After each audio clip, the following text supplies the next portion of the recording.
Chapter 1. It was October 13th, just 2 days after the Kyuubi no Kitsune had attacked the hidden village of Konoha. An elderly man in his late 50s was sitting in his office after recently taking back the position of Hokage. Hiruzen Tsurutobi was a powerful man. Even in his age, he had only just started to lose a step or two from when he was in his prime, nicknamed the Professor for his keen intellect and enormously vast knowledge of ninjutsu, and hailed as the god of shinobi for his immense power and mastery over all of the shinobi arts. As a veteran of all three shinobi wars, two of them which he personally led Konoha to victory in as Hokage, once fighting off the combined might of the other four Kages, the Mizukage, the Tsuchikage, the Kazekage, and the Reikage in an all-out battle royal and winning. And now, for the second time in his life, within the same week, he had never felt so powerless. Flashback. When the Kyuubi attacked, it came without warning, and there was no time possibly to prepare for it when it touched down in the northwestern part of the village. All that people could do was scream and run for their lives as buildings were destroyed or knocked over, running and climbing over one another to get to safety. In the 12 minutes that it took for Konoha to respond and retaliate, the entire market district had been leveled. Arriving on the scene with most of the shinobi forces, Hiruzen was able to beat back the Biju with his adamantine staff. As he stood there ready to face the Kyuubi, he was soon joined by his old friend and rival Danzo Shimura, and two of his students Tsunade and Orochimaru.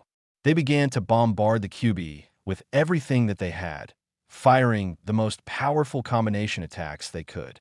The surrounding forces soon began to aid them by casting their own attacks, combining them in order to deal maximum damage, as the shinobi sent wave after wave of large-scale jutsus.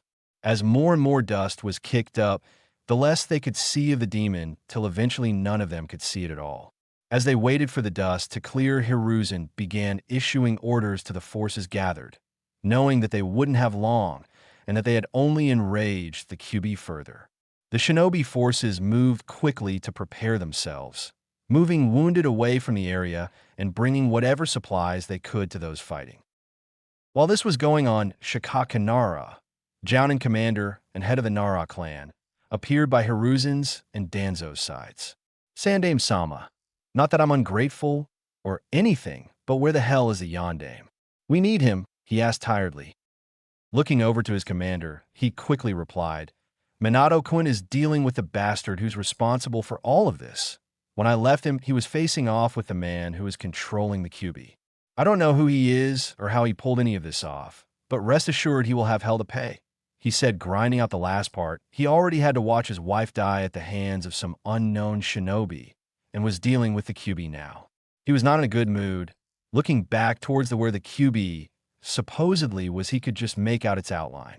Out of nowhere, it let out a massive roar that immediately blew back everything around it, clearing away the smoke and dust that had obscured it from view and blowing away all of the trees and parts of the ground up into the air.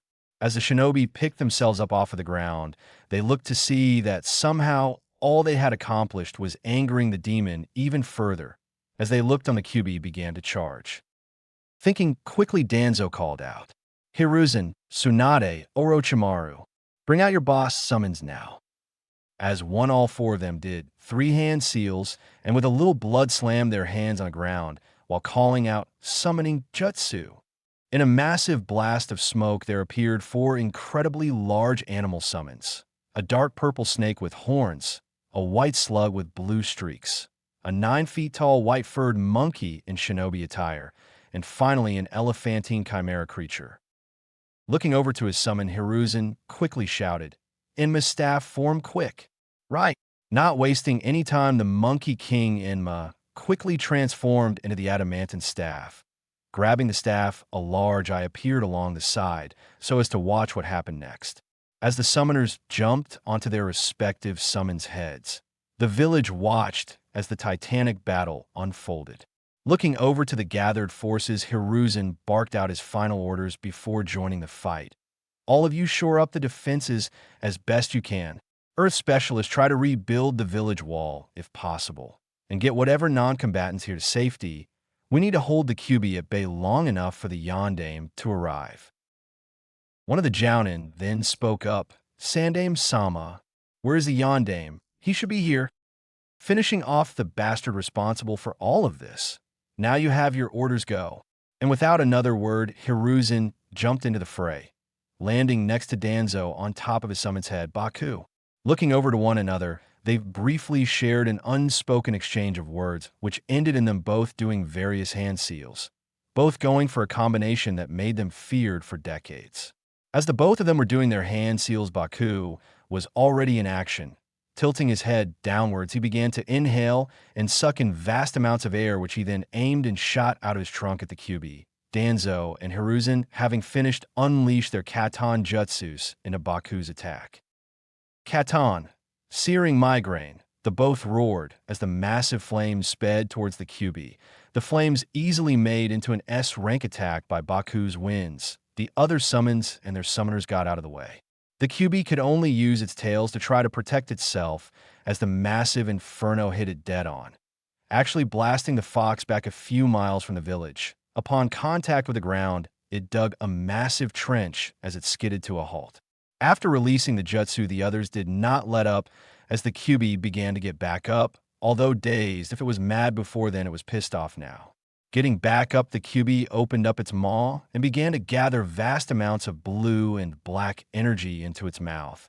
However, it was immediately set upon by Manda, who had sprung from the ground and curled around the QB's tails, with its tails effectively pinned to the ground by Manda. Katsu then landed on top of the QB, while Baku then slammed into the QB's front, all of them trying to stop it from letting off its next attack.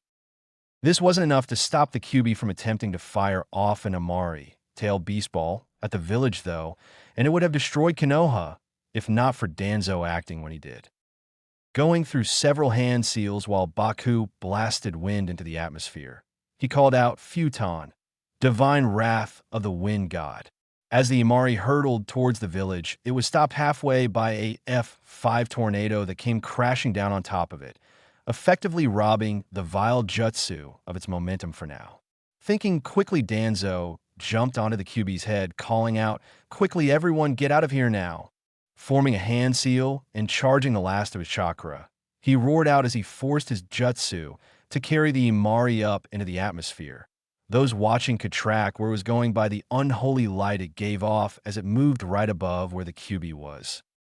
Seeing what it was that Danzo was about to do, the others and their summons quickly jumped off of the QB and fled a safe distance. Not before Danzo was able to look towards Hiruzen and leave some parting words. "You're buying the drinks when you get to heaven, Monkey Baka. I'll tell Bawako about your porn stash in the meantime, though." Winking as he blasted Hiruzen off of Baku's head and dispersed his summon, he then forced the Imari to come crashing down on the QB from above. Having been caught by Tsunade, who landed on her slug summon's head, Hiruzen desperately extended his adamantine staff, doing whatever he could to save Danzo from his suicide jutsu. An arm belonging to Enma grew out of the side of the large staff as its end raced to where Danzo was, grabbing the older man by his left shoulder, the staff, then retracted just as the Imari came crashing down on the QB's back.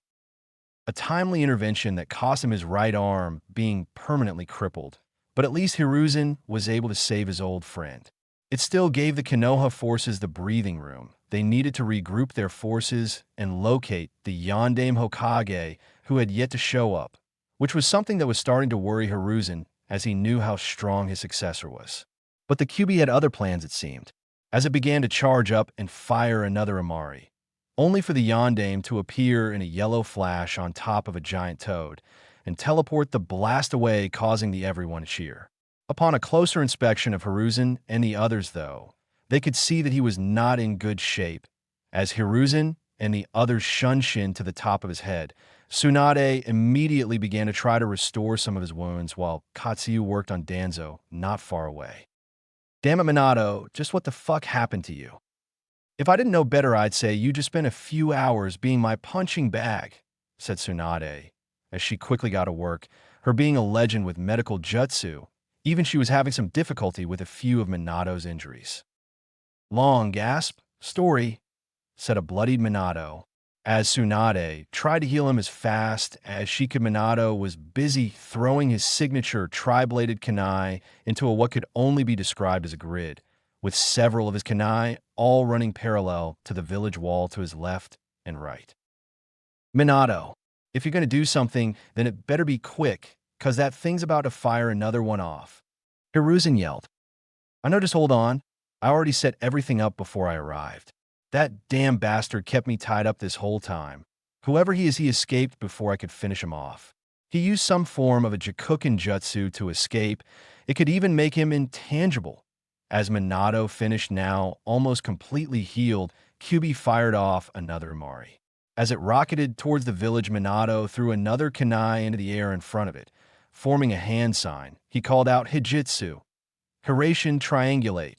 In another flash of light, the Imari disappeared only to appear and explode several miles off in the distance. Looking to those gathered, he then spoke. Now I'm going to take the Kyuubi away from the OHSHIT. Before he could say anything else, he was interrupted as a smaller, but much faster Imari almost slammed into them all. Going on pure instinct and adrenaline, he activated his jutsu and teleported the attack away from them. As they heard the attack go off in the distance, they all looked to see the Kyuubi begin to fire multiple Imaris in rapid succession at different parts of the village wall. As the attacks came, Minato began to move using his Hiraishin jutsu. He flashed in front of the closest incoming Imari. Using the grid of Hiraishin kunai he created earlier, he used his Hiraishin triangulate to safely teleport it miles away and then began to flash from one point to the next all along the village wall. As each Imari was about to hit, Minto would flash in front of it and make it disappear in almost the same instance, before flashing away to deal with another one in the same fashion. By the time the assault had ceased, not a single attack had struck the village or even made it to the wall surrounding it, having been sent elsewhere via Hiraishin. As the others looked towards Minato, he simply smiled towards them sadly before speaking to them. Look after my son, you old monkey, and bury me with my Kushihan. Goodbye. Without another word, he flashed to the top of the Kyuubi's head, and in another flash, they were both gone. As Hiruzen and a now stabilized Danzo looked onward, they could just make out where Minato had taken the Kyuubi, right back to the area that Kushina had been giving birth in. End of flashback.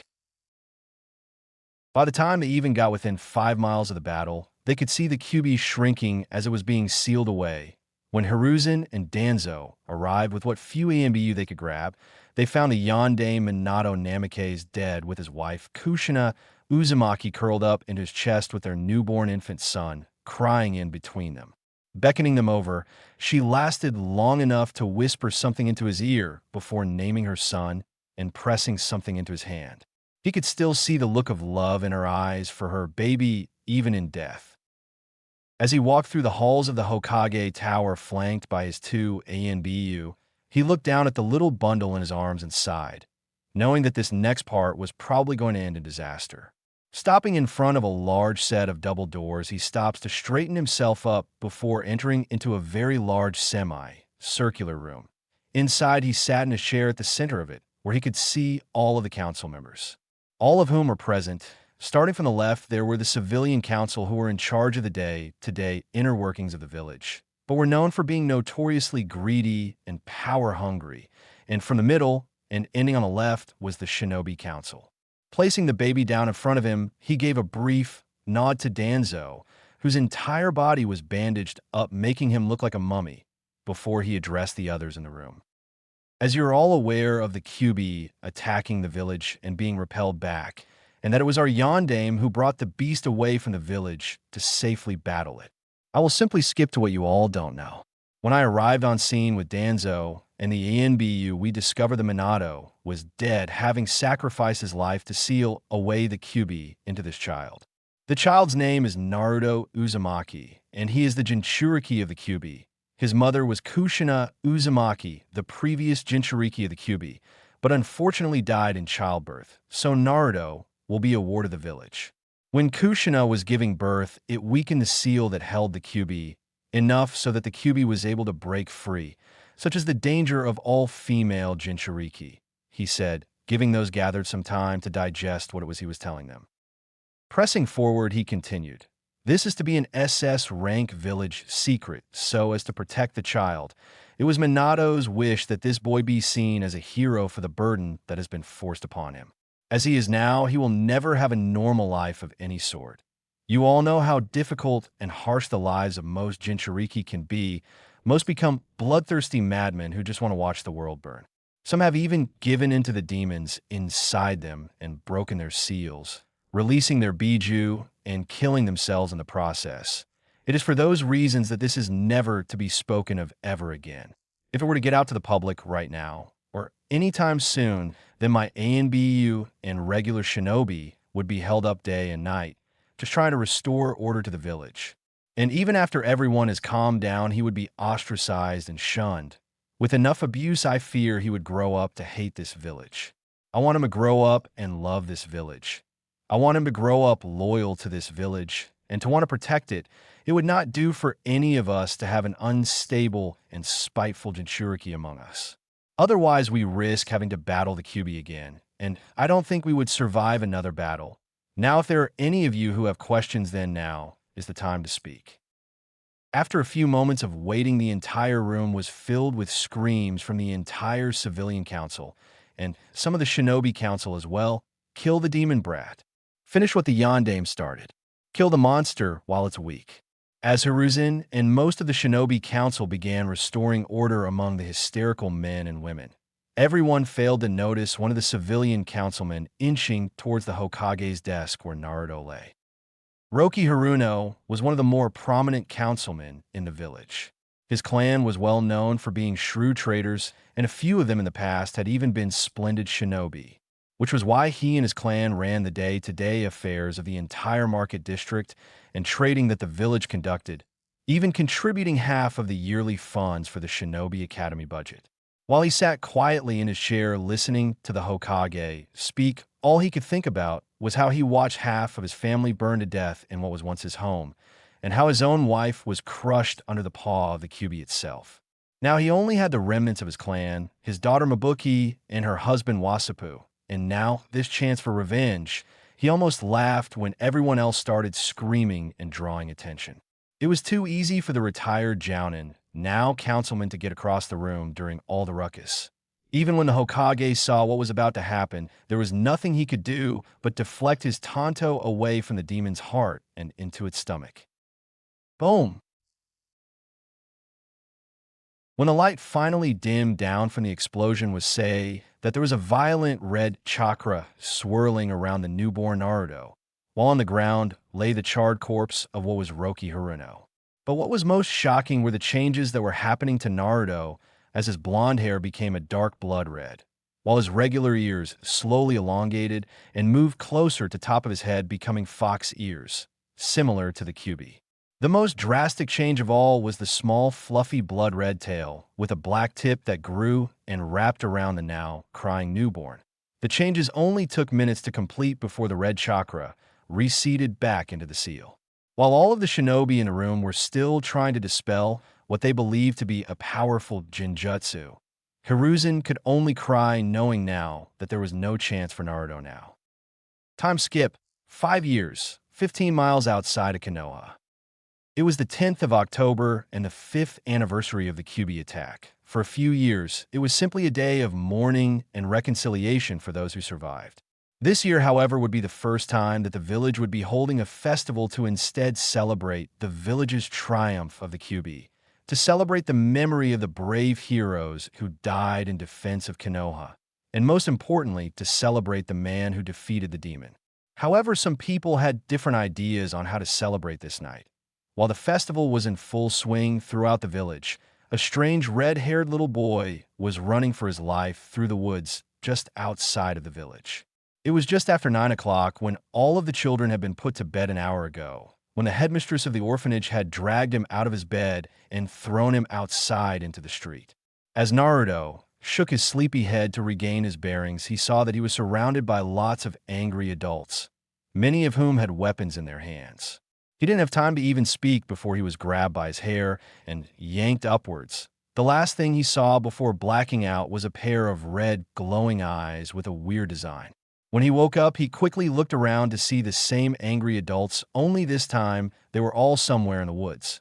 His attention immediately locked onto what appeared to be the grown-up's leader, who had his sword drawn and was walking towards him. Grabbing the child by the ears and lifting him up into the air, he then began to hit him in the face with the pommel of his katana, before finally throwing him onto the ground again. TCH, well, it looks like the demon does bleed after all. The man spoke. We're finally going to finish what a yondame couldn't, and put you down for good, you little beast. He said before kicking the child in the stomach. But first, we're all going to have some fun with you. So here's what's going to happen.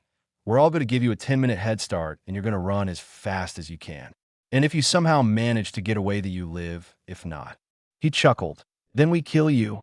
Now, start running. Give us something to chase. Not knowing what else to do, Naruto did the only thing he could do. He ran as far and as fast as his little legs could carry him, not even caring for searing pain in his ribs, the fear having overridden most of it. Quickly losing track of time, he decided to zigzag through the trees, mimicking a cat that he saw once that was being chased.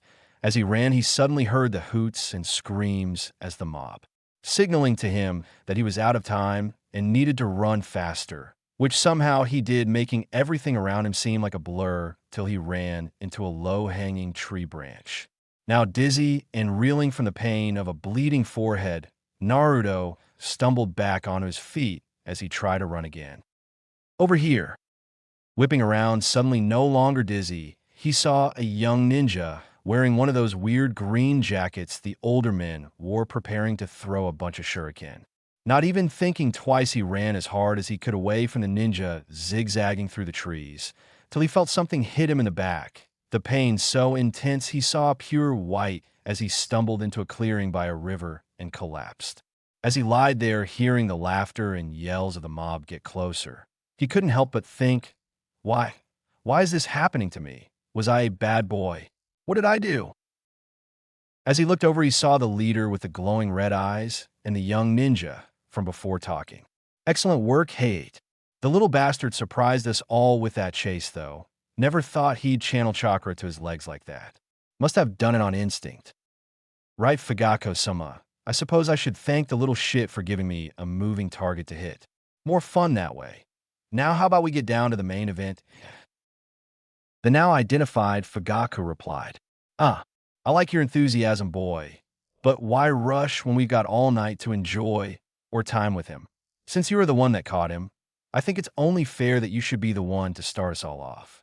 A sadistic smirk passed over the newly minted Chunin's face. With pleasure, sir. The young man then began to wail on the little boy, covering his body in bruises before taking out a kunai and slowly dragging its edge down one of Naruto's little arms.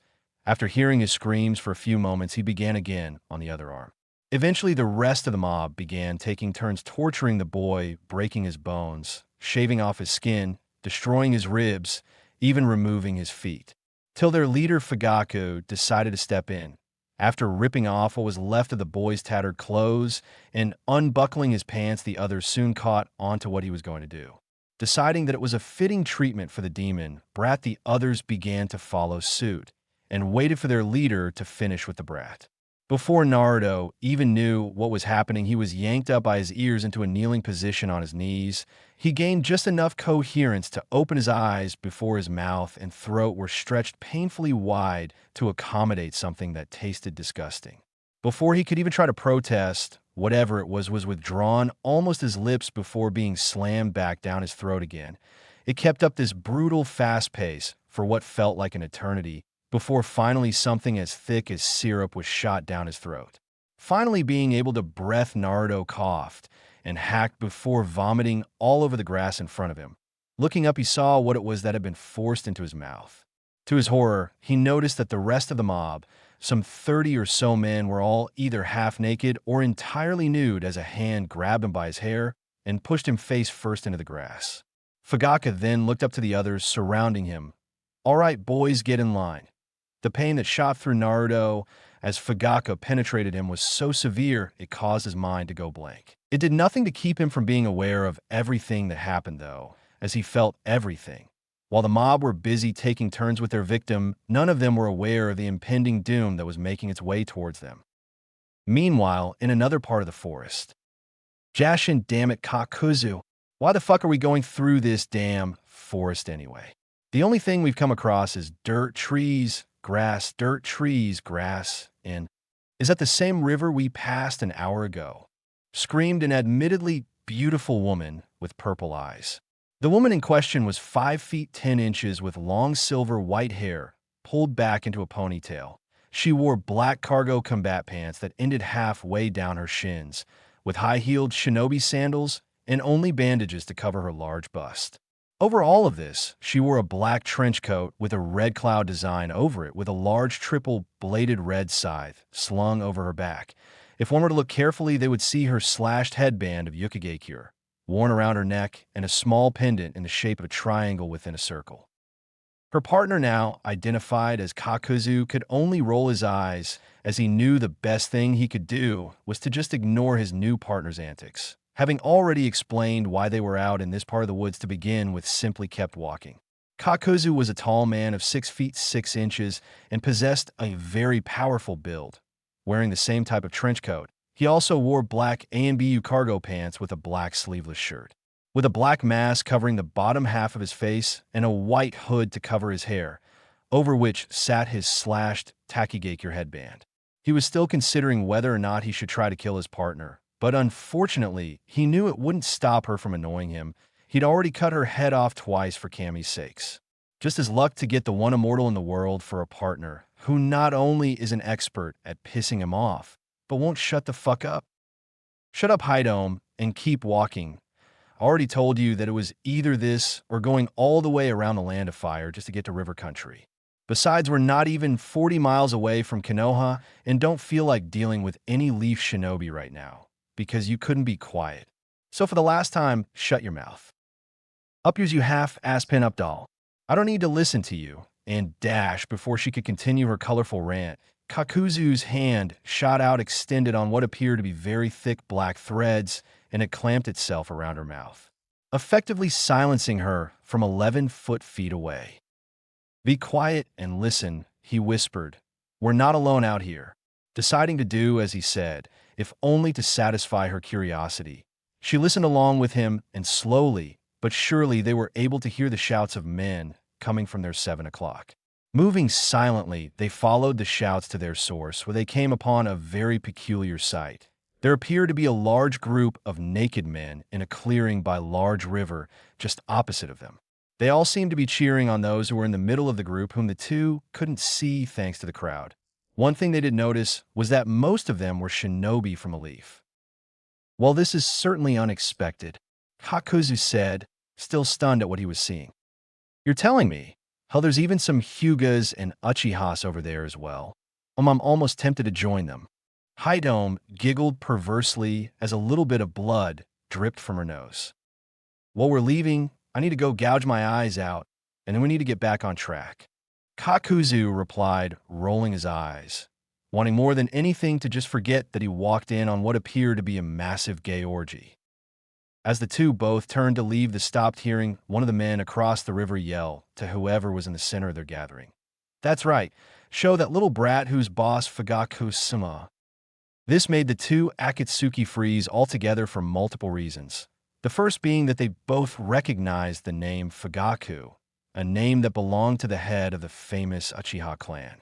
The fact that they were able to pick out a few Chunin and Jounin level Uchihas and Hyugas only led credence to that theory, and second, because of the little brat comment.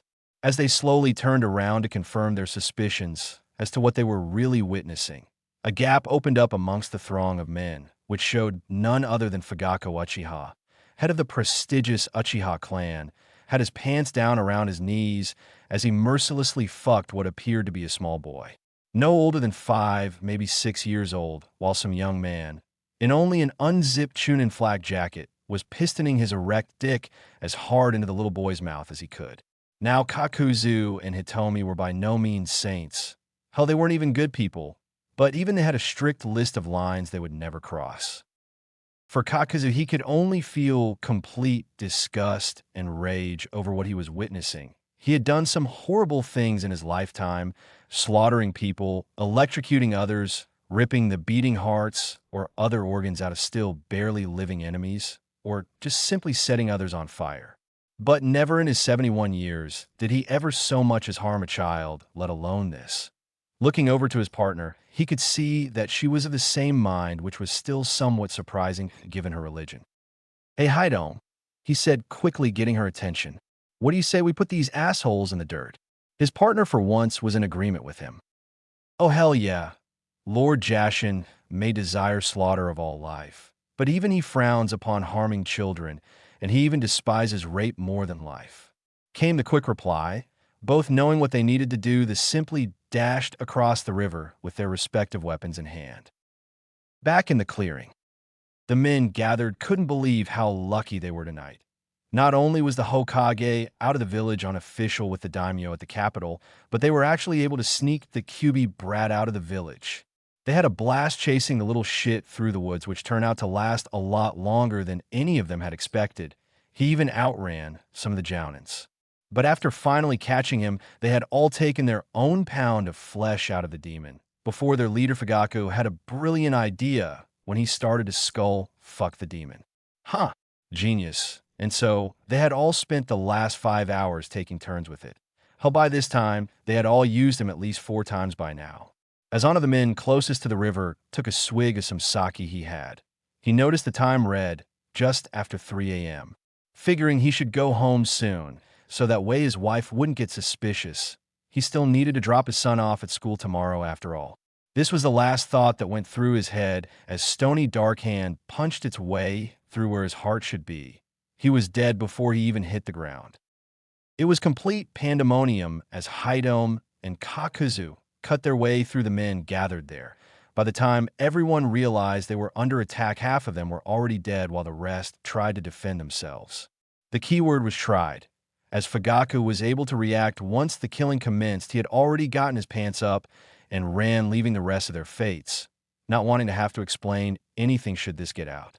The young Chunin Hate, who had been working on his 7th blowjob from a monster, was not so lucky as he ended up with an extendable pike pinning him through his shoulder to a tree behind him. Courtesy of one seriously enraged Haidom, who then decided to finish up the slaughter by channeling some futon chakra into her scythe and swung it around herself by the cable that it was attached to. The other 11 men who were still alive at this point were mowed down by the scythe, being reduced to fist-sized chunks that covered the entire clearing. No one except Fugaku had escaped, but luckily they had one left that they could question. Kakuzu, for the most part, couldn't believe how stress and anger relieving that was, absolutely therapeutic in his book. Although a small part of him couldn't help but wonder when was the last time that he had actually stuck his neck out for someone else. Still, though, who knew a little wanton slaughter could feel this good? Maybe Haidom has the right idea about killing people if it can feel this satisfying. He idly thought to himself as he looked over to his partner, who was staring at the boy on the ground. Following her line of sight, he saw something that made him stop in his tracks. The boy in question was a sight to see, not because he was covered in bodily fluids, which they knew to expect given his situation. It was a combination of several things. For one, it was clear that this boy had been tortured mercilessly. There were dozens of cuts littering his body. His skin had been burned in some places. There were actual chunks of his scrawny flesh missing from his legs, including both of his legs severed, cut off under each knee. Someone had even cut his arms off of the forearm, just a little south of his elbows. But what really caught their attention was the fact that this boy could not possibly be human at all. For one, he had a tail sticking out of his lower back that had blood-red fur with a black tip. His hair and eyes were the same blood red as his tail. However, his eyes were also slitted like that of a predator or a demon. He had small but very noticeable fangs, and what appeared to be fox ears attached to the back top of his head, rather long ones whose short fur matched the color of his hair. The final thing that they both noticed was the glowing Fuinjutsu seal on the boy's stomach, which almost seemed to be pulsing as if it was doing everything it could to keep the boy alive. "Okay, Kakuzu, I'm not the only one seeing this, right?" asked the stunned Haidom. "No, you're not. I'll be damned, it's a Hanyu. Doesn't appear to have much longer, though. loath as I am to say this, but it's probably best if we put him out of his misery and go. What? Unless you can think of a way for us to save the Gaki, he's going to die. Just look at him. But that seal on his stomach is interesting. Let's take a closer look at him. Sad Kakuzu walking over to inspect the strange boy, already growing suspicious of the child's origins. Tichiaka, Fine. But the least we can do is make him comfortable, said a very unhappy Haidome. Not only was she upset over the fact that something like this had happened at all to a child, which was pulling at her motherly instincts, but in her religion, those who were half-demons were to be celebrated. Demons and their half-blooded cousins Hanyas are actually loved by Jashin. It was even in their tenets of damnation to aid and protect them, especially the Bijus and whatever offspring they have. As they approached the hymn, they were stopped by the half-naked Chunin that was still nailed to the tree nearby. Get away from him. The little demon deserves to die, he spat out with pure venom. This, and the choice words the man had used, got the attention of both Akatsuki as they made their way towards the boy, except for Haidome, who made a quick detour towards the Chunin to punch him in the face. As Kakuzu was examining the boy's body, he couldn't help but marvel at the sheer will to live that this boy seemed to possess. It put most ANBU to shame, even reminding him of himself once upon a time. Back when he was still a loyal shinobi of that village. Back before he had the Jiangu after he had failed in a mission that would change his life.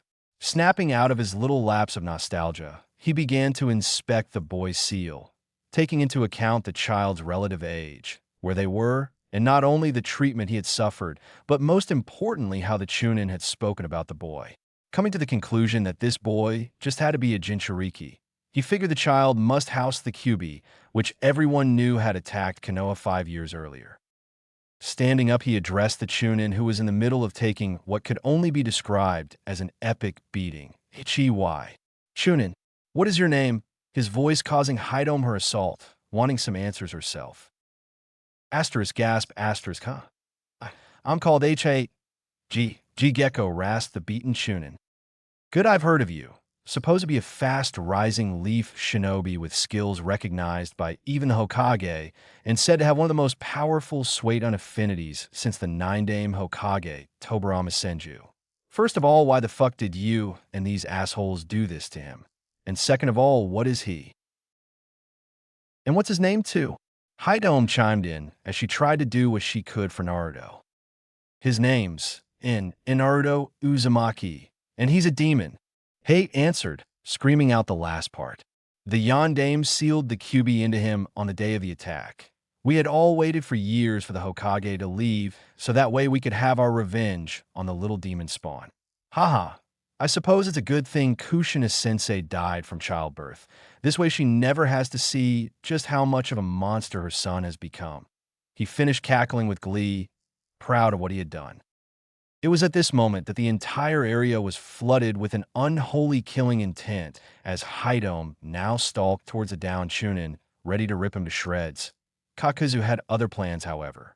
Grabbing onto her shoulder, he spun her around, forcing her to look up at him so he could speak without worrying about her ruining the plan that was being pieced together in his head.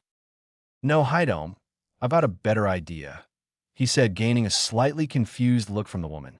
Sighing, he simply walked over to Hate and ripped the spike out of his shoulder, causing him to fall to the ground. Tossing the spike over his shoulder to Haidome, he dragged the man till he was lying right alongside Naruto. After checking the boy's pulse to make sure he was just unconscious and not dead, he prepared to do something that he honestly never thought he would ever do. Kinjutsu Jiangu, he called out while raising his left arm over their bodies, as what looked like thousands upon thousands of thick black threads burst from his forearm and covered the most of the two prone individuals. Hate soon began to scream as he felt the threads burrow and dig their way into his chest as if trying to grab onto something. He soon figured out what was about to happen as he felt a sharp pain in his heart as the threads wrapped around it. As the pain increased, he could feel all of his chakra recede into his heart, his screaming only intensifying before his heart was violently ripped out of his chest, silencing him forever.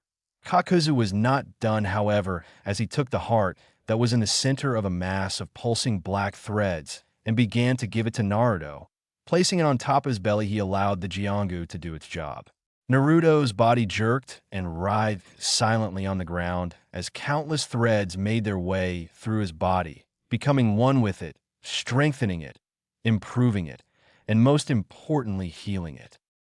For herself, Haidome could only watch as in silent amazement as the Jiangu had almost completely integrated with Naruto's body, reattaching his limbs, stitching up his many scars, even soaking up most of his blood from the ground back into his body. She might not like Kakuzu. She could easily admit that she hates him for the most part, but that did nothing to keep her from respecting him for his skill and experience. Case in point being what she was watching unfold in front of her right now. She may hate the greedy bastard, but damn it, he could be impressive as hell when he wants to be. And we're going to have to inform Pain about this new development at some point, preferably after we've reached this safe house in River Country. He should stabilize by then, but there's not much point in trying to tell him now, while we still need to get out of here. Who would have thought we'd get the Kyuubi Jinchuriki this easily? As Kakuzu was thinking this, he looked up and noticed that the moon was well past its zenith, and it was just starting to get around 0530. They need to haul ass if they wanted to make a clean getaway. Looking over to Haidome, he whistled to get her attention as she was busy rooting through the dead Hyade's belongings. Haidome, we're leaving, and we're taking the kid. We'll inform Pain that we managed to nab the Kyuubi Jinchuriki after we've made it to the safe house in River County. Prepare to move out. Way ahead of you, Kakuzu. Just about done here anyways. This idiot had some pretty good jutsu scrolls on him. I got one for Shadow Clone Jutsu, Chameleon Jutsu, some Suatenin Jutsu. Wow, this guy even had a scroll on a Kenjutsu style. Does the Tetsu no Ryu sword style mean anything to you? She asked as she stuffed the scrolls into the inside pockets of her coat. Yeah, a little, answered Kakuzu as he threw the unconscious boy over his shoulder. It's one of the most famous styles from Iron Country.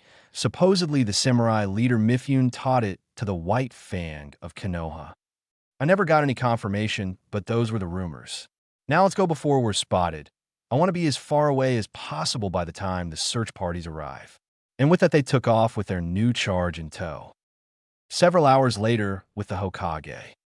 It had been an incredibly productive trip for the aged shinobi. He was able to convince the daimyo to take Naruto under his personal protection and guidance, where he would receive the best education and training possible. The daimyo had always been a very practical and reasonable man whom Hiruzen had always gotten along with. The fact that they were practically cut from the same cloth helped a bunch too.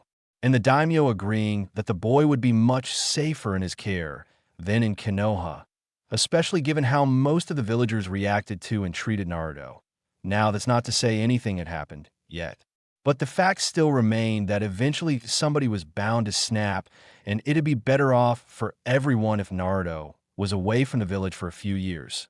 One less thing to worry about, what with the strange behavior coming from the Uchiha clan recently. As Hiruzen was walking down the main street to the Hokage Tower being greeted by and greeting passersby, he decided to take a detour to the orphanage so he could check up on Naruto and give him the good news. Honestly, he was just too excited to wait any longer than necessary to tell him. The furry little ball of energy always lit up whenever he visited, and he couldn't wait to see Naruto's reaction. The boy would probably be dancing on the ceiling after hearing the good news, and with those happy thoughts in mind, he stopped at a local ramen stand owned by the Ikarakus to pick up some to-go ramen. Knowing just how addicted the boy was to ramen, he figured why not go the extra mile for him today. He'd always had great respect for the Ikarakus. They were some of the few who had befriended Naruto, let alone treated him right. As he entered the orphanage, the first thing he noticed was the way the receptionist had immediately froze in place as he made his way to her, looking like a kid caught with her hand in the cookie jar. Especially seeing how none of the staff here had ever reacted this way to his presence before, even if it was unannounced. He watched as he saw an entire multitude of emotions he knew all too well play out on her young face. Ji-chan, what's wrong? What's happened? He asked as a cold pit of fear started to take hold in his stomach. Please let everything be all right, he thought desperately as he listened to the now sobbing woman. I am sorry, Hokage-sama. BB, but Naruto's gone. I think someone took HM last night, *kick* during the festival B, but I just don't know, said now sobbing Jihi, a woman who Hiruzen had seen spoil and nurture Naruto rotten plenty of times. As the words came down on Hiruzen with the force of sledgehammers, a new feeling started to boil up from the pit of his stomach, a feeling of pure, unrivaled rage. As he struggled not to unleash his Ki in the middle of an orphanage, it still managed to leak through, as birds fell from the sky and many small rodents and critters throughout the entire village dropped dead. Steeling himself as best he could, "Show me now," he gritted out, as the young woman saw in front of her the true god of shinobi. She all but jumped to show him Naruto's cot. When they reached it, they found that the cot was a mess, as if Naruto had been ripped out of it in his sleep. Quickly summoning his personal ANBU, he gave them quick orders to round up any and all Jounin and ANBU shinobi for a Priority 1 emergency. As the ANBU left to carry out their orders, Hiruzen turned to Jihi and ordered her to follow him. Without bothering to see if she would comply, he stormed off in the direction of the orphanage's headmistress, with Jihi following behind him. The door to the headmistress's office was blown off its hinges as Hiruzen stormed in and pulled her across her desk by the throat, lifting her into the air with one hand easily. He promptly threw her across the room into one of the walls. "Hello, Geishi-san. I was just in the neighborhood when I decided to stop by and check up on Naruto. Imagine my surprise when I learned from Ji-chan that apparently he had been abducted the last night. Now I think to myself, just who could possibly do that, seeing how only you and I have the keys to this building, and not even my ANBU can break in thanks to the security seals. The only conclusion I could come up with was that someone must have either let somebody in or simply threw Naruto out into the streets." Hiruzen yelled at the end, as a crowd of children started to form in the hallway outside. "The only reasons why I'm not killing you right now is because there are children present, and I still need you pumped for information. Besides, death is too good for you," he finished as he knocked her out cold. Turning around, he addressed the children gathering around. "All of you go to your rooms and remain inside for today. And for now, Ji-chan here is in charge. Listen to her, or you answer to me." And with that, he stormed out of the orphanage while he dragged an unconscious Geishi-san behind him, taking care to make her head hit every possible surface on the way out. Once outside, he saw a growing number of at least plus 70 shinobi gathered awaiting orders. Informing them of the situation, he ordered them to comb the village and the surrounding lands of the village in search of Naruto, and for one of them to take the former headmistress of the orphanage to the TNI department for questioning. By the time he had reached his office in the Hokage Tower and sat down, he had all but collapsed. Knowing full well that this was going to be a long day, he opened his drawer and took out a bottle of the most expensive and powerful sake in the elemental nations and downed the entire bottle. The next morning, as the door to the Hokage's office opened, Danzo Shimura, Kohori Yuditane, and Mito Kato Hamura saw something they truly weren't expecting. The sight that greeted them was a passed-out Hiruzen who was face down in his desk, snoring out loud with an empty bottle of MT Mayaboka sake was still clutched in his hand. Sighing, Danzo then said something he hadn't called out since the Second Shinobi War. "Hey, is that Buwako naked?" he called out loudly, causing Hiruzen to jump up in his seat while looking around. A small chuckle escaped his and the others' lips as they entered and shut the door, having enjoyed their brief laugh, their Hokage's expense. Hiruzen, for the most part, was stuck trying to work out which was worse, his hangover, the fact that he was caught in this state, or the fact that that old trick could still work on him. The next thing that went through his mind was whether or not he should kill Danzo for it. But he'd get back to that one later. He had shit to do. "Not a word of this to anyone," he said as he got up and went to the personal bathroom in his office to wash his face and brush his teeth. "So what have they found out?" he called to them. Hamura then took this time to answer. Well, they were able to confirm, thanks to some of the shinobi from the Inuzuka and Hyuga clans, that young Naruto wasn't in the village within 3 hours. They then began combing the surrounding lands and forests. Some Inuzuka-san and her squad eventually picked up a trail sometime after midnight. After regrouping with the company led by Hayashi, they followed the trail for a few hours. The trail stopped cold at a little clearing northwest of the village along the edge of the Naraka River, some 38 miles away from here, where they discovered a bloodbath. This stopped Hiruzen cold. "Please, oh, Gamino." And he asked, trying to keep himself together, and barely succeeding. Yutatain sighed, deciding to just spit it out.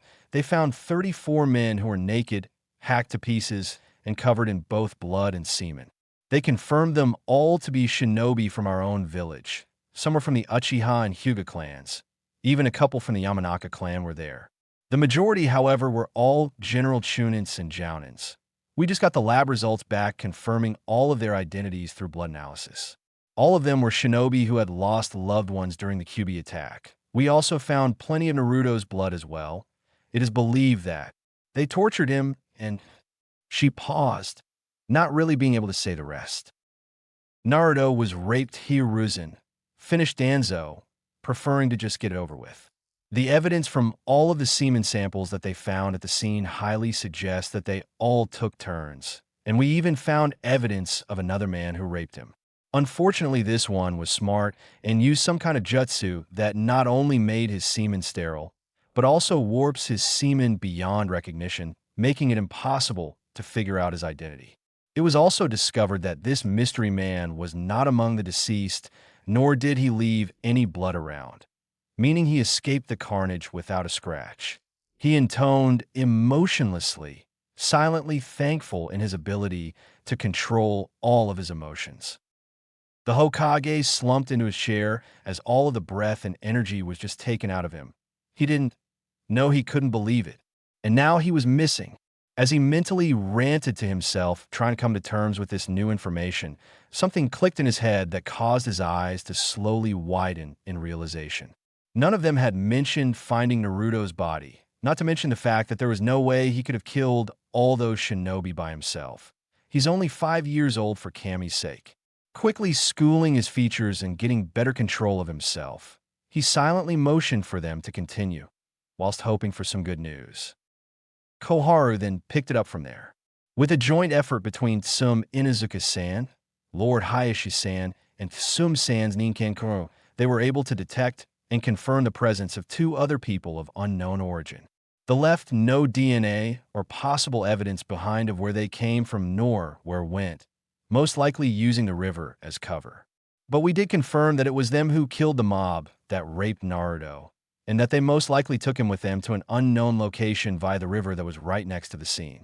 Hayashi-san and one of his clansmen Hyuga also noticed that the entire area was saturated with 2 different demonic chakra signatures, one that they confirmed to belong to both Naruto and the Kyuubi, as their chakra both possess similar signatures, and another one that was completely different from the Kyuubi's, but just as potent and just as old, though we are still trying to confirm if this foreign chakra belonged to another Bijou at all. Finally finished with the report, she awaited Hiruzen's decision. Hiruzen stood up and began to pace back and forth while smoking his pipe as he went over what was revealed to him. For one, he would have to have the families of everyone in that clearing interrogated. Another, he would need to handle the headmistress of the orphanage personally, not better to give her to Abiki. He always did hold a special place in his heart for certain people. He would be ecstatic to have a chance at Geishi and whoever else was sent his way. Coming to a final decision for what to do, he turned around, addressed his old teammates and rival. Tell all of those who are out there searching to continue sweeping every inch within our borders for Naruto. He's out there somewhere. I want him found, dead or alive. We must find him and bring him home. Also, there is to be an emergency council meeting in 1 hour. Anyone who doesn't attend will be executed. No exceptions now go. I'll see you all at the meeting. They nodded, understanding that he wished to be alone, and bowed before filling out the door and closing it behind them. As soon as he heard the door click shut, the security seals put up around the office flared to life, completely sealing the room. Hiruzen collapsed on the floor right there and cried, doing the only thing he could at that moment. He cried as he rested his back against the sofa opposite of the wall, holding the pictures of the past Kages. He cried as he looked at one photo in particular and silently begged for that man to forgive him, for failing to protect his son, for failing to keep his promise, for failing a boy that he loved as a grandson. He had only cried this hard once in his life, and that was after burying the dead bodies of Minato and Kushina and his dead wife Biwako. As the pain of those memories came crashing down on him, his whole body shook, causing him to shed even more tears. He felt another piece of his heart die. in an unknown location. The first thing that Naruto felt was warmth, a soft and soothing warmth that wrapped around his entire body, comforting him. It was unclear to him what it was, but it was unnaturally soft, and for some strange reason it made him feel safe, as if nothing could harm him at this moment. As he was softly being lulled back to sleep, he heard something that he normally wouldn't have if not for his superb hearing. Again, he heard it as slowly curiosity made him open his eyes.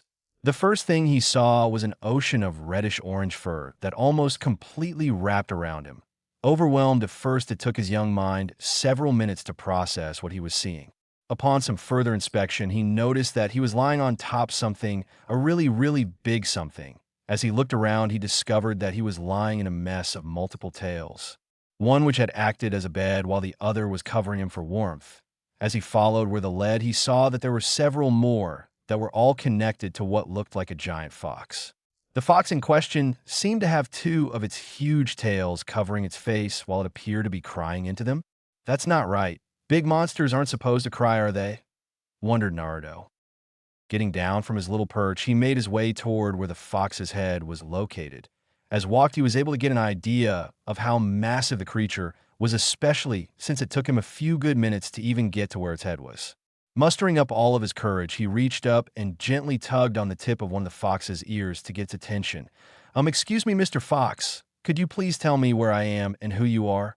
asked Naruto, having remembered from Old Man Gigi about being polite. For some reason, this caused the fox to start bawling as it suddenly scooped up Naruto and started to nuzzle him against its cheek before finally speaking. "I'm so sorry, Naruto." And with that short sentence, it began to bawl even harder as Naruto, who was completely shocked for the most part, could only try and comfort the gigantic fox by petting its brow while its tails wrapped around them both.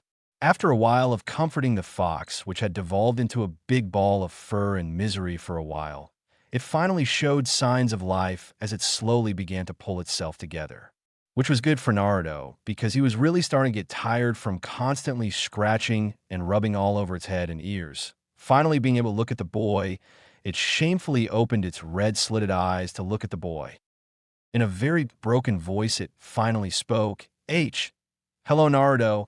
It's nice to finally see you in person for a change." It said in a rumbling, but clearly feminine voice.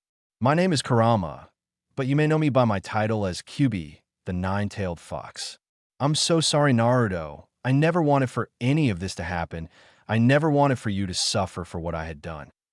Kurama paused, trying to steady her breath as she continued to speak.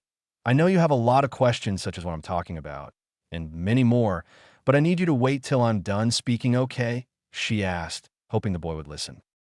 "Oh, okay, Kurama-san," replied a very shocked Naruto, having not expected any of this. Lightly blushing at the Chan suffix, Kurama continued.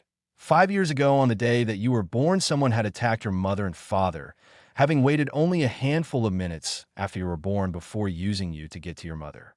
This man wore a spiraled orange mask and had captured your mother, the woman I was sealed inside of before you dash." "Hold up a second, what? You were my mother, and now you're in me? And what's sealed mean anyway?" interrupted Naruto, not being able to help himself. "Hush," Kurama scolded while lightly bopping Naruto on the head with the tip of one of her tails.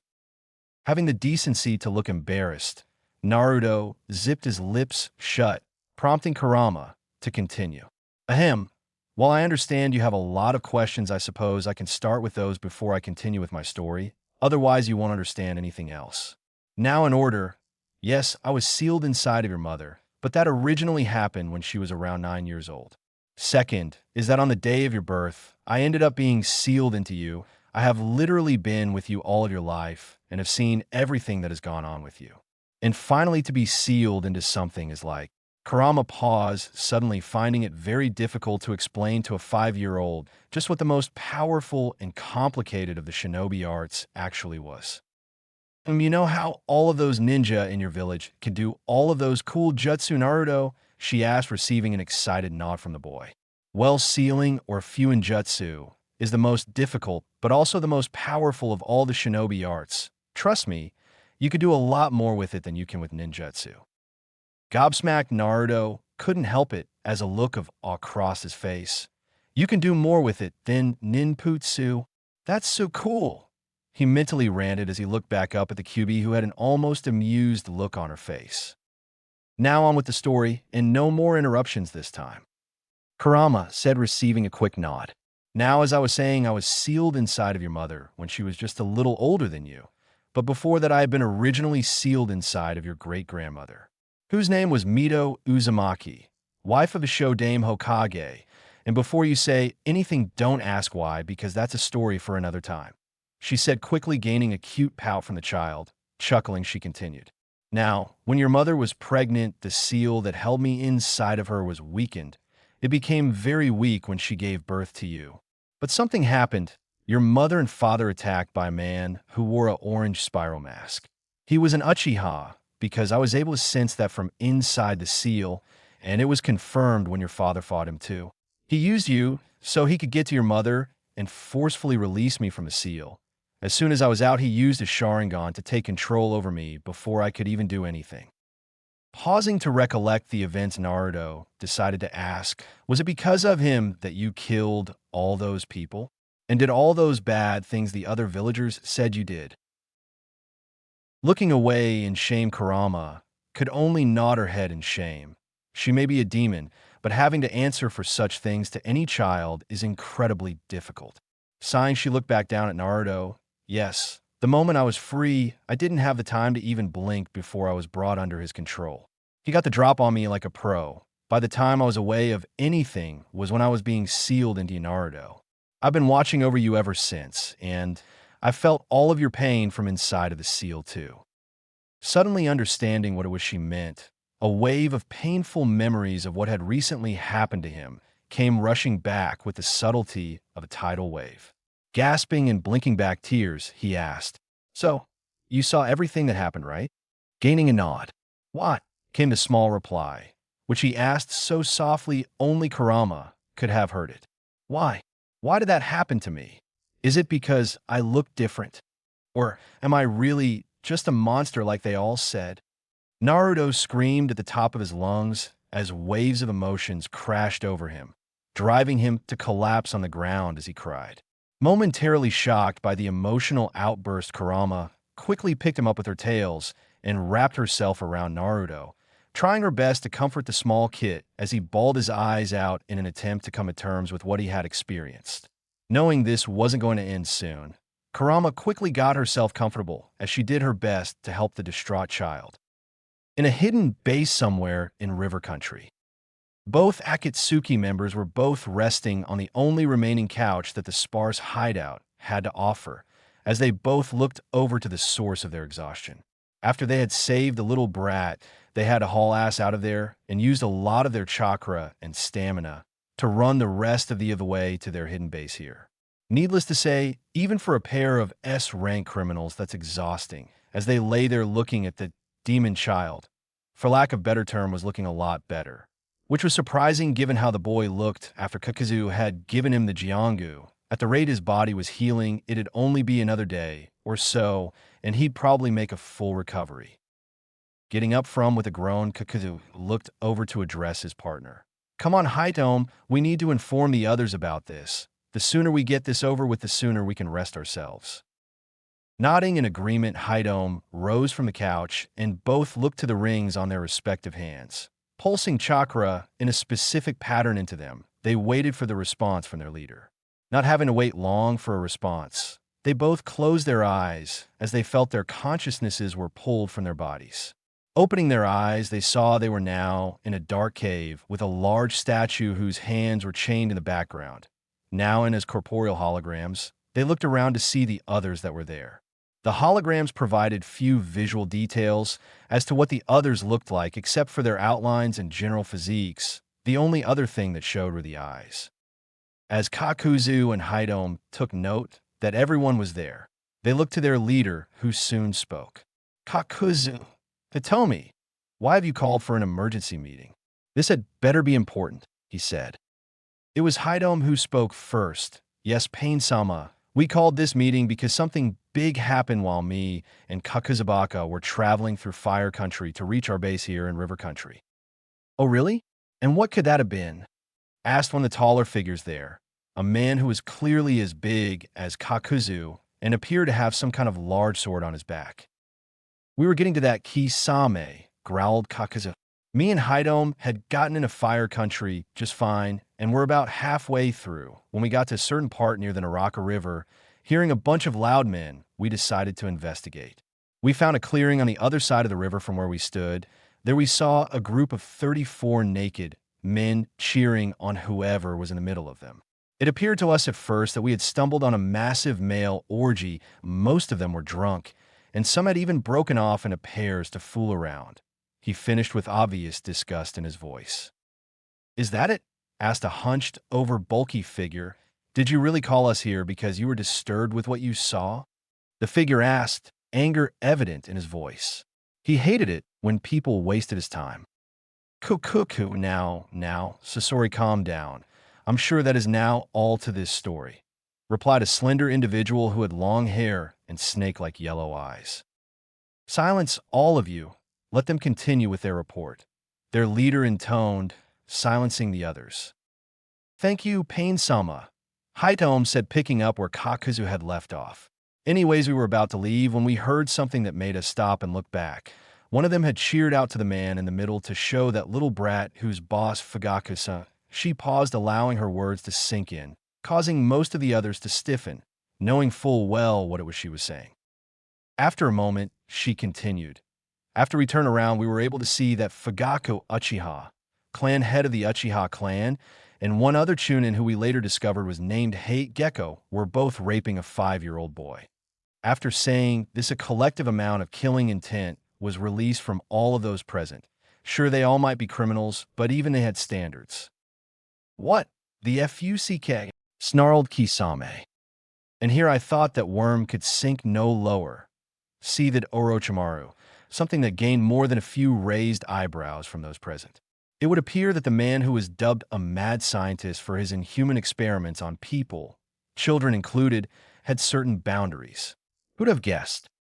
Yes, Kakuzu replied venomously.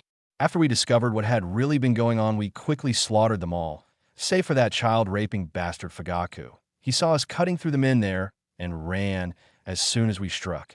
The Chunin Hate got pinned to a tree by Haidome's pike while we dealt with the rest. After it was all over, we took a look at the child. His arms and legs were severed off just below the knees and elbows. He was skinned, burned, had chunks of flesh missing, and at least a dozen broken bones. It was a miracle he was even alive at that point. But what truly shocked us was that he isn't even human. The fool Hate even warned us to stay away from Demon, and that it deserves to die. What do you mean, Kakuzu?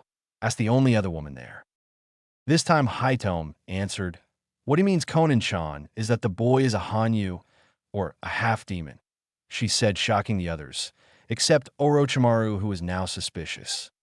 Wait a minute, Orochimaru interjected, gaining everyone's attention. Did this boy have blood, red hair, and eyes that were slitted like mine, as well as fox ears and tail, both the color of his hair? How do you know that? Asked Kakuzu, narrowing his eyes at the man, who do you think was even allowed in the same room as him, let alone supposed to protect him when he was just an infant? Orochimaru said, crossing his arms, and only a handful of others were trusted to protect him after the Kyuubi attacked Konoha. Not even 2 full days after he was born, there was an attempt on his life. During a council meeting where the Hokage addressed the council to inform them of what had happened and what was going on, he showed the boy you spoke of, Naruto Uzumaki, I think his name was. One of the civilian council members snapped and stabbed him, right where the seal holding the Kyuubi was. He finished, much to the shock of the others. So, that would explain how the child became a Hanyu. The demon must have done something in order to save the boy from that attempt on the boy's life. Intoned Pain, having gotten over the shock of the news. Yes, I wasn't around for longer than 2 years after that incident, though, so I can't give any more information than that, I'm afraid. Well, that and the fact that little Naruto is the son of Kushina Uzumaki and Minato Namikaze, the Yondaime Hokage, said Orochimaru, chuckling at the gobsmacked looks on everyone else's faces. The Sandai must have kept the child's identity a secret so as to protect him, said Kisame once he recovered. Not that it did a whole lot of good, though. No, it didn't, replied Kaku. The Chunin hate even confirmed for us before I killed him that Naruto, in fact, is the Kyuubi Jinchuriki, and he did say that he was the son of Kushina as well. But still, even being a Jinchuriki and having demonic healing has its limits, though, because we could see that he was dying. What he endured was just too much for his body to handle, as what was left of him was shutting down quickly. I had to give him the Jiangu while using Hiate's heart in order to save him. We now have him resting on the couch here in the base. Having finished, he waited to see what the others, especially their leader, would want to do. The other members looked to their leader, who was contemplating what to make of this. On one hand, he had a perfect opportunity to obtain the Kyuubi, but on the other hand, they were nowhere near ready to perform the ritual. Besides, they had to wait to seal the Kyuubi last, otherwise they would destroy the Geto Mazo statue. What to do? As Pain thought of the child, he began to see that maybe the boy could be made their ally. They could train him since he was already old enough to begin. He has already suffered more than most people ever will. The boy knew more about Pain than perhaps even himself. And there is also the fact that he's not even human. Of all the things this child could be, a Hanyu, a half-demon, if the Akatsuki were to train him and make him powerful, then not only would they gain a very powerful ally, but he would almost definitely survive the extraction ritual. Naruto could become as strong as himself and be utterly loyal to him and the Akatsuki. After all, why wouldn't he be loyal to the ones who saved him, clothed him, and made him an unbeatable shinobi? Plus, the promise of revenge on the village responsible for what he went through would help.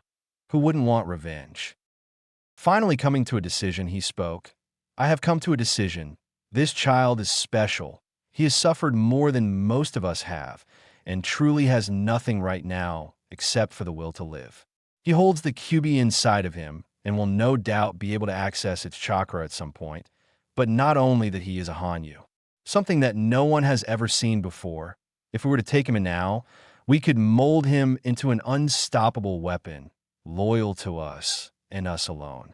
He would have every reason to trust us and be indebted to us, becoming an invaluable ally that the 5 great villages would never see coming. And best of all is that he is almost guaranteed to survive the extraction ritual due to him being a Hanyu. We wouldn't even need to worry about losing him later on at all. So I have decided that we shall keep him alive and train him into a powerful shinobi, one worthy of our ranks. Therefore, since it was you two who saved him and brought him to us, it shall be up to you two to look after him. You shall begin at once, and I expect reports on his progress regularly. You shall be sent everything you can need to train him and take care of him, weapon supplies, jutsu scrolls, whatever you need you shall have it. He paused, allowing Kakuzu and Hitomi to absorb everything he was saying. Great. So, basically you want us to be glorified babysitters? Snarled Kakuzu, not liking this at all. He may have some respect for the brat, but this was the last thing he wanted to do. Seriously? Jashin, damn it! Swore a very pissed off Hitomi, who then went on a very colorful rant, leaving no doubt as to how she felt. Enough! Ordered Pain as a wave of Ki flooded the room. You will do as I have instructed. I don't care if you like it or not, but you will do as you are told. Otherwise, you shall both feel the wrath of God. I expect you to raise and train this child, and that is final. Understood.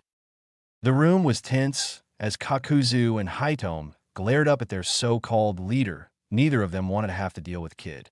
But this wasn't really something worth getting into a fight with Pain over, both knowing that if it came to blows they might now be able to beat him as they were right now. Finally, it was Hitomi who answered first. TC, fine. We'll take care of the brat for now, but we ain't spending long here in this damn hole. We still have shit we gotta do. We'll spend a couple of months here, training him in the basics, said Kakuzu. We'll make sure that he gets training while we travel, or when me and Hitomi are on mission. But after we've drilled him on all of the basics, we will be returning to our duties. Consequences be damned. Pain took a moment to think the situation over. Normally, he wouldn't tolerate such disrespect to a god such as himself, but they do have a point still. Even he can't actually expect a pair of S-rank criminals to spend all of their time raising a child of all things. Besides, their organization still needs to acquire funds if they are to proceed with their goals. And these two are the ones who have made a majority of the organization's funds so far. They would need to return work at some point soon. They couldn't afford not to. Very well, he said after some time. But I expect results, and if you're to be taking him with you, then you better make the most out of every mission with him. The experience will be invaluable to his education. Try to teach him in the most efficient way you can, so as to speed up his training. The sooner you train him to an acceptable level, the sooner you can return to your regular duties. After receiving nods from the two Akatsuki, Payne then decided it was time to bring the meeting to a close, seeing no other reason for it to go on any longer. If that is all, then this meeting is adjourned. The rest of you continue with your current assignments, and let me know of any important developments. And with that, he disappeared. As the others canceled the jutsu that was keeping them there, so too did Kakuzu and Hitomi. Back in the base in River Country. As the two Akatsuki opened their eyes, they both looked to each other and shared a groan, both knowing that the next few years were going to grate on their nerves to no end. They both hated kids, having always found them annoying as all hell just to be around. How the hell did that idiot expect them to raise one? Silently cursing fate for being a cruel bitch, they looked over to see that Naruto was still out cold on the sofa where they had left him. Seeing that he was still covered in filth that was starting to seep onto the couch, the both looked to one another, as if on some unspoken communication. They both raised their fists up into the air. Rock, paper, scissors, shoot, they both cried in unison while showing the other which one they had chose. Kakuzu laughed as Hidome let out a string of curses, having lost, not wanting to have to be the one to wash the brat up. Hopefully there would be some hot water left for her at the end. Gore. Damn it, I can't believe I lost again. Well, fine if I'm going to be the one to do it. Then we're jumping in the shower first. This way I can just get it over with before he ruins the sofa. TCH. The reason why you always lose is because you always choose Rock. And I don't care if you go first with the boy. I just don't want to be the one who cleans him up, replied Kakuzu as he sat back down on the couch. Yep, I'll get old Rock, said Hidome as she kissed her fist. Picking up Naruto, she threw him over her shoulder and headed in the bathroom, silently plotting to use up all the hot water just to spite Kakuzu. Hey, she had to clean up a very dirty brat. And herself, what's a girl to do right? Konoha Council Room. The room was tense, was all of the councilmen and women present. Although only a small portion of the Shinobi Council knew what was going on, those who did know were remaining tight-lipped. What had everyone else silently chattering to one another was that something bad had happened. The reason why, because even most of the civilians throughout the village noticed the mass of Jounins running through the city. The problem being that these are Jounins who are the elite of their forces, trained to be stealthy and fight entire wars out of public eyes. But all throughout yesterday, people were seeing them running at top speed all over the village. As they all waited for their leader to arrive, many were now openly speculating what it could be when they all froze, as a large amount of KI was felt by everyone there. As both of the civilian and shinobi councils could feel the source of the KI actually get closer to them, even a few of the shinobi councilmen had started to sweat. As the door opened, they could see their leader, the Sandame, walk in. For the civilians there, this was a first, as many of them had ever seen the Hokage like this before. For the Shinobi Council, however, they were almost all collectively thinking the same thing as the elderly leader made his way to his seat. The Kami no Shinobi is back. That's what most of them were thinking, as a certain Uchiha clan head was mentally thanking his ability to keep a killer poker face. Kami, I haven't seen that old man like this in years. Hopefully that jutsu worked the way it was supposed to, but let's face it, if they were able to find out that I was involved, I'd be dead by now. Fugaku thought as he kept up his facade of a concerned clan head. As Hiruzen sat down, he placed on his desk a folder filled to the brim with documents. Knitting his fingers together in front of his face and resting his elbows on the desk, he looked at everyone present. As he quietly wondered if any of those gathered were responsible for Naruto's fate, he took time to study everyone's face, their posture, whatever tells they might reveal to suggest any guilt in their body language. Taking all of it in for several minutes, as he came to the conclusion that he'd need to tell them all what had happened and watch their responses if he wanted to catch anyone.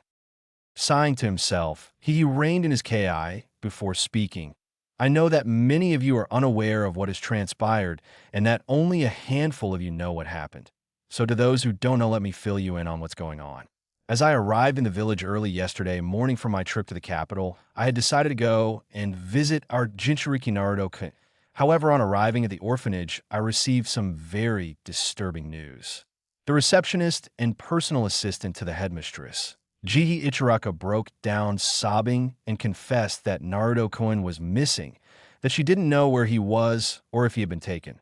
Pausing to let his words sink in, he carefully swept his gaze across the room, noting without surprise as most of the civilians appeared slightly happy with the news.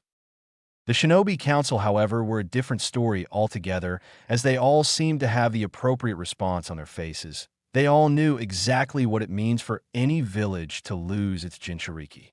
Jinchuriki are a major part of the village's military power, a highly trained shinobi with the ability to wield and control the abilities and chakra of incredibly powerful demons. Any of them can easily be classified as an S-rank threat on sheer principle. For one to go missing is not good at all. It can mean any number of things from being murdered to worse, being abducted. If that was the case, then anyone would be able to brainwash Naruto into attacking the village. Feeling that he had given them enough time, he continued. After Ji-san confirmed this for me by showing me Naruto-kun's bed, I made my way to the headmistress's office to question her.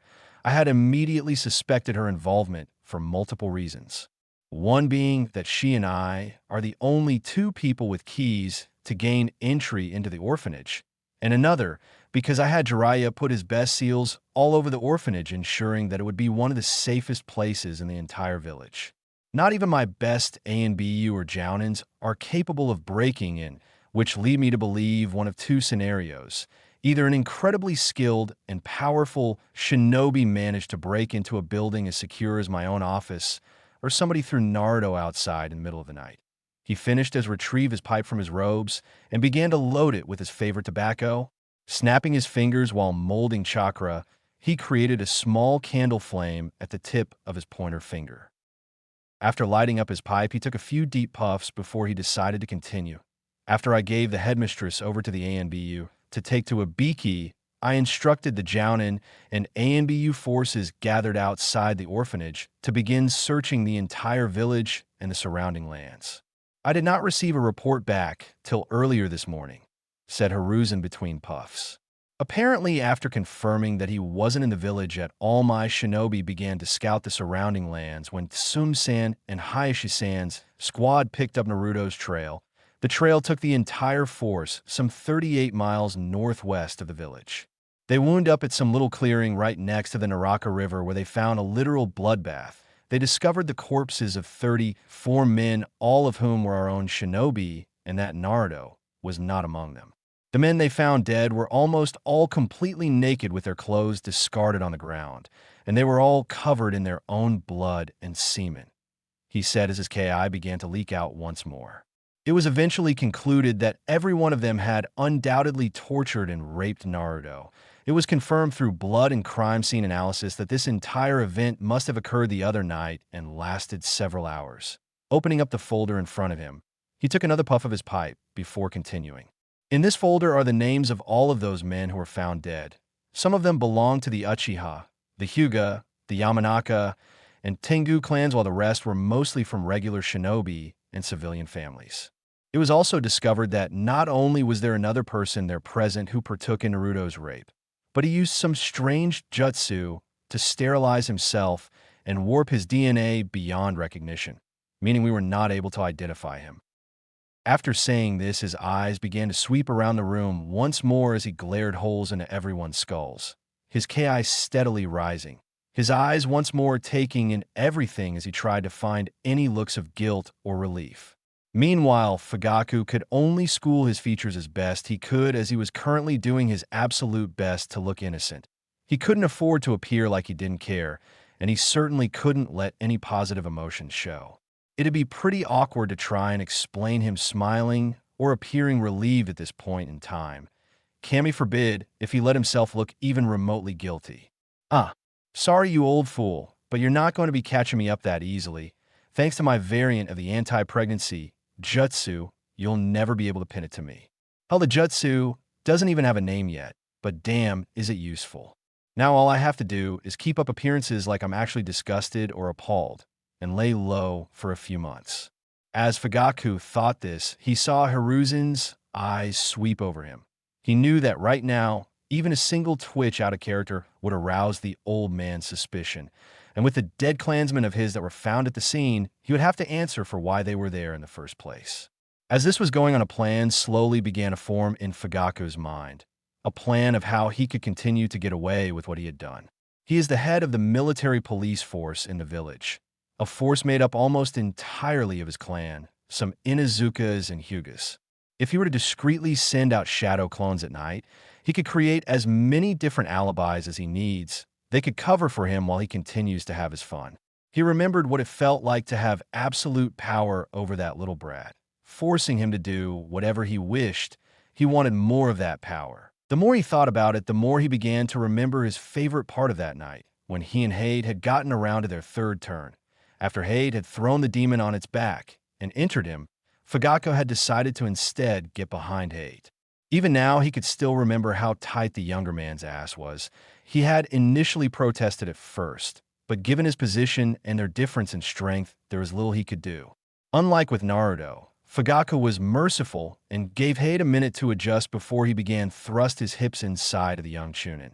The sheer force of his thrust sending Hade's dick in and out of Naruto. As he thought of how intoxicating that rush of power was having the both of them beneath him, as if he was screwing them both at the same time, he couldn't help the erection that came with his impure thoughts. Keeping his features schooled and not slipping up, he thought of how he managed to make both of them moan just for him. One thing was for sure, he was not done by a long shot.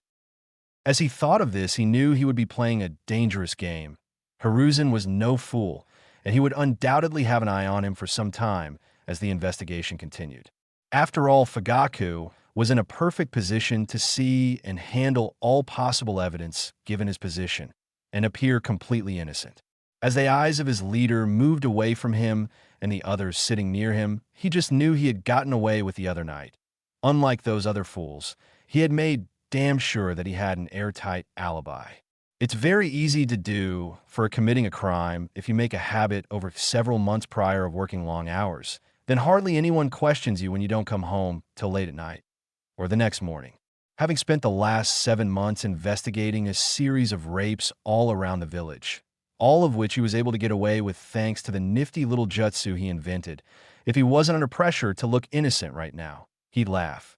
He'd laugh his cammy damned head off right then and there. As this was going on in another part of the room, some Inuzuka, matriarch of the Inuzuka clan, was currently doing everything she could to calm her husband Okami down.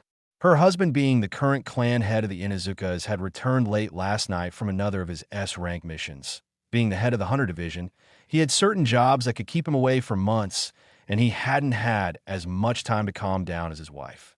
He was one of the only people to combine elemental ninjutsu with their clan techniques. Not only that, but with the help of them Sandaime, he had even mastered all 5 forms of elemental manipulation, all of which he was able to blend perfectly into any of the clan jutsus that he had mastered. He even came up with several new ways for clansmen and women to fight with their ninkin partners, being able to cover all sorts of ranges and scenarios that many simply weren't capable of before now. Who would expect a large dog to spit out Suidun or Katan jutsus? And the best part was that none of them could be copied or picked apart, as they didn't require hand seals for the most part. Just pure elemental and shape manipulation were needed. Okami was always a pleasant, if intense person at times, and like all Inuzukas valued family highly. But one of the things that always enraged Okami was the thought of anyone hurting a child, which was one of the reasons why, when he became clan head, he made it a policy that anyone in the academy was to be trained into the ground to ensure their survival later on. Something that attracted Tsum to him almost instantly. She had always wanted a strong pack leader, but also one who would happily die just to protect the pups, something that garnered much respect from the others in the clan as well. So for most of the meeting had been squeezing his poor wife's hand as he silently snarled at what the Sandaime had told the council. He was overjoyed when he heard that the men that were found were slaughtered, but that quickly changed when he heard that one escaped. As the Inazuka clan head was trying to contain his rage, Fugaku stood up to speak. Hokage-sama, is there any chance that this person may be the same serial rapist that we've been tracking for months? He asked with a very grim look on his face. Looking over to him, Hiruzen replied, "Why yes, Fugaku-san. Now that you mention it, there's a possible chance that they are one and the same. I hadn't thought of that. Thank you, because it certainly does match that bastard's Imohum. Stop by my office later this evening with whatever files you have from your investigation. We'll compare notes to what was found last night," he said, glad that Fugaku had pointed that out. That particular nuisance had been escaping and eluding capture for several months now. Who knows, they just might be able to nail him. As Okami was watching the exchange, he had to admit that Fugaku did make a valid point. If that serial rapist was involved, then he might actually be even more clever than they previously thought, which would make him that much more of a threat because he was obviously a shinobi. It wasn't just civilians he had targeted. He had targeted plenty of kunoichi and even some of the younger male shinobi, usually freshly minted chunits, meaning he was definitely smart and powerful enough to take his preferred prey and elude capture. As Okami was thinking about this, his nose caught something very faint in the air. Curious, he lightly sniffed the air before he froze. These are male hormones, and I can faintly smell male semen. What? It's very fresh to sniff. Fugaku, he thought as he glanced over at Fugaku, who had already sat back down. Why would he be giving off hormones right now of all times? And what's worse, what could he possibly be thinking about that would cause him have pre-ejaculate in his pants? He silently wondered as he continued to listen to what the Sandaime had to say. I'll inform Hiruzen about this later. For all I know, he could just be thinking about his wife or something, he thought as he focused his attention back on the Hokage. Hiruzen then picked up where he left off. Yes, while we can't identify the missing assailant at this time, that is not all that was found. It was confirmed that Naruto was apparently saved by at least 2 high-level shinobi. They slaughtered all of them in under a minute, judging from where all of the bodies were lying. And we know for sure that they took Naruto with them. Whether or not Naruto is alive is unknown at this time. The only other thing that they found was something that Hayashi-san and one of his clansmen noticed. Not only was then entire clearing saturated in Naruto's and the Kyuubi's residual chakra, but there was a third demonic chakra source there as well, one that appeared to be just as old, if not older, than even the Kyuubi's chakra. He finished as he finally sat back down. The entire room was speechless after that last bit of information was revealed. The civilians present couldn't comprehend how anything could be older than the Kyuubi, let alone any of the other bijou, because even they knew that the bijou were ancient. The Shinobi Council, however, were all collectively shitting bricks. Anything that was as old or even older than any of the bijou cannot be good. As the councilmen and women were talking to one another about what could possibly be that old besides another bijou, Danzo decided to speak up. What shall happen now, Hiruzen? He simply asked, a very plain question that was to the point. He was one of the few who could even get away with addressing Hiruzen by his name, let alone dare to try. Sensing that there was more to this meeting, he wanted to know what his old friend and rival would do. I'm glad you asked, Danzo, because as of this moment, this village is going to be under martial law, Hiruzen said as he stood back up and allowed his ki to flare once again. All rights, be they civilian or shinobi, are hereby suspended till further notice. No one shall be allowed in or out of the village, and a village-wide curfew is going to be in effect as of tonight. All those who are found breaking any of the rules are going to be punished swiftly and severely. The families of those responsible for what has happened to Naruto Uzumaki are to be detained and interrogated by any and all means necessary. The houses and dwellings of those families are going to search top to bottom for any and all possible evidence that might be incriminating. All clan privileges are also suspended till further notice.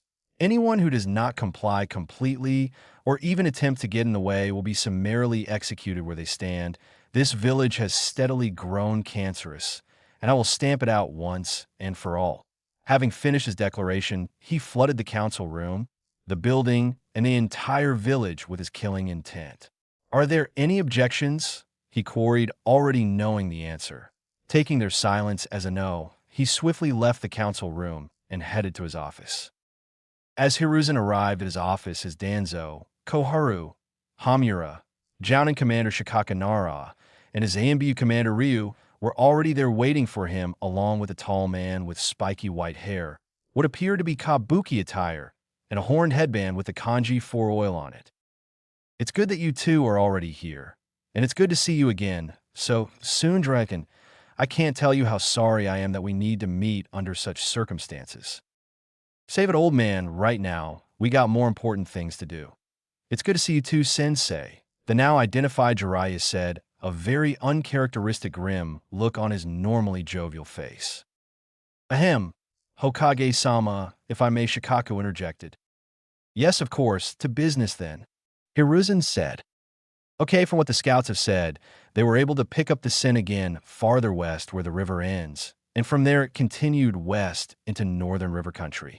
Shikaku said as he laid down a map of the elemental nations on Hiruzen's desk. But that was all our trackers were able to find, as by that time the descent had almost completely died out. One of them threw down some powerful stink pellets near the border. The whole place smelled like Tabasco Suisse.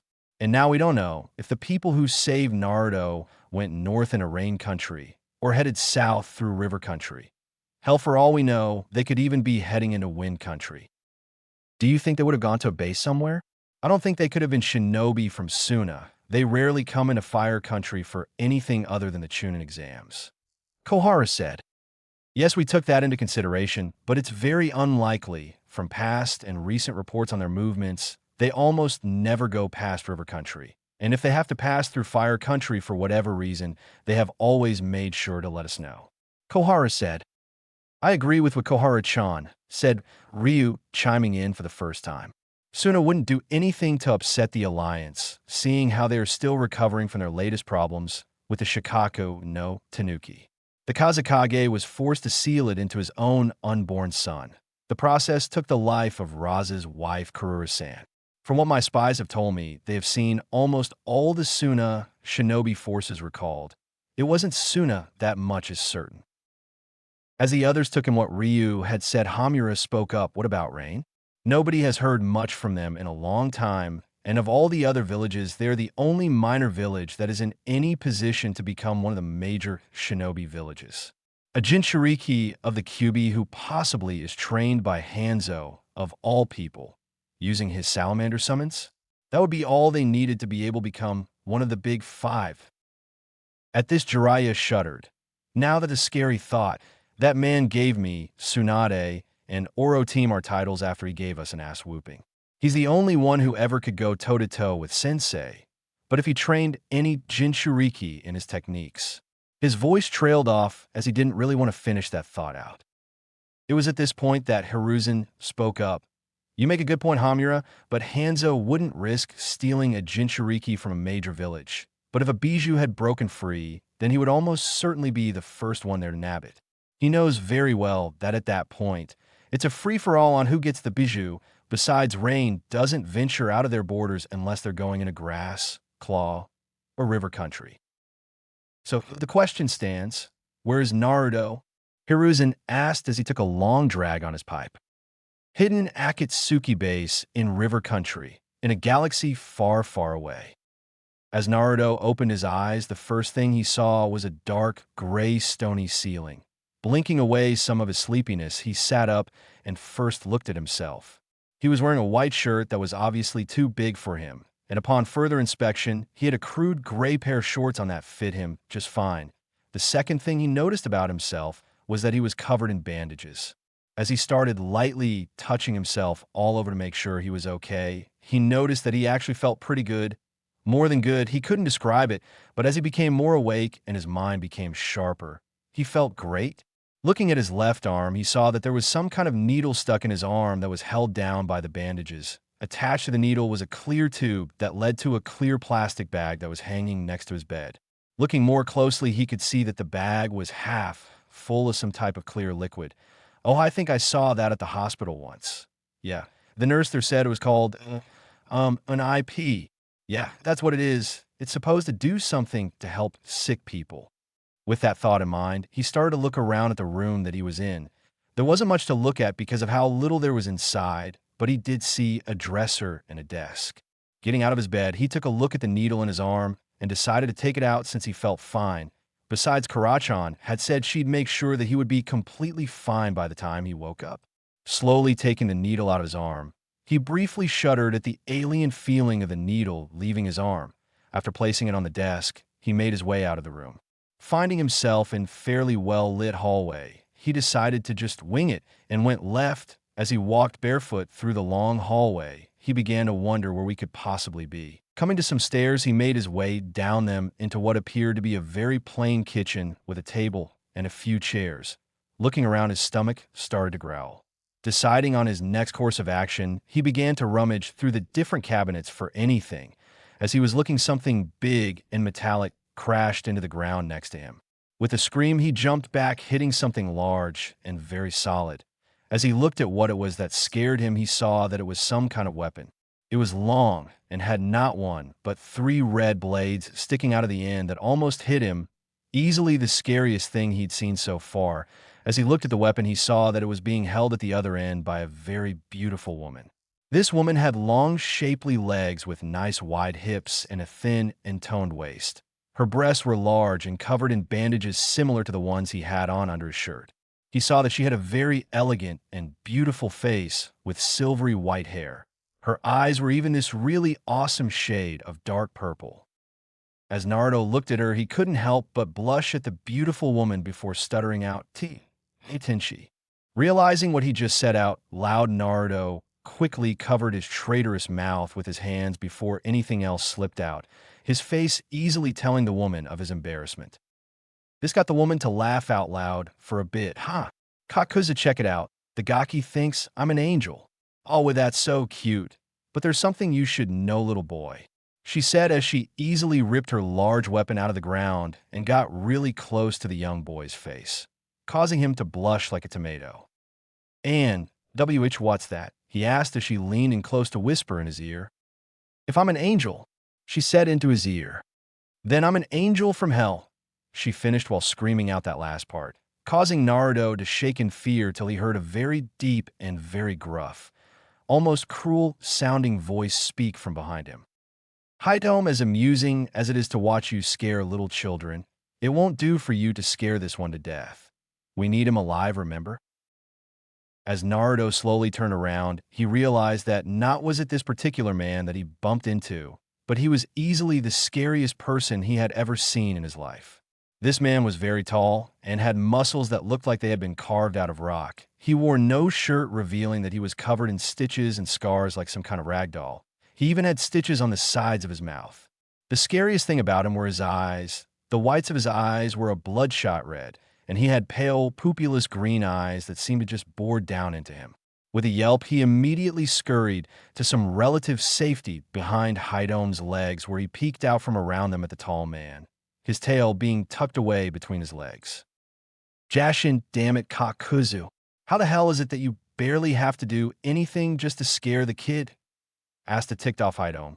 The fact that the kid was now hiding behind her of all people for safety just added salt to the wound. Kakuzu snorted, not giving her a response as he was still annoyed with her for using up all of the hot water. Looking at Naruto, he thought to himself, "So this is the brat we have to look after, huh? TCH. Well, I can't say this is off to a good start, all things considered. At least he didn't wet himself or anything." As he was doing his best to ignore his partner, who was now screaming at him for ignoring her, something clicked in his mind as he thought about the boy, in particular his name. Wait, Orochimaru said that this boy's name was Naruto Uzumaki. Could it be? If he is an actual descendant of the Uzumaki clan, then he's probably the last one alive. Never thought I'd see another one alive again. Looking back to his partner, who had finally stopped ranting, had settled for glaring daggers at him, he decided to get even for the cold-ass shower he had to take. Did you say something?" he asked, enjoying the look of absolute rage on Hidome's face. Somewhere in Konoha, a certain Umbu with gravity-defying silver hair was about to report to HQ on his mission to Snow Country when he stopped and very violently sneezed, feeling an odd mixture of happiness and abject horror for some unknown reason, like something precious of his had been profoundly corrupted. Back in a hideout. After hearing this, Naruto couldn't help it and started laughing at Hidome's expense. As he lightly rolled around on the ground by her feet, Kaku couldn't help the smirk that came over his face. This was just too good. Who knows, maybe having the brat around will be worth his while after all. If it will give him chances like these at least, it'll help pass the time to egg on Hidome. Hey boy, quit trying to hide behind me. I'm not your mommy. Hitomi yelled. Naruto stiffened as he had always been sensitive over that. Why, well, what do you want me to do? I need to hide behind something from that ogre, and you're it. Even if you aren't that tall, he yelled back, still hiding behind her legs. What? You calling me short? I'm a fully grown woman. I'm supposed to be this big you-bite-sized midget. Hey, you take that back. I'm only this small because I ain't grown up yet. What's your excuse? Came an indignant reply from Naruto. Why you? As Hidome went to grab Naruto by his ears, Naruto promptly bit her in the leg, getting her to yelp and jump back. OW, that hurt, you little savage. That's what you get. As Kakuzu watched their antics unfold before him, he could only watch in a mixture of horror and irritation. For one, they were both grating on his last nerves. And for another, the two of them were so damn similar. If he didn't know any better, he would have sworn they were mother and son. Deciding to put an end to this, he stepped in and grabbed them both by the back of their necks and slammed their heads together, resulting in a very satisfying bonk. Seeing that he had their attention, he spoke. Listen, boy, I know you must have a lot of questions, so sit down at the table and shut up. You too, Hidome. I'll make some breakfast and fill you in on what's going to happen. With that said, he turned on his heel and went to the cabinets and began retrieving various items. Getting the feeling that he should do as he's told, Naruto quickly sat down in one of the chairs that was there while Hidome did likewise. As Naruto looked at the both of them, he couldn't help but ask, "So who are you two? And not that I'm not thankful or nothing, but who are you guys?" Snorting, Kakuzu looked over from the simple omelets he was making. Well, that didn't last long, and the name's Kakuzagaki. That she-bitch sitting next to you is called Hidome. Fuck you, Kakuzu. Hidome-san, what's a bitch? Naruto asked confusedly. That's what you call a woman who annoys the hell out of you and won't shut up, chuckled Kakuzu. Oi, fuck you, Kakuzu, came Hidome's indignant retort. NYWYS, Kakuzu said, powering through whatever the other two might have said. That's our names, but who we are is another matter, entirely, seeing how we're the ones who rescued you from those men the other night. As Naruto immediately sobered up, he looked from Hidome to Kakuzu as again he was flooded by the images of what had happened to him. So these were the people that saved him? So what was going to happen now? What happened, he asked. We killed them all except for their leader Fugaku. He escaped, but don't worry, he'll get us soon enough. Hidome said, suddenly serious. What's going to happen now is that we're going to be taking care of you from now on. We are a part of a very special group of ninja called the Akatsuki. Kakuzu carefully said, trying to keep in mind that he was still talking to a 5-year-old child. We know how special you really are, and for now, we need to keep you alive. And in the meantime, we're going to train you to be like us. Akatsuki. Naruto asked, not fully understanding the word. No, Akatsuki. It's the name of our ninja group. We don't work for only one village, and we move around a lot. We're going to learn from some of the very best gaki, so don't let us down. Hidome said. Oh, okay, but how am I all right? Naruto asked. I take it you're referring to your arms and legs, yes? Kakuzu asked, receiving a nod. Sigh. Very well, but first let's start with what you were first. There's no real easy way to say it, so I'll just be upfront with you. Naruto, you are what is known as a Hanyu, or a half-demon. It's why you look the way that you do. Kakuzu said while he studied Naruto's reaction. It was fairly close to what he figured it would be. As soon as he finished speaking, Naruto's ears drooped down low to the sides of his head, and his eyes started to tear up. Each the things that those mean men said to me, they were true. Naruto asked, looking back up at Kakuzu and Haitome, tears now steadily falling down his face. He didn't want to believe that he really was a demon. He hadn't done anything bad ever, but somehow he knew that it was true. All he has to do is just look in a mirror anyways, and that will tell him all he needs to know. He's not like everyone else. He's not human. So, what happens now? He simply asked, still not sure of his fate or what they might do to him. Haidome then spoke up. We're going to make you strong, Naruto, so that way you'll never be weak or helpless ever again. When we're done with you, you're going to be able to show the world what a real demon looks like, so don't be sad or ashamed. Hell, in my religion, we celebrate and love demons and Hanyas. So be proud of what you are, cause it's damn better than being like all the others. And if you want a couple of years, I can teach you all about the glorious ways of Jashin, she said with a crazed, happy smile. Internally, she was thinking to herself, perfect. I can't believe I lucked out in finding one. With all the training we're going to be doing, he's guaranteed to trust us. And the best part is if I play my cards right, I'll have a pupil to the ways of Jashin. I can't wait to take him to his first sacrificial murder. I'll be able to teach him how to use blood as a weapon, how to use cursed jutsus, the birds and the bees. It's going to be so much fun, she thought to herself as she looked at a now confused but somewhat excited Naruto, who now seemed to be calming down a little. As she looked at how the boy was acting, she noticed something that didn't seem right. Now, for all of Haidome's crazy, she knew everything from torture to even basic psychology, something that she used whenever she was going to be torturing some poor bastard to fuck with their heads. And if there's one thing she knew, it was that trauma victims like Naruto are never this together or well. Something was off, and what better way to find out than to make the brat tell her? Sitting up in her chair, she asked, "Hey Naruto, how about you tell us why you ain't crying your eyes out, huh? We know you went through some pretty bad shit the other day, but you just woke up. You shouldn't be able to even speak, let alone this well," she said as she quickly shot a look to Kakuzu. Nodding, he then chimed in as he set a plate of food down for each of them. "Yes, I was wondering the same thing. You speak very well for a 5-year-old orphan, especially one who just went through something that traumatic," Kakuzu said, narrowing his eyes at the young boy. "Anything you want to tell us?" he asked in tone that promised pain if he didn't like what he heard. Looking from one to the other and seeing that he wouldn't be able to keep this a secret from them, he figured it'd be best to come clean with them. Gulp? "Oh, okay, but could I eat first and have some water? It's going to take a while to tell you both," he said as his stomach let out a loud growl, much to Naruto's embarrassment. "Fine," Kakaza said, figuring that whatever it is could wait till after the kid ate, not like the Gaki is even capable of concentrating while hungry anyways. As they all ate, there was a subtle, quiet tension in the room, as Haitome and Kakuzu silently looked at each other, as if sharing conversation. It wasn't normal for either of them to be this accommodating for anyone at all, and it was already starting to get on their nerves, but given what had transpired the past few days, they supposed they could cut the kid some slack.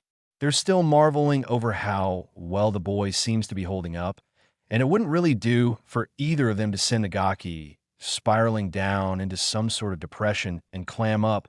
At this point, they knew that he was definitely at his most fragile, and what happens next could make or break him. As they finished eating, Kakuzu looked over as if to speak before Naruto cut him of, "I know, Kakugen, I know," said Naruto as he took a deep gulp from his glass. "I guess I should start from the beginning then, right?" he asked, getting a nod from both of the adults. "Okay then, I know everything it is that they did to me," he said with a shudder. "I wanted the darkness to just take me. I wanted to shut my eyes and go to sleep so bad, just so I wouldn't have to deal with it. Sniff, they stuck some kind of needle in my neck saying that it would keep me awake. It worked, 'cause I remember everything. I remember how they cut me, how they burned me with fire, that they cut my arms and legs off." Taking several moments to breath and to steady himself, just like Harachan had told him to do, he quickly drank some more water before speaking. "They even cut my penis off too," he said quietly, almost to himself, as he saw the grim looks on both adults' faces looked slightly shocked at the news. While they were cutting PP parts of me away, this red chakra came out of my tummy and started to help me. This particular bit caught Kakuzu's and Hidome's interest. Not only did he know what the Kyuubi's chakra was doing for him, he even knew what chakra was to begin with. A 5-year-old. Pretty soon they started to do other things to me. I can still taste and feel them. Naruto said as tears started to leak out from the corners of his eyes. His ears now drooped flat against his head. Now even Hidome was starting to really feel for the Gaki. As a woman, she knew all about what fates that all women feared. Especially Kunoichi, she knew what it was like to be taken advantage of too. That was ultimately how she ended up being found and saved in the wilds of Iron Country by the High Priest of Jashin. Reaching out across the table, she tried to comfort the boy by rubbing his shoulder. It didn't have the desired effect, as he violently ripped his shoulder away from her, yelling, "Don't touch me."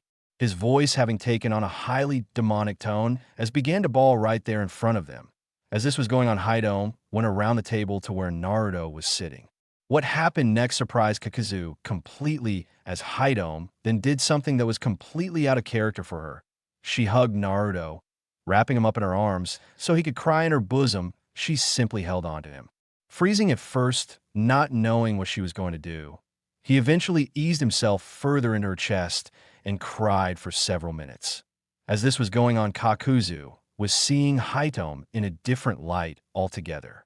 Figuring that she must have experienced something similar in the past, he decided to let the two of them have their moment. Besides, it wasn't like there was much he could do anyhow. As was busy getting it out of his system, Hidome was currently at war with herself, as all of this was bringing back a lot of old memories from her past, before she found Jashin and became immortal. Ugh, what the hell is wrong with me? I'm supposed to be a hardcore bitch with attitude, not hugging some demonic gaki like I'm his mommy. Jashin, damn it. This is not good for my image. I just know Kakuzu is going to give me grief over this later. Why the fuck does this kid need to be so Jashin damned cute? While this was going on, Hidome noticed that Naruto seemed to have calmed down quite a bit. Slowly letting go, she noticed a hesitance in Naruto to let go of her. Oh, I guess he likes my hugs. No. Bad Hidome, bad. Hardcore bitch. As Naruto sniffled and wiped the remaining tears from his eyes. Thanks, I really needed that, he quietly said. No problem, Gaki. Just don't expect too many of those, okay? Can't let people think I've gone soft. Ooh, okay. As Naruto steadied himself, he thought back to the last thing he said before he blacked out. I think I remember seeing you too before I. He seemed to briefly struggle, as if trying to find the word he was looking for. Blacked out. He finished as he looked at them both. What happened next was I woke up somewhere else, and I'm not talking about here. He said as he began to explain to them where he woke up and how he first met the Kyuubi, even going as far as to tell the two of them that her name was Kurama, and about what happened when he woke up next to the Kyuubi again. Flashback. Kurama had been taking care of Naruto for several hours now, the kid having spent most of the time crying till he had finally cried himself to sleep. As she watched over the kid, she couldn't help but marvel at how cute and innocent he looked, and as he slept, how peaceful he appeared. She knew, however, that the poor boy was anything but at peace, and that the kid would most likely feel the scars of that night for quite a few years still. As Naruto began to stir from his nap, he slowly opened his eyes, the first sight to greet him being the Kyuubi, whom he couldn't help but feel safe with. He couldn't find the words to describe it yet, but somehow he just knew that the Kyuubi knew that Karachan would never hurt him. He could see it in her eyes.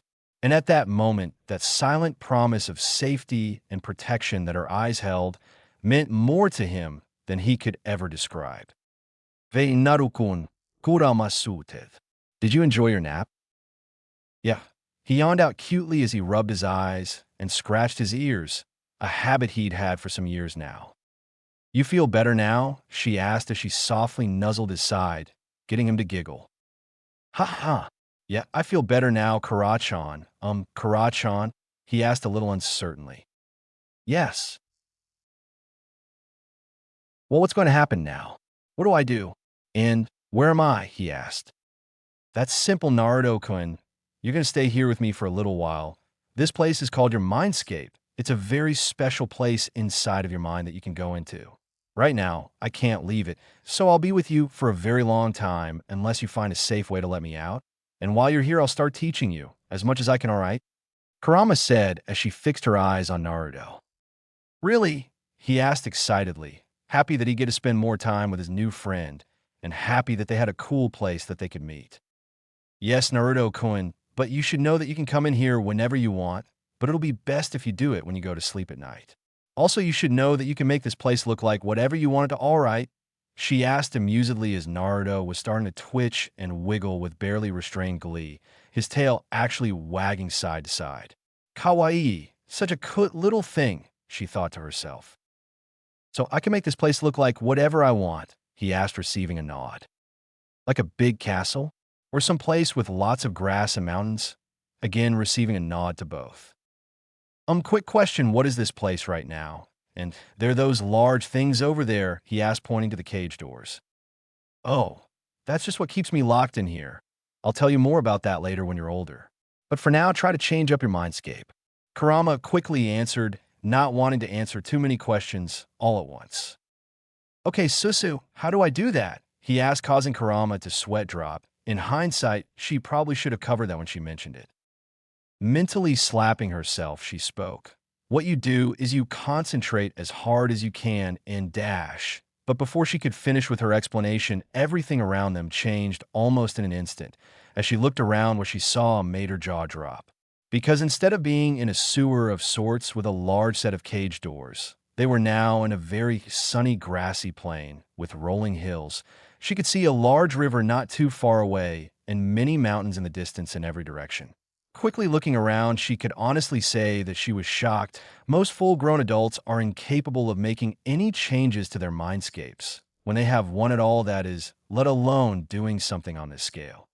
On their first try, as she was busy looking around for the life of her, she couldn't find the cage doors or the seal holding her anywhere. It wasn't until she felt something swinging around on her neck that she stopped to inspect it. It appeared to be a necklace of some kind that hung low enough off of her neck for her to easily grab it. It was a simple gold heart-shaped locket on a gold chain. When she opened it up, it had a picture of Naruto on one side and the seal itself on the other side. Looking back at Naruto, who was now shyly sitting on the grass with his tail wrapped around him, he asked, Do you like it? He asked hopefully. At this, Kurama suddenly felt a lump form in her throat as she stared at the boy. Does she really mean this much to him? He doesn't even know the significance of what he's done. He isn't just giving me a gift. He's trusting me with his own life and asking for my hand in marriage, she thought to herself as she started to blush deeply. Marriage being something she hadn't even thought about in several hundred years. Noticing that Naruto was still waiting for an answer, she quickly nodded so he wouldn't get the wrong idea.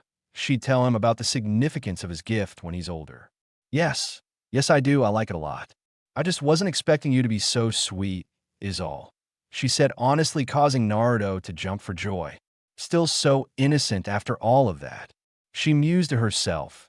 As she watched the kit, she quickly remembered something else about the mindscape that Naruto would need to know. Ahem, Naruto-kun, she said, getting his attention. There's one final thing about this place that I forget to tell you about.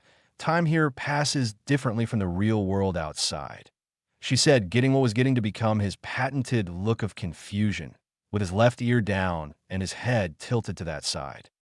What I mean is when you wake up and you're in the real world, everything is normal, but here time goes by much more slowly. Every hour you spend out there in the real world is as long as a full day here in the mindscape. It can even be longer. You could spend anywhere from 6 to 8 days in here every night you go to sleep, or even a couple of months if you wished, she said as Naruto looked at her with wide eyes. That was indeed a long time. 2 months later. The last few months had gone by fast for the both of them. Kurama had done her best to help the poor kid, to keep him from becoming withdrawn and receding into himself. The sheer trauma from what he went through is almost surely going to have lasting effects on him for the rest of his life. No matter how much treatment and help he may receive, and no matter what he may do to forget about what happened, the damage was still done. Kurama knew that with such a level of damage, even if Naruto had someone from that Yamanaka clan wipe his memories, It would only make things worse because he would still suffer from what had happened to him. He just wouldn't know why. The only way for Kurama to help Naruto recover from his torture and rape would be to help him face it and explain everything to him, so that way he could have some measure of peace in knowing just why it happened to him. Needless to say, the immortal demoness had her work cut out for her in trying to explain all of this to the kid, a 5-year-old no less, but luck was on her side, it seemed. Something that the demoness hadn't expected was just how smart Naruto was. He seemed to be learning and understanding what he was told at an alarming rate, and seemed to have as many questions as there were stars in the sky. So Kurama did what she could. She smothered the kid with as much affection and encouragement and love as she possibly could. And as time passed, Naruto truly began to understand what had happened and all of the reasons why. How he ended up with Kurama sealed inside of him, why all the others hated him, and why he looked so different. With the hard part of explaining all of this to a severely traumatized 5-year-old finally out of the way, something that took just under 3 weeks to do, Kurama could breathe a little easier. She knew that now Naruto had come to terms with everything, that he would still be fragile. He would be in a state that can either make or break him completely for a while. All she could do was hope that the kid was at least given a chance to heal. So after Naruto woke up from one of his naps, she began to teach him what she could, starting with who and what he was. After covering that, she began to teach him what she could about reading and writing, what chakra was, what chakra is made out of, and what she could remember about the boy's parents. Something that made Naruto eternally grateful. Thanks to Naruto being a Hanyu, he would always be different from the rest.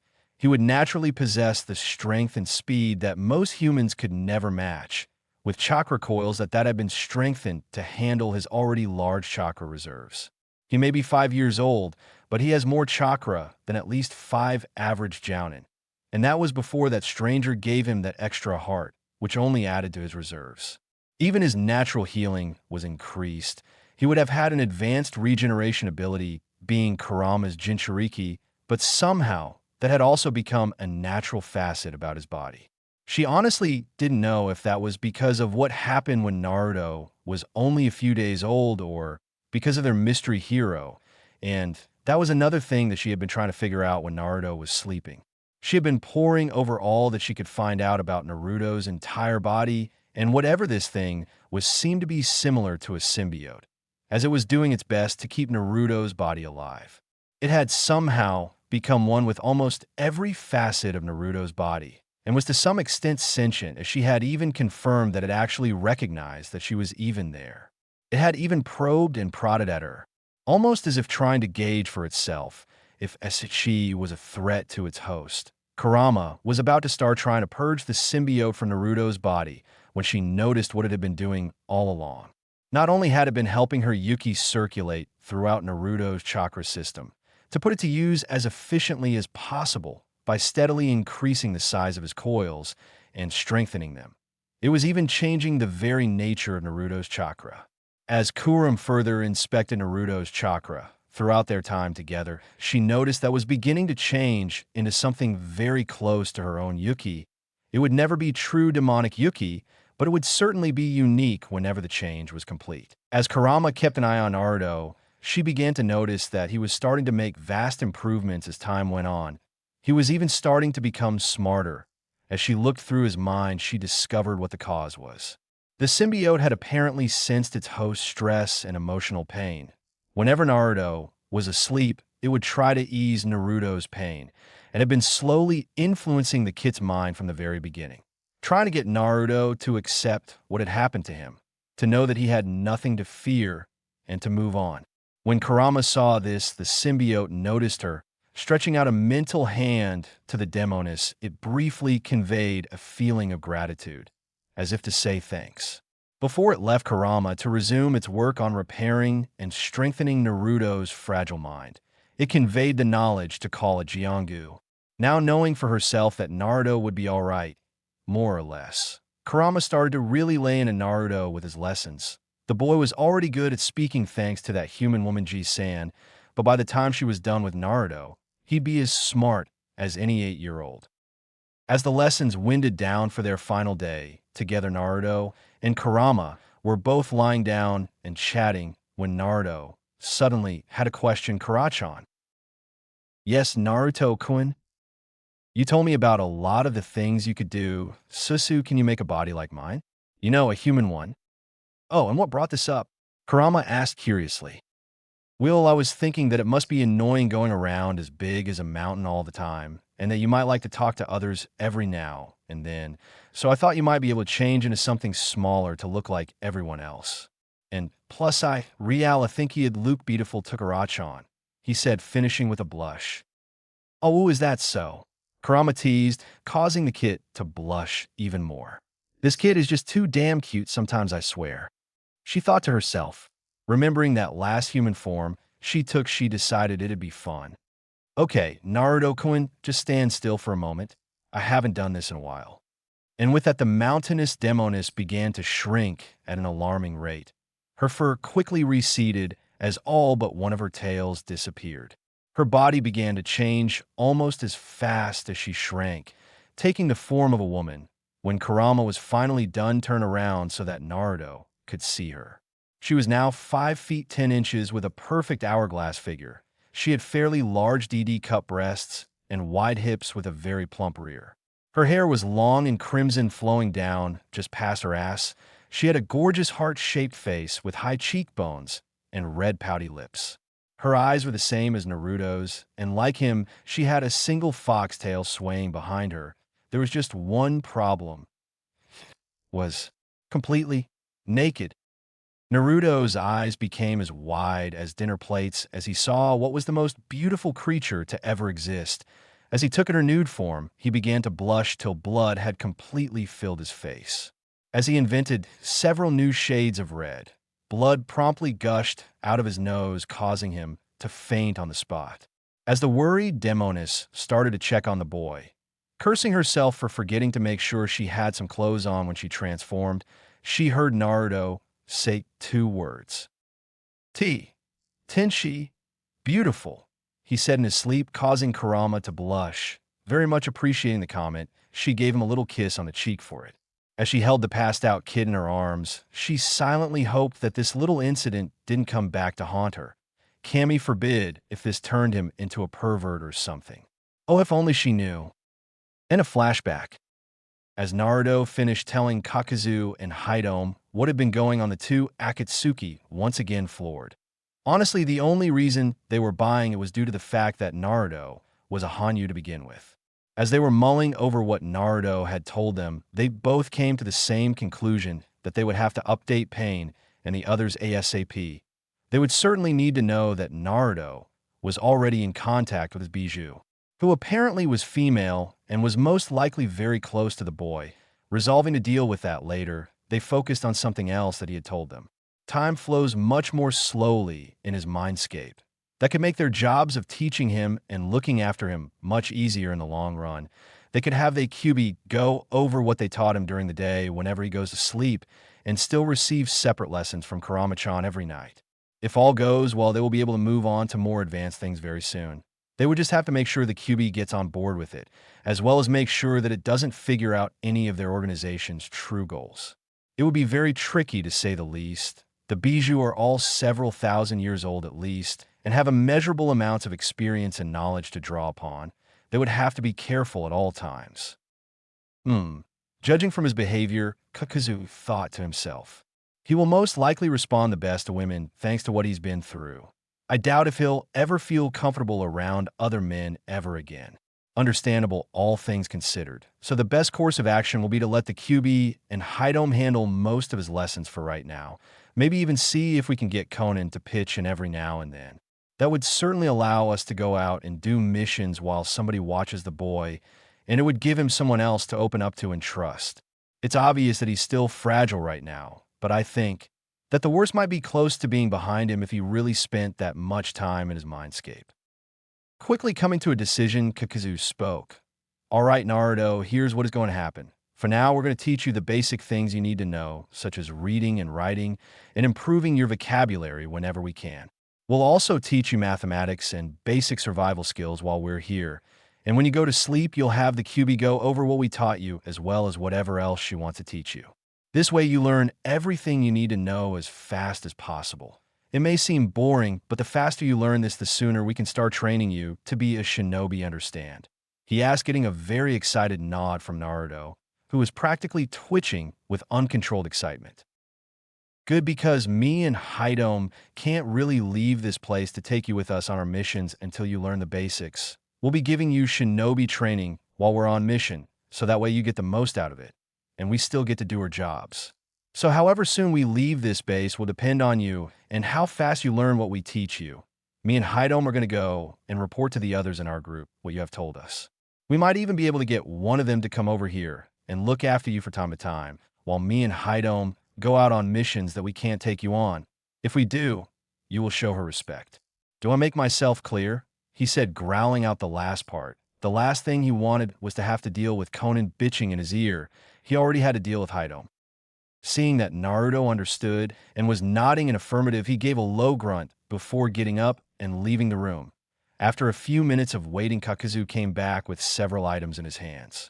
Laying them out on the table, they appeared to basic tools that every ninja would have: a belt, 60 kunai, 80 shuriken, ninja wire spools, smoke bombs for kunai holsters, large enough to hold 15 kunai each, 2 large shuriken holsters that would rest on Naruto's hips, large enough to hold 40 shuriken each, 1 standard shinobi pouch, and a very beautiful tanto. As he laid the tools and weapons out for Naruto to see, he looked over and told him, "These are yours now.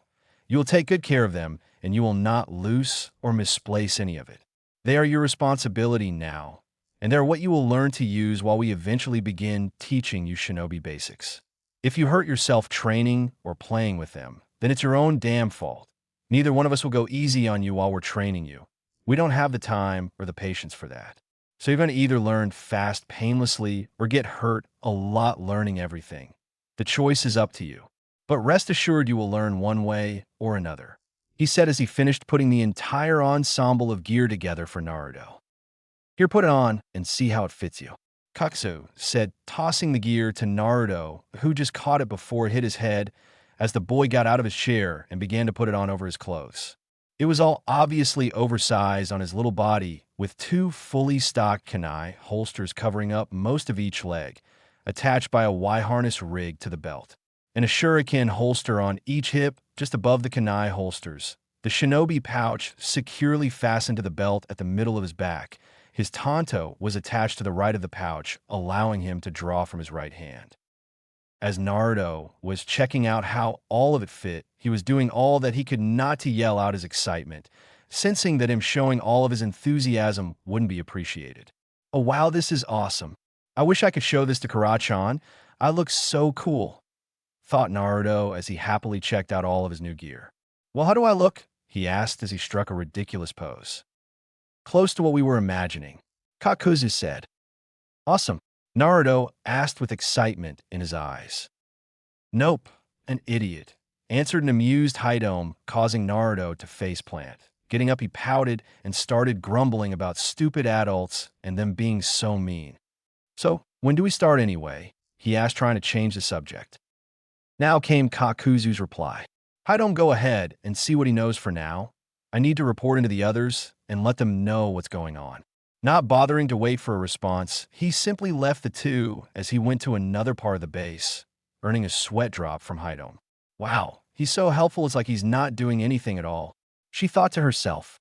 Looking back to Naruto, who was all but jumping up and down with excitement, his ears and tail twitching with glee, she simply sighed, somehow knowing full well that she was in for a very long day. "Jashin, damn it," she thought as she started to question Naruto. Can't teach the Gaki anything till she found out what he knew anyways.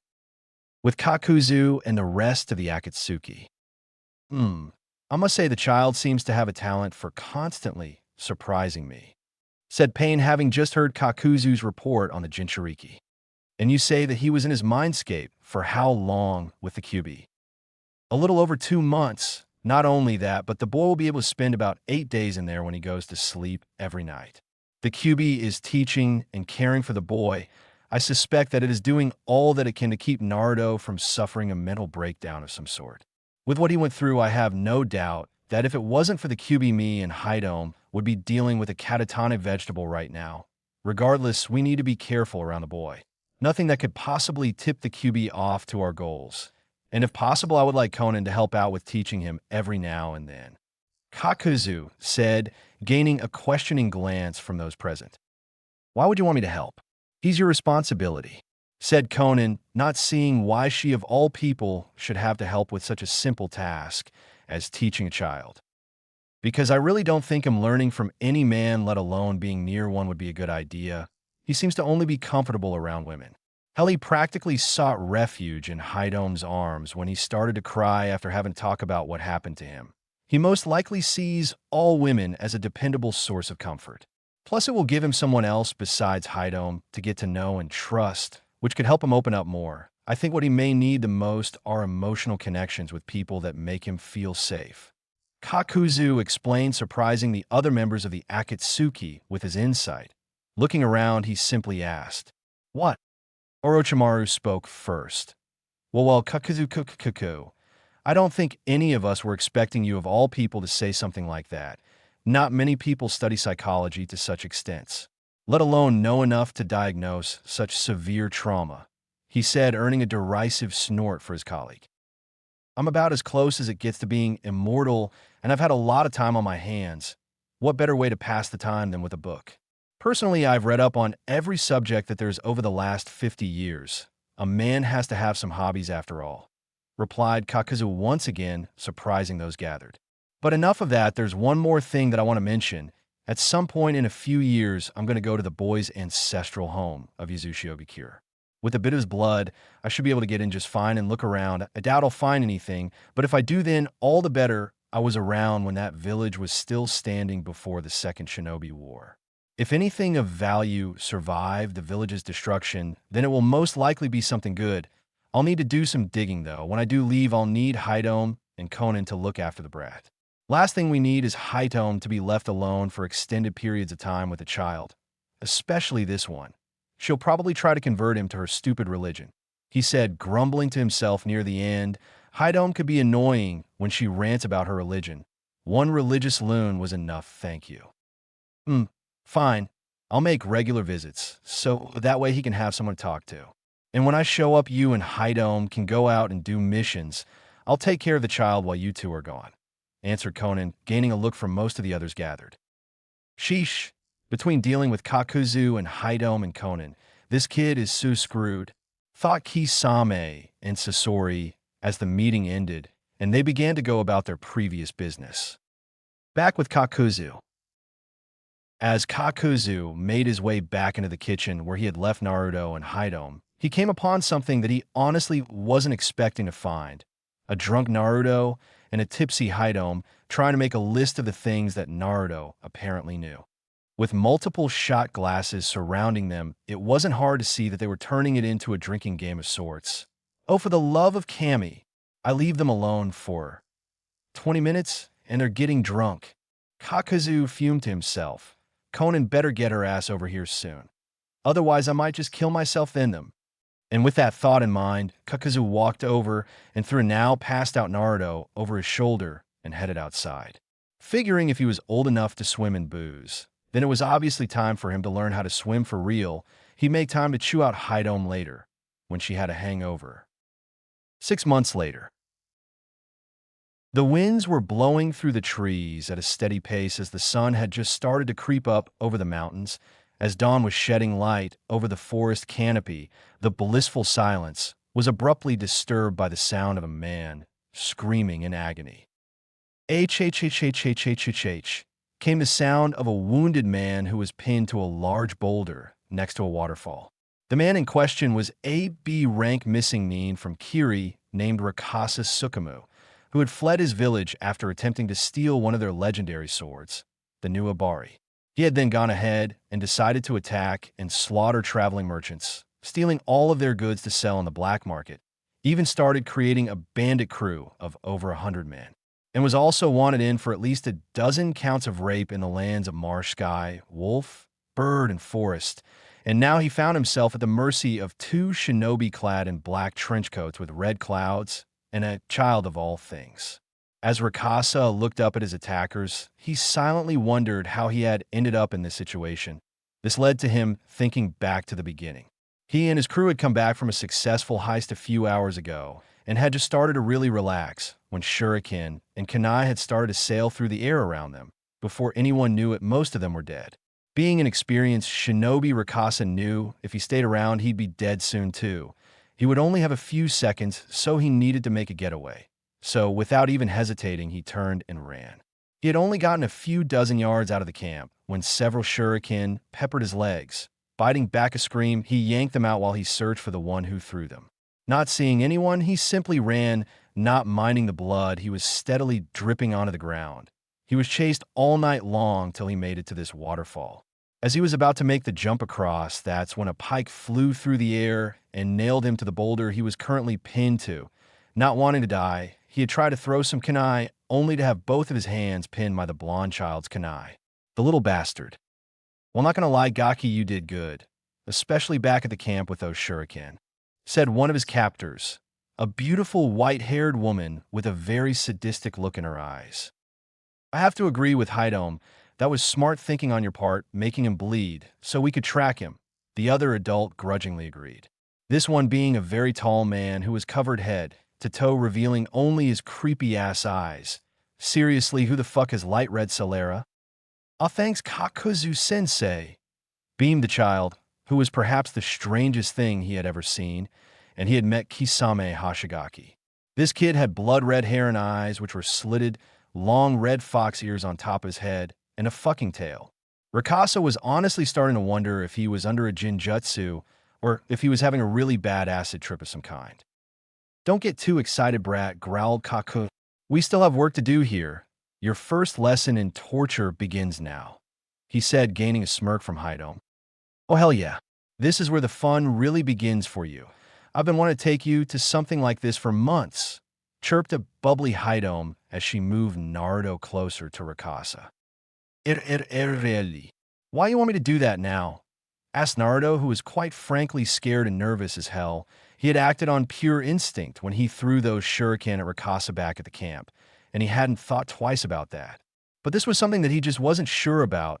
They wanted him to do some of the same things that those men had done to him all those months ago.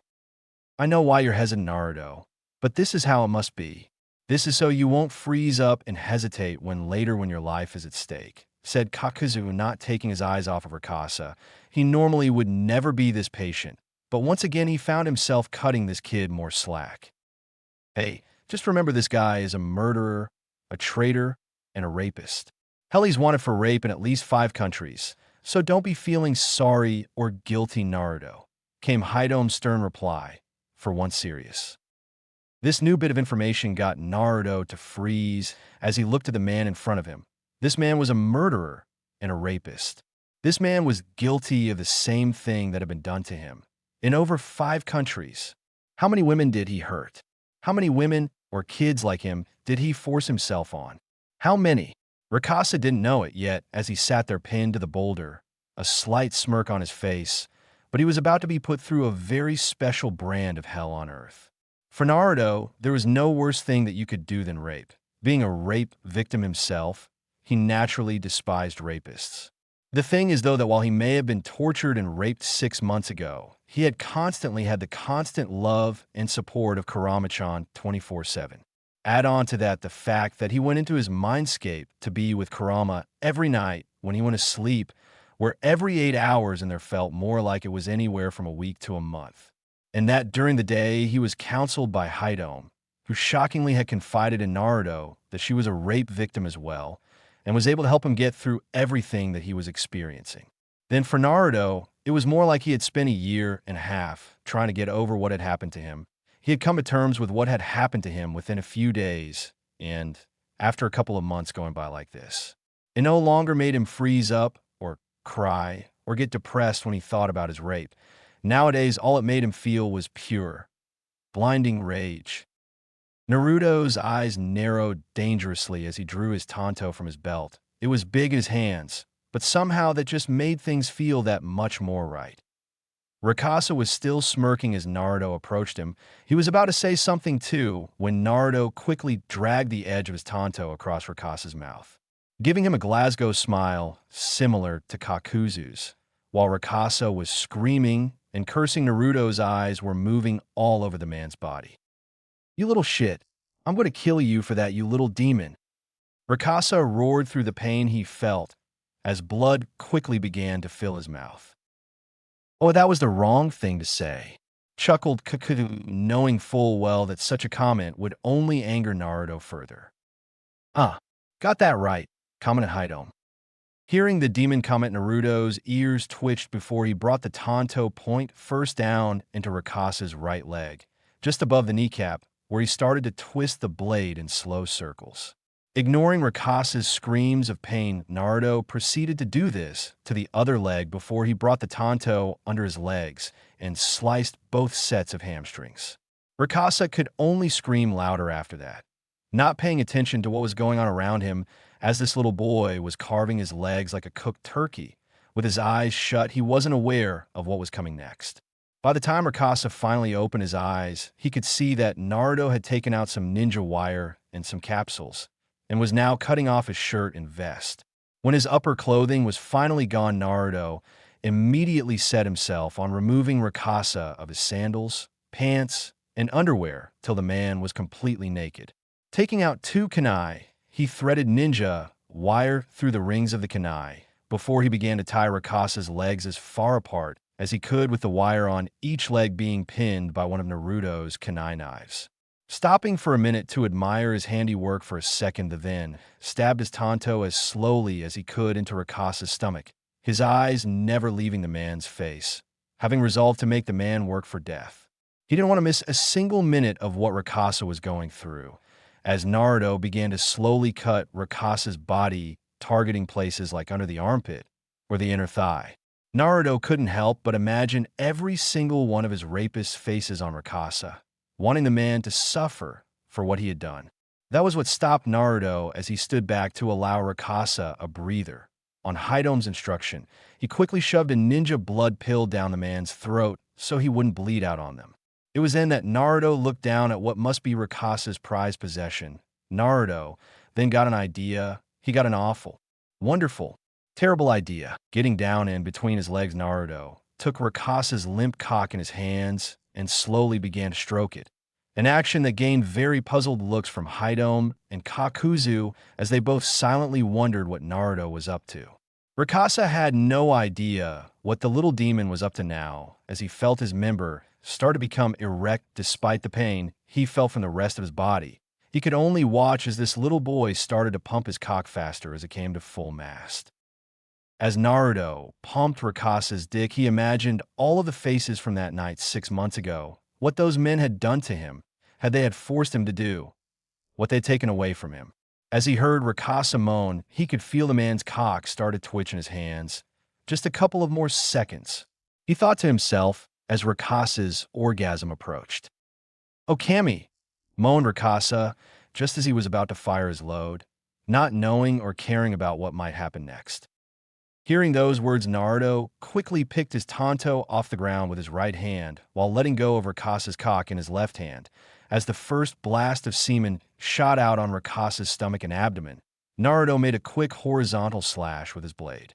Rakasa's eyes flew open as he watched the top half of his cock fly through the air and land on his lap in mid-orgasm, the pain not registering due to his brain being in shock. With all of that blood that had been rushing to that one part of his anatomy, the blood pill he had been forced to swallow beforehand, and him being in the middle of coming when it happened, all contributed to an impressive amount of blood shooting out like a miniature fountain. The scream of pure horror and pain-filled scream that ripped itself out of Rakasa's throat easily scarred all of the surrounding wildlife away for miles, as Hidome and Kakuzu looked on stunned by Naruto's brutality. The latter having wincing and covering his own manhood as he witnessed something that even he could admit was fucked up in the extreme. Hidome, on the other hand, was actually cheering for Naruto as Rakasa continued to scream. Naruto simply watched with an unnaturally satisfied look on his face as Rakasa screamed at the top of his lungs for several minutes. When he finally seemed finished and was gasping for breath, that was when Naruto spoke. "Are you done?" he asked, causing Rakasa to look up at Naruto with pure murder in his eyes. "Good." And with that, Naruto drove his Tonto into Rakasa's left temple, going through his skull with the tip coming out the other side. Ripping his tanto out, he quickly cleaned it with some scraps of Rikasa's clothing before sheathing the blade and walking off, preferring to be alone for a little while. As Kakuzu sealed the body into a scroll, he couldn't help but ask, "So, Haidome, how long do you think it's going to take for you to get him interested in your religion?" Given what he had just seen, he could honestly say that he'd be shocked if the young Hanyu didn't convert within another year or so. "Give me 6 months, Kakuzu, and I'll have me a brand new acolyte for Jashin. Gotta say, though, I'm proud of the little tyke. Hell, I didn't even see that one coming." Haidome replied as they began to make their way to where Naruto had gone. "He's going to be Jewist fine," she said mostly to herself. As they retrieved Naruto, they and headed west towards Wind Country. Kakuzu and Haidome could tell that Naruto was feeling better. The smile he had on wasn't a fake one, but a small, genuine smile of contentment. For Haidome, she could see that Naruto had gotten his power back, which is something that many rape victims never get back. She could easily admit to being happy for him. From here, the only way for the little Hanyu to go is all the way up. She got the feeling then and there that the next few years were going to actually be fun. Having Naruto, around a 7-year-old, was currently running through the woods of River Country as he channeled steady amounts of chakra to his legs with each step in an effort to go as fast as possible. The peculiar boy was looking in all directions. Coming to a sudden halt behind a large oak tree, the boy channeled some chakra into his black trench coat. While performing the necessary hand signs, he muttered, "Hijitsu, cloak of invisibility." And within a few seconds, he was invisible to the world. As he steadied his breathing, his 2 large fox ears were twitching left and right underneath the hood of his coat. Trying his best to strain his naturally amazing hearing for any signs of his pursuer, he knew he would eventually be caught. That was inevitable. The goal was simply to evade capture for as long as possible. Not easy even for most ANBU, when the person tracking you down has been hunting and killing people for the last 5 decades. Personally, Naruto wanted to make his sensei work for it. It was so annoying constantly being captured by him. So ahead of time, he had picked out the routes he would take, even finding places that would be perfect for his traps and his cloak of invisibility jutsu, which was why he was currently hidden within the large tree roots of this oak tree he had found the other day. He knew his jutsu worked best on flat surfaces, but if you press your body up against certain surfaces just right, then you look like a natural part of nature when the jutsu is activated. And surrounded by these huge-ass roots, he knew it'd be slow going before Kakuzu found him. The chase had been going on for about 2 hours now, but Naruto knew that eventually he would be found. His sensei was just that good. But Naruto wasn't going to make anything easy for him. He had silently resolved that if he was going to get his ass kicked every time he trained with either of his 2 senseis, then he was going to give them hell each time. Which was what led to Naruto grilling Kakuzu and Haidome with as many questions as possible on each lesson, wanting to find out everything that he could use against them when they sparred. When he had to do this anti-capture exercise, stealth training, all of it, he quickly learned never to do things the same way more than once or twice. Not unless it was part of a trap you had already set, and if you were hiding from enemies, to never leave your hiding spot unless you were about to be attacked. That last bit took him a while to get down pat. Kakuzu, being who he was a master of psyching out opponents when he wanted to, and tricking Naruto to leave his hiding spot before he had actually found him was child's play. As Naruto waited out his sensei, he made sure to regulate his breathing carefully to make no noise, taking advantage of the winds blowing through the trees to take deeper breaths when needed, his ears listening for anything. As he waited, he couldn't help but briefly think about how far he had come since he met Kakuzu, Haidome, and Kurama-chan. He had come a long way and had learned a lot in the past 2 years with them. With the benefit of being able to go into the mindscape every night, he could make 6 to 8 hours of sleep feel like a week or even a month if he wanted. Quickly figuring out how to adjust and control that aspect of his mindscape, he could make each visit be and feel as long or as short as he wished, which was a little confusing for a few months. But he and Kurama-chan eventually got the hang of it, which led to them poring over all that Kakuzu and Haidome taught them, and then continuing on from there. This all had the effect of not only speeding up the rate at which he learned things in general, but it also allowed him to mature and become smarter at a much faster rate. Karamachan had even admitted that he had the maturity and mentality of 10-year-old just a few days ago, and he was turning 7 today. He couldn't wait to see how things would be when he actually turned 10, or the things he could learn in the meantime. Because he was so small, there was only so much that any of them could teach him. So while they waited for his body to grow up and mature, they grilled him into the ground on reading and writing mathematics, the importance of money, according to tactics, and finally chakra, ninjutsu, and jinjutsu theory. The last 3 being things that made his head spin for a few months, but he eventually got the hang of it. Aside from it, the only thing they would let him do was exercise and practice his weapons, which he really enjoyed. He had gotten really good at using kunai and shuriken, getting his aim to an acceptable level by Haidom standards. She then taught him about Senbon needles, what they were for, and the best ways to use them. She even taught him how to properly use Fuma shuriken after he turned 6 years old, which led to him hugging her tightly around the waist and screaming thank you over and over again. Naruto loved using Fuma shuriken, especially the ones that folded for easier carrying, and when he started practicing all of his shuriken jutsu, his aim eventually got to pinpoint accuracy. The final thing, however, came a few days ago, where Kakuzu had approached him and told him that he would be tested on his birthday. If he passed, then Kakuzu would not only start to teach him about the Jiangu, but would also tell him something else important.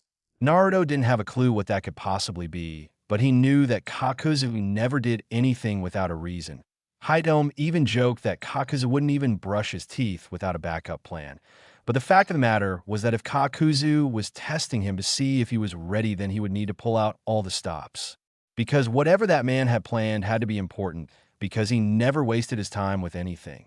Time is money, after all, and he never made any sort of move without some type of purpose.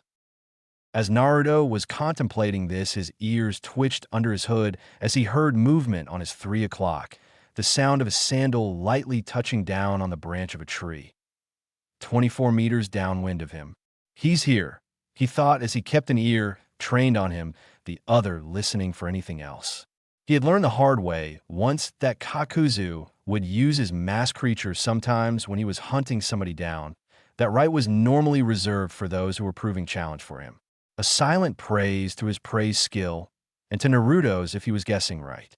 As Naruto let slip a sliver of chakra to his ears, his hearing was briefly magnified just long enough to hear the telltale flap of wings in the air.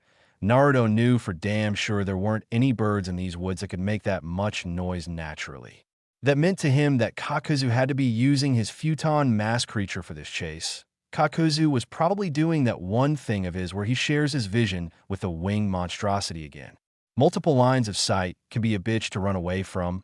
Honesty, his best bet would be to stay put and hope that they left, but knowing Kakuzu, he wouldn't be leaving anytime soon.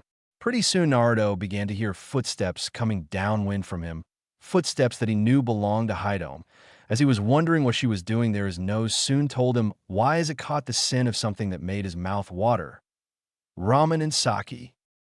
Oh, that's just not fair. He thought at the underhanded tactic that they were employing to get Naruto, something that briefly made them wonder if they really thought that using his 2 biggest addictions would actually work. After a few brief moments, he grudgingly came to the conclusion that if they didn't leave soon, then yes it would. As Haidom handed Kakuzu the ramen and sake, Naruto could feel his resolve crumbling as he could smell the spicy pork and miso ramen from where he was hiding, and wait, he knew that smell. They had Fire Blossom sake. That's the most expensive sake in Fire Country. Even the daimyo is known to have a fondness for it. Looking around the clearing, Kakuzu spoke up. Naruto, I know you're here, so come out now, or I dump this all into the grass, he said, gaining a smirk from Haidom as they both mentally counted down the seconds till Naruto's will crumbled. No, I must have it. Naruto screamed comically as he burst from his hiding spot and made a beeline for the ramen and sake, snatching both from Kakuzu's hands before any harm could happen to them. Don't worry, I'll keep you safe from the mean old shinobi, Naruto said with a slightly crazed look on his face. Meanwhile, Haidom was laughing her ass off as Kakuzu reluctantly handed her a wad of cash. Ah, I told you it would work, Kaku team. This kid loves ramen and sake more than life itself. Haidome sniggered while Kakuzu began to grumble to himself.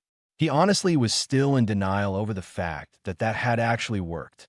After a year of doing this exercise with Naruto and all the things the boy had learned, the boy lets a little sake and ramen bait him. Seriously? Resisting the urge to facepalm Kakuzu's side. Only with Naruto would something that stupid work. At least he learns fast.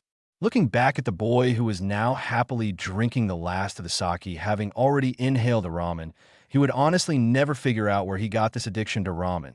The sake, however, he knew. Eyeing a certain white-haired woman was also drinking a bottle of sake. From where she got only she knew, it appeared they were trying to see who could drink the fastest. Fucking alcoholics. Oh, take that Haitome sensei, I win again. Naruto crowed as Haidome soon commenced cursing about how unfair it was that anyone could beat her at drinking. Shut up, Gaki, she yelled, bringing her fist to the top of his head and dragging them along his scalp. Haha, Noogie of vengeance, she cried as Naruto grabbed at his hurting head. I swear they're mother and son, thought Kakuzu as decided he'd had enough of their antics. Clearing his throat, he quickly got their attention. 2 hours and 37 minutes. That's your best time yet. It would have been longer too if you hadn't revealed yourself, though, he said, gaining a sheepish look from the young Hanyu. I will admit your traps were ingenious. It had me stalled for the better part of an hour trying to navigate through them all. It's a good thing we taught you how to conceal your chakra. I couldn't even sense you. Your use of the cloak of invisibility jutsu was well executed too. I can tell you went all out this time. I'm impressed, he said, gaining a look of happiness for Naruto. This brat smiles too damn much. He thought to himself. You've passed. Now we will begin your training in ninjutsu. But first I want you to take this and channel chakra into it. It will tell us what your elemental affinities are, said Kakuzu, handing Naruto what looked like a simple pentagonal crystal. Taking the crystal in his hands, Naruto inspected it before doing as he was told, knowing Kakuzu didn't like to have to explain or repeat himself. As he channeled chakra into the small crystal, it almost immediately turned black. As it began to give off a slightly reddish glow, small sparks of black electricity began to shoot out of the tip. Soon the crystal changed to a blood red that began to heat up in his hands, almost burning them before it changed once more to an actual diamond, before reverting to a very rich blue crystal, finally changing back to its original color. To say that they were shocked was an understatement as they stood there staring at the now dormant crystal. Haidome and Kakuzu were certainly not expecting such results as they stared at the crystal. Naruto, not knowing what was going on, decided to just ask, what the actual fuck just happened? He said eloquently. Quickly getting over his shock, Kakuzu spoke first. While Naruto, that crystal is a very special one. It comes from Lightning Country and is grown by using chakra to not only speed up the growth process of the crystal exponentially, but to make it capable of becoming in tune with any person's chakra. This allows a person to discover what their elemental affinities are. Other lands will do something similar with trees, turning them into paper to produce the same effect. It would appear that you have 3 remarkably powerful affinities for Raiton, Kiton, Doton, and a rather strong affinity for Suidan. But all know how you would have Suidan, so that's no surprise. The first 3, however, are definitely ones you were born with your Raiton certainly being the most powerful. Black Lightning. I've only heard of that coming from one part of the world, and that's from Kumogakure in Lightning Country. Their Sandaime Reikage was said to have discovered and mastered the forbidden art of Black Lightning before naming a successor to the technique. Your Katon and Doton affinities are also very strong, though not as powerful as your primary affinity for Raiton, and with the help of the Jiangu you have Suidan as well. Most impressive indeed. I honestly wasn't expecting you to have more than 1 or 2 affinities aside from Suidan, but you have 4 out of 5 of the nature elements. Congratulations. Kakuzu explained as his futon mass creature landed next to him and rejoined with his body under his coat. Having finished, he began to walk back towards the base they were staying at as he continued to talk, forcing the other 2 to follow him. Thanks, said Naruto, who wasn't sure how to respond to Kakuzu, of all people, congratulating him. something that he was fairly sure was one of the signs of the apocalypse. You're welcome. Now that we know what your affinities or we know what will be your strongest elements are, which is something that all shinobi should know. We will start out by teaching you two very special jutsus, however, that you will master before we move on to any type of elemental training. You will also be learning how to properly wield your jiangu. I don't think I need to tell you just how important this next step in your training is going to be now, do I? He asked, getting a nod. Good, because now that you have finally graduated to real shinobi training, we're going to be taking our kid gloves off with you, he said with a very sinister chuckle. Naruto froze after hearing this. What do you mean? He asked, dreading the answer he was going to receive. Ha.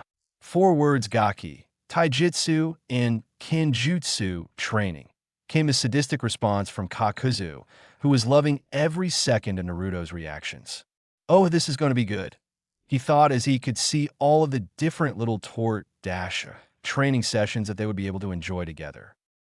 As Naruto looked on in fear and alarm at this horrible twist of fate, he could only think about just how fucked he was, something that Kurama couldn't help but agree with him on.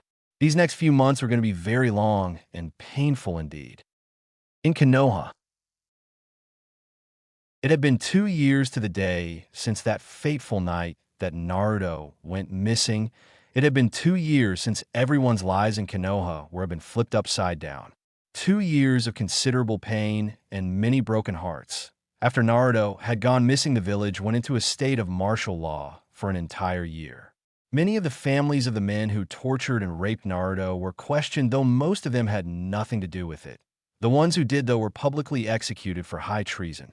For an entire year, the Sandaime tore through houses with his ANBU. It didn't matter if those houses were in the heart of shinobi clan compounds. None of those responsible were safe. After the first month, almost the entire village was scared the once peaceful and loving Sandaime would come for them next. Within 6 months, most of the civilian council had to be replaced, as their predecessors were also executed.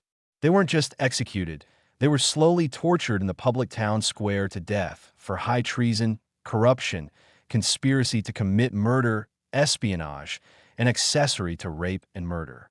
The final nail in the villagers' coffins was when, after the last of the culprits died, the Sandaime went ahead and explained just what had happened to Naruto, how a little 5-year-old boy was tortured and raped dozens of times, and how they weren't even able to recover his body.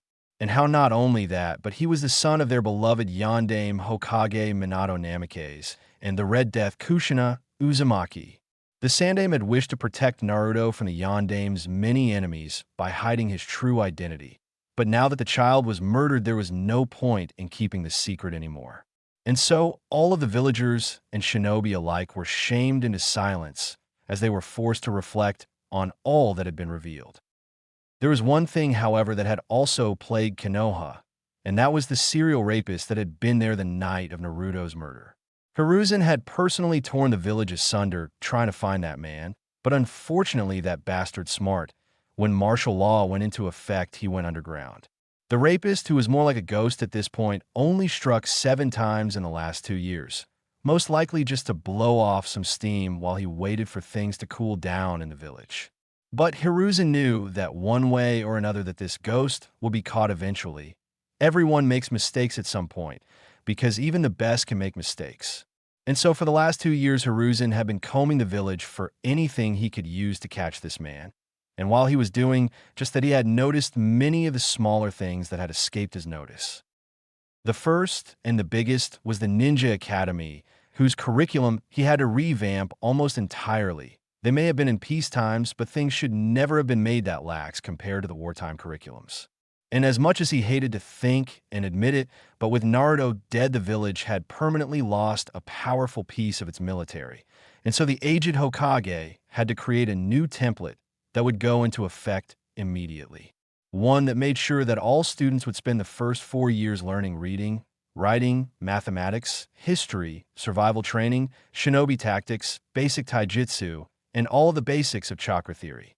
The students would start learning how to properly throw kunai and shuriken by year 3, as well as beginning basic chakra exercises like sticking leaves to one's body with chakra. By year 4, they would begin learning advanced forms of taijutsu, having already spent the last 3 years mastering the basics, as well as how to incorporate their weapons properly into their fights so as to be more efficient combatants. When year 5 finally comes around, they will no longer be learning mathematics or history, but will instead be learning intermediate shinobi tactics and teamwork exercises, as well as learning the tree walking exercise, something that's expected to take the whole year to master. They will also spend this year going through and learning intermediate chakra theory, the different types of elemental transformations, basic jinjutsu, as well as basic fuinjutsu. Granted, the most they would learn with fuinjutsu would be how to make explosive tags and storage seals. But if anyone showed any proficiency, then they could also learn more about fuinjutsu. And for the last year, all students would be learning basic ninjutsu and jinjutsu, how to properly wield other weapons depending on the student's preference. They would also have to show a degree of proficiency with their weapon of choice at the graduation exam. All students would be shown what their elemental affinities are at the beginning of the year, as well as given instructions on how to transform their chakra, their elemental chakra. This way, by the time they end up on a Genin squad, they will have plenty of experience with molding their chakra into whatever element they may have, and could begin learning jutsus from their Jonin sensei. Hiruzen could honestly say that he was rather proud of how the first batch of Genin turned out from his new program. It made him happy to know that they would all have even better chances out there on missions now. As he thought of this, he turned over in his bed to look at the naked sleeping form of his old friend and teammate Koharu Yutane, with her hair undone and messy the way that she looked so peaceful. They'd mad love that night. They made love several times till both of them were exhausted, just like they had almost every night for the past 15 months. Neither of them had expected it to happen, let alone with all of the events that occurred with and after Naruto's death. The first 6 months alone saw more executions than most bandit camp raids. They spent so much time dealing with everyone that was involved in Naruto's murder and those of the civilian council that were found guilty, that Hiruzen, his old teammates, and Danzo ended up working themselves ragged. And to top that all off, they still had to deal with the Ninja Academy reform, which meant more long nights for the 4 of them. And so after a little over 9 months of this had left them worn and burnt out, after finally completing the new academy curriculum, the 4 of them had spent some hours talking and reminiscing over the past, while enjoying some MT Mayaboku fire sake in Hiruzen's office. As it finally dwindled down to just Hiruzen and Koharu, they started to talk about their Genin days when they would sneak off into the woods to fool around, which ultimately led to them losing their virginity to one another.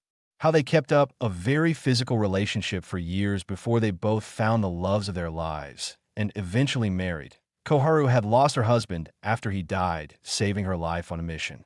Hiruzen lost Bawako the night the Kyuubi attacked. They had both lost their loves after years of being with them, more than what some people can say.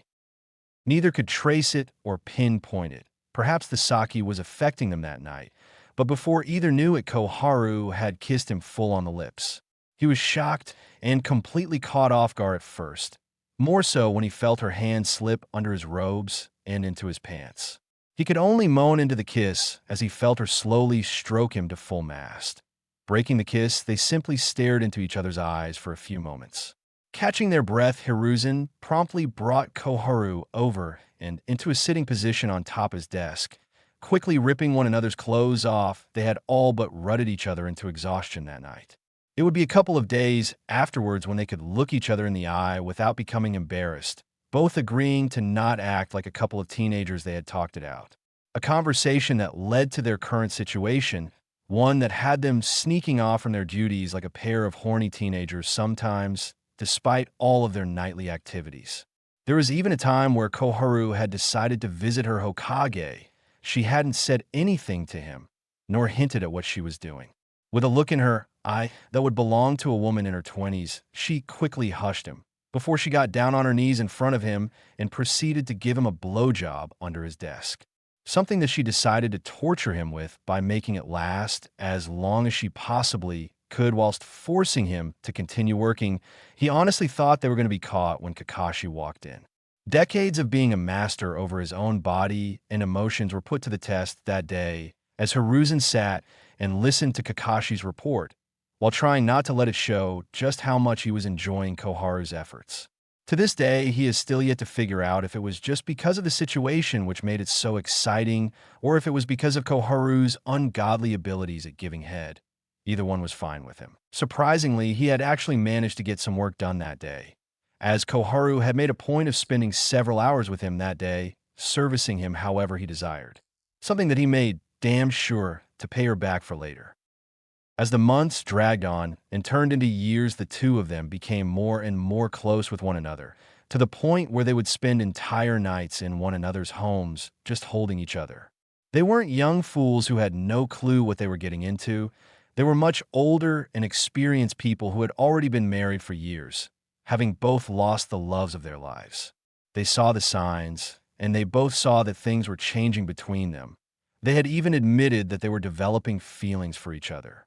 It amused them that after all of those years that they would wind up together like this, that they would fall in love with one another at their age, which was why they had recently begun talks of marriage a few weeks ago. They were both hesitant given how their relationship had begun, and were wanting to make sure that they didn't rush into anything, but they both knew that they loved one another deeply by this point.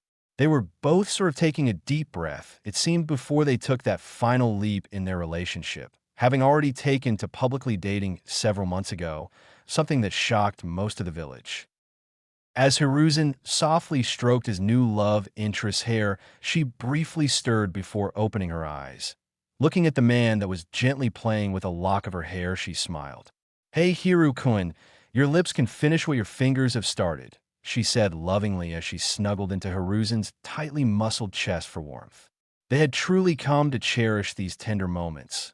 As they were both approaching their twilight years, it somehow made it all the more profound just holding the person you love. "I love you, Koharu-koi, I really do," Hiruzen said as he kissed the top of her head. His words filling her with happiness, she looked up. "And I love you more, Hiruzen-kun. You may be a perverted old monkey at times," she said, lightly jabbing at her man. "But you're my perverted old monkey, and you make me happy. The happiest I've felt in a long time," she said, earning another kiss from Hiruzen. Leaning down so that his lips were next to her ear, he whispered, "Then let's get married," he said softly as he leaned back to look her in the eyes. Pulling her left hand out from the covers, he watched as Koharu's eyes widened. There on her ring finger was a simple, elegant diamond ring with an engraved gold band, the etchings showing the symbols of the Sarutobi clan. Not knowing how to respond to this, she could only stare as tears slowly started to form in her eyes. Looking back to Hiruzen, who smiled before he softly started to stroke her hair again. "Kohyudatane, will you marry me?" he asked, never once breaking eye contact. Not being able to speak, she decided to convey her feelings and answer the next best way. Wrapping her arms around his neck, she kissed him as passionately as she could. Their kiss leading to more passion as they made love once more that night. They could always sleep in anyways, but right then it was all about them. In River Country, Naruto was in pain. No scratch that he was in a lot of fucking pain. The reason why, you might ask, would be because he had just gone through the training from hell today, and the best part was that it would all start all over again next day. He wouldn't deny that he had learned a lot of things today, because Cammy damn it he did, but why did it have to be so damn painful? It had started a little after he had passed the test that morning. Kakuzu and Haidome had almost immediately drilled him into the ground on learning these two new jutsu called the Shadow Clone Jutsu and Chameleon Jutsu. Apparently this jutsu was special because not only did it create a perfect physical copy of him, having the same scent and chakra signature as him, but it knew everything that he did and could act on its own, just like he would. The clones could use whatever jutsus that Naruto already knew as long as they had enough chakra, and if they were dispelled, then Naruto would gain all of their knowledge and experience.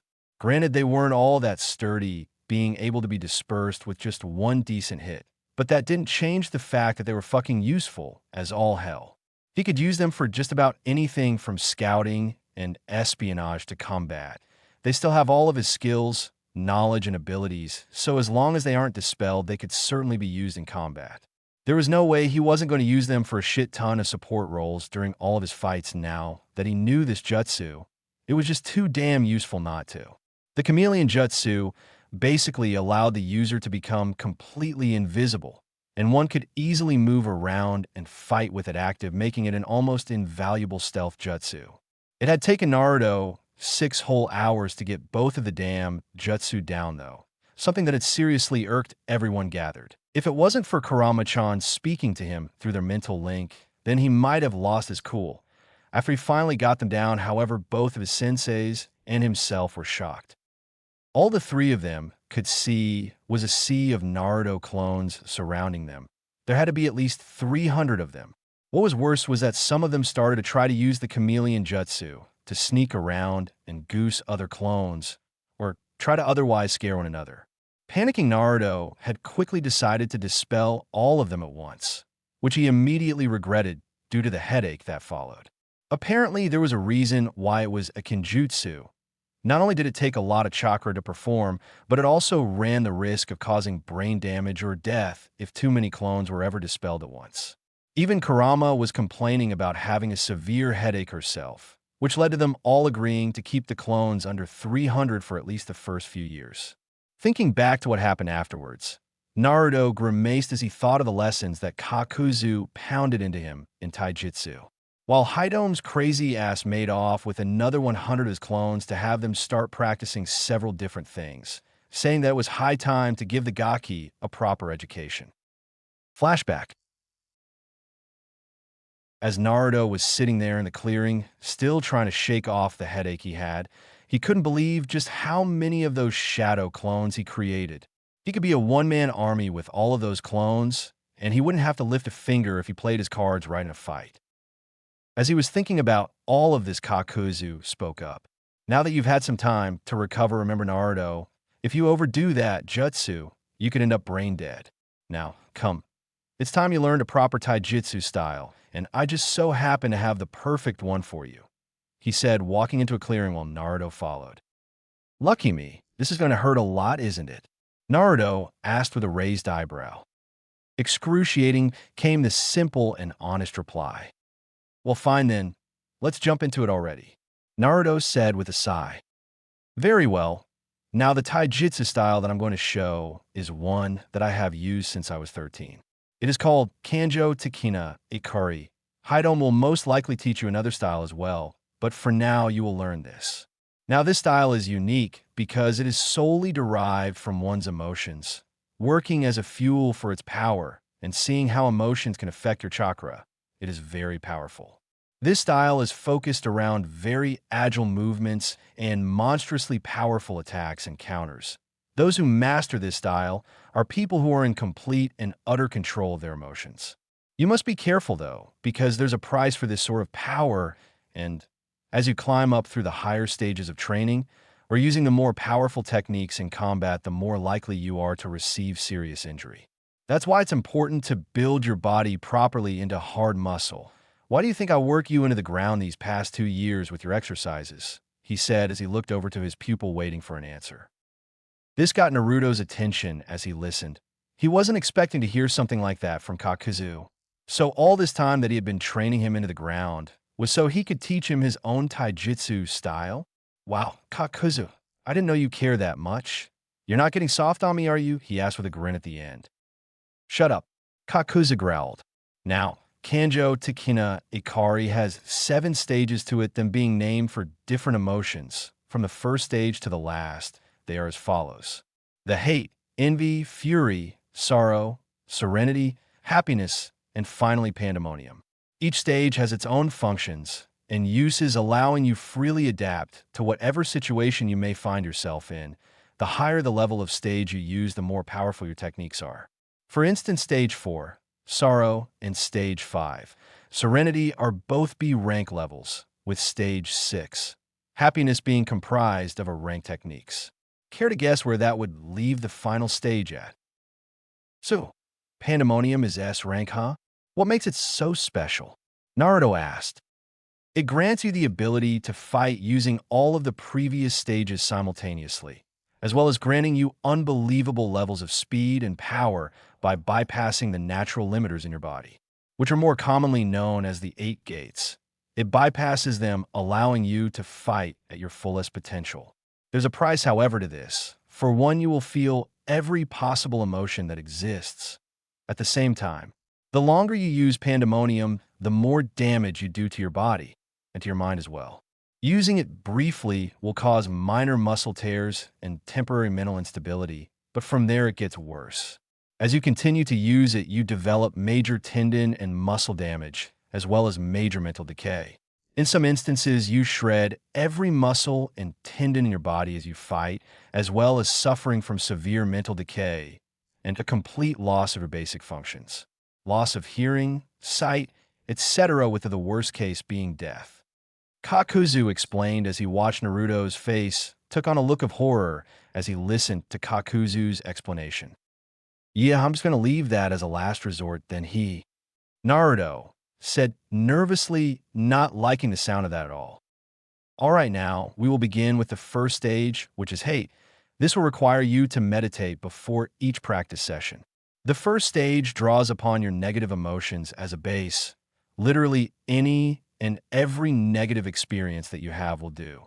As you draw upon all of your bad memories, let the anger and hate flow through you and outwards into your attacks. This stage offers no defensive techniques to speak of, but what it will offer you is a myriad of slow yet very powerful attacks. I figure given your past, you should be able to get this down pat the fastest. Without saying another word, Kakuzu sat down in the grass in a meditative pose. Naruto, catching on quickly, followed suit. As Naruto closed his eyes, he soon found himself thinking back to the many times the other kids in the orphanage would be mean to him, calling him names, pulling on his tail or ears. As he thought of this, he began to feel the emotions that he felt all of those times, and how it was quickly replaced by a searing hatred. As the memories began to flood him, he began to remember how he hated everyone else in the village, for how they treated him, for how they talked to him, and for being normal when he wasn't. Moving on to the hardest memory of all, the night those men tortured and raped him. For the first time in over a year, he thought about everything that happened to him. How he was pinned by kunais as his clothes were ripped from him. How they would slowly burn him with fire from their fingertips or cut his skin or flesh away. He thought of the fear and the pain and the sadness he felt that night. How he felt so helpless as he was forced to endure everything that they did to him. How dirty and unclean he felt as they took advantage of him.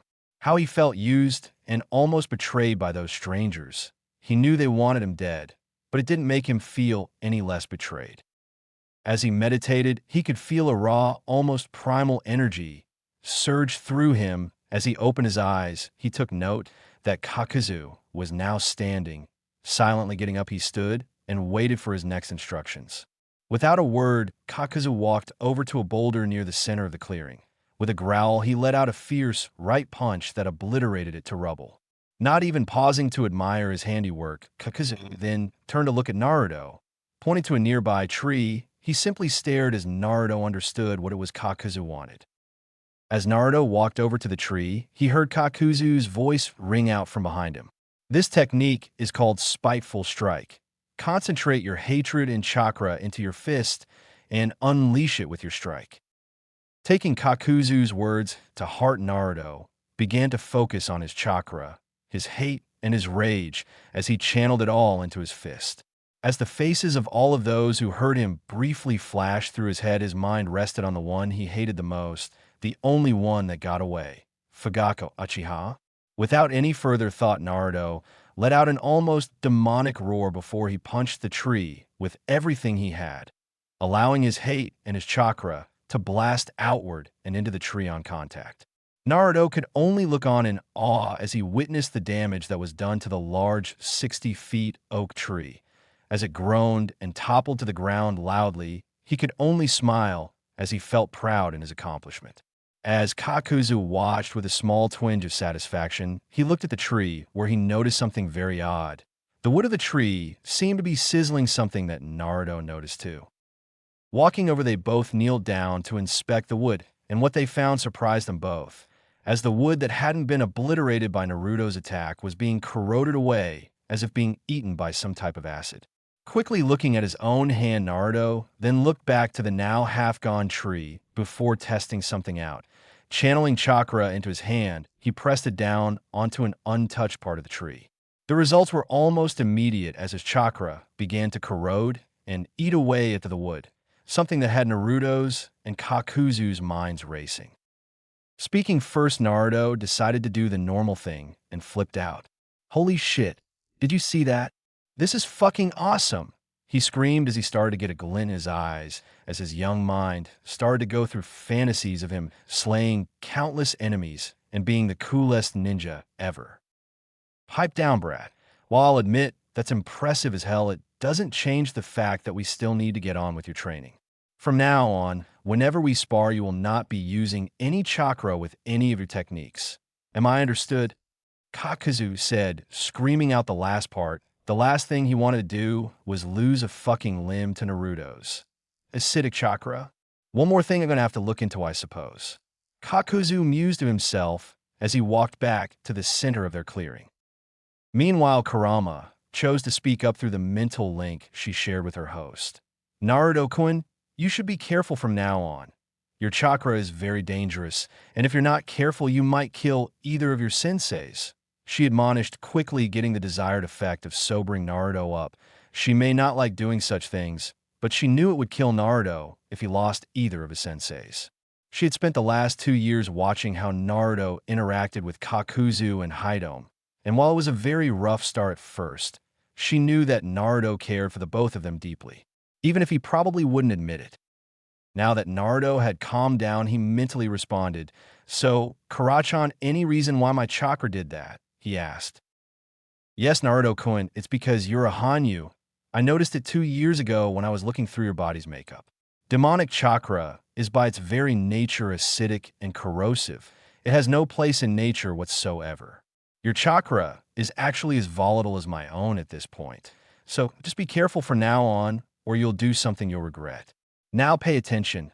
Kakuzu is calling you." Quickly looking back to his sensei, he turned his head just in time to get a perfect view of Kakuzu's fist the instant before it rang his bell. Naruto Uzumaki's presence is desired here this instant. Kakuzu yelled irritably at the now dizzy Hanyu. "Do I have your attention?" he simply asked, gaining a dazed nod. "Good.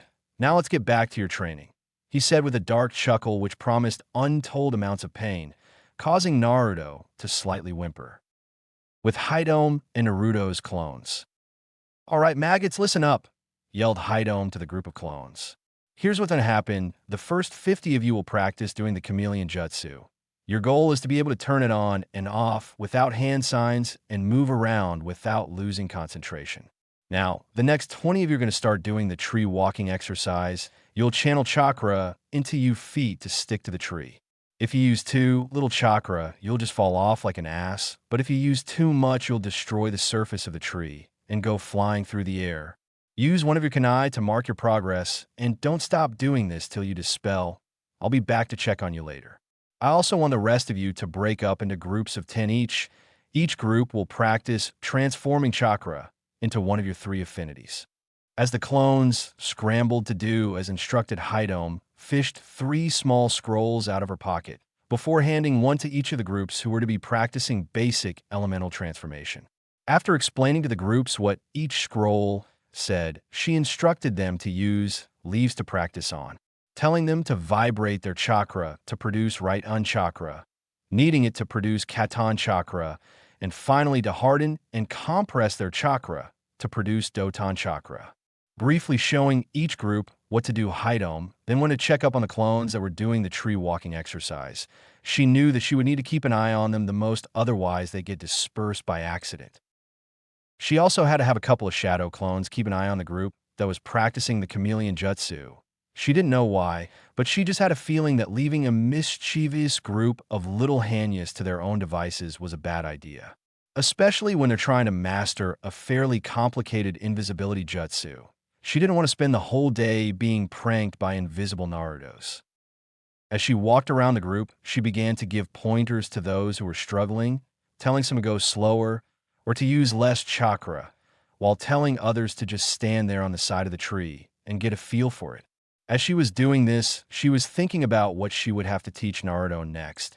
She had been going through 2 of those scrolls she pulled off of Hiate's corpse. The scroll containing the Kenjutsu style was sounding pretty good from what she had read. She had only ever used the standard ANBU style that was forced to learn back in the day. But from what she had been reading, this Tetsu no Ryu style was something else altogether. Hell, she could even use some of its techniques with her scythe, which was just awesome. As she was stuck in her musings, one of the clones from all 3 groups came over to her. They had huddled up in a little circle, their ears twitching like crazy as they whispered to one another. Having come to some kind of a conclusion, they all turned around and presented the leaves in their hands. They were all ordinary and had nothing remarkable about them. Well, they're very pretty at least, Haidom said with a sweat drop, till she saw them channel chakra into the leaves, causing them to slowly crinkle into a little ball, burn into ashes, and the other crumbled into dust. What the fuck? Haidom shouted, getting the attention of all the clones near her. How the hell did you get it that fast? It's only been 5 hours, she shouted in disbelief. Damn it, where the fuck did all of that time go? She asked to no one in particular. Looking at the 3 clones standing in front of her, she decided to give him a treat. Reaching out, she simply started to scratch and rub the backs of their ears. The effects were almost instantaneous as they all began to almost purr and lean into her fingers, even giving a little whine when her fingers would switch to another clone's head. Meanwhile, internally, she was short-circuiting. Kawaii, she thought to herself, as she spent a few good minutes scratching and playing with the 3 clones' ears. When she finally stopped, she looked around to see that all of the surrounding clones had looks of pure jealousy and hate. Quickly stifling down a blush, she then got back into sensei mode and started yelling. All right, the show's over now, all of you back to work. That goes for you 3 too. Get back to your groups and keep practicing, she said as she tried to look more like a hardcore bitch. An image that was shattered when all 3 of the clones hugged her at the waist before running back to their groups to practice. While Haidom stood there and mentally raged to herself. What the hell is wrong with me? And why did that hug feel good? Jashin, damn it. I can't be getting attached to the little brat. So what if he's got those cute ears and an O? Bad Haidom bad. Quit being this soft. Having finished her little internal rant, she then proceeded to do everything she could to make the clones' little lives as horrible as she could.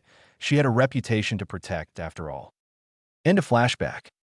As Naruto got out of the shower, he winced as his body was covered in bruises galore thanks to a certain psychopath not pulling any punches during training. Sure, the lessons were incredibly productive, but damn, did it hurt. Why do I get the feeling I'm going to be complaining a lot about this shit? And what was up with Haidom Sensei? All my clones did was hug her, he thought to himself as he face-bombed at his own stupidity. Sometimes he could really be an idiot. Drying off and putting some clothes on, he decided to head downstairs to the kitchen to grab something to eat. As he neared the kitchen, he heard voices.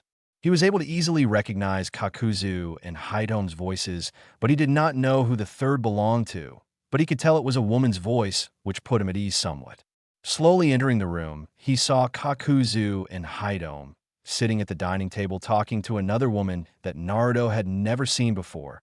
He honestly had to admit that she was one of the most beautiful women he had ever seen. She had vibrant blue hair that was pinned up with a paper flower in it, and her amber eyes practically glowed. She wore the same trench coat that Haidom and Kakuzu wore, which covered up whatever she was wearing underneath. But Naruto bet she was stunning underneath. As Naruto stared at the woman as she talked, he couldn't stop the blush that started to form as he noticed her supple lips had a pale pink lipstick, and her lavender eyeshadow really complimented her. As he stared at this angel in front of him, he saw that she had her bottom lip pierced with a elaborate piercing. As he saw this, he suddenly thought, I want to suck on that lip of hers, and that piercing too, wait? What? He thought as he suddenly felt his face go nuclear with embarrassment. At least he didn't say that out loud. All in all, she was gorgeous, and he couldn't take his eyes off her. Even as she looked his way and spoke, he still wasn't able to hear anything over his blood pounding his ears. Shaking his head, he quickly responded, I'm sorry, what? He asked, sheepishly gaining an amused look from the woman. I said, hello, my name is Conan, and I'm going to be one of the people training you, she said with a small smile as she couldn't help but notice how his ears were twitching like crazy. So he really is a Hanyu. How interesting. He's very cute too with those ears and tail, she thought to herself. Naruto and Conan sitting in a tree. Kurama started to sing into Naruto's head. Shut up. Naruto thought desperately as he tried to keep his blush from showing, and failing it miserably.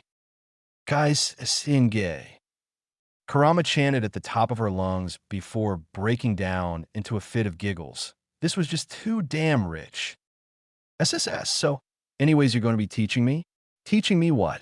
Naruto asked as he tried not to say anything embarrassing. Well, for one, I know that all about your affinities and everything else that you were trained in thanks to Kakuzu and Haidome. So I'll be helping you to learn your Doton and Suiton elements. Haidome will focus on teaching you all she knows about weaponry, and most likely some of her cursed jutsus, while Kakuzu teaches you taijutsu and about your Raiton and Katon elements. And if you want, I could even show you some of my origami jutsus if you have the talent for it, but that probably won't be till much later. I'll also be the one who will be looking after you for a couple of months. Kakuzu and Haidome have an assignment that they will be leaving for in 3 months. I will return. Then in order to help you with your training, I just wanted to meet you in person and spend a day or so seeing how you're being trained and in what. She said as she looked Naruto up and down. This was the boy who was able to get the Raiton, Katon, and Doton leaf exercises almost down in a day. Granted, it would certainly take him a few months then to the exercises mastered, but that shouldn't be a problem if he also has shadow clones doing the tree walking exercise the whole time. She almost can't believe what she was hearing from Kakuzu and Haidome about the boy's progress. She'd have to see about his corrosive chakra, though. Who knows, she might be able to help him come up with a few jutsus that take advantage of his chakra's acidic nature. But all in due time, she would have to wait. What do they have to do in 3 months? Naruto asked, genuinely curious. We're going to hunt down someone named Janisu Okinabimu. He's supposed to be one of them best at Kenjutsu, as well as a master of Futon and Doton ninjutsu. He's a missing nin from Suna who's also famed for being able to use the magnet release and is apparently pretty good at puppetry. Though he's no Sasori, he's still very good at it. He's been underground somewhere in between the land of Earth and the land of Bears. Our spy was able to get intel that he would be moving out to a new location in a few months. So we'll be paying him a little visit while he's on the road. We've all been after him for that last 3 years, so this is going to be especially satisfying for us. Kakuzu said, not even bothering to hide what it was that he and Haidome were about to go do. They'd already taken Naruto out on these types of missions before, so what would it matter to just tell him? Besides knowing the Gaki, he'd probably just annoy the fuck out of them till we told him anyway. Still, though, Kakuzu had to admit it was amusing to see that Naruto appeared to have a small crush on Conan. Well, that's going to be fun.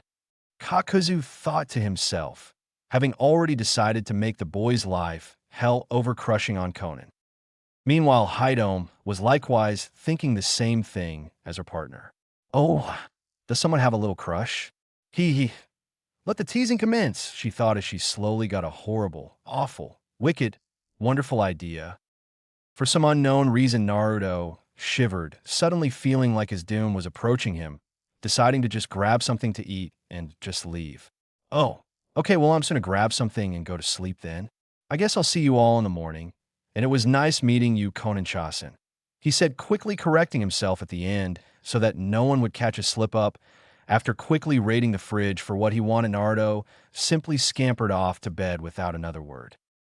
Meanwhile, Haidome couldn't hold in her laughter anymore and started to bust up laughing while Kakuzu let out a few chuckles. That was just entertaining as hell to watch.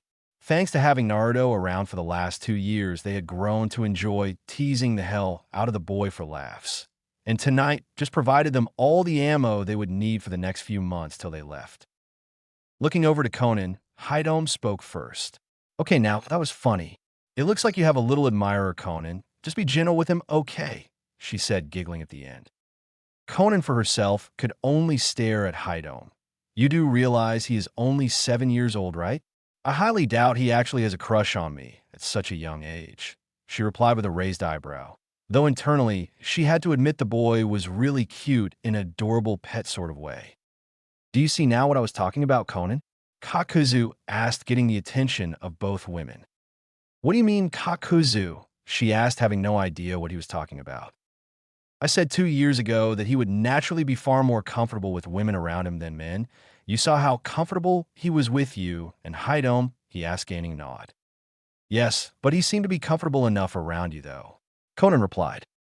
Yes, but that's because he's known me for the past 2 years, and he knows that I'm one of the people who saved him. He was still very nervous around me for about 4 months simply because I was a man. Kakuzu said, enlightening Conan, causing her to start to see more into Naruto's psyche. So, he really is as you say? Conan asked, gaining an affirmative nod from the older man. Do you think he will ever improve, or will he always feel that way around other men? She asked as she thought of the little boy she just met. He seems to be okay, but that could have just been a mask for his pain.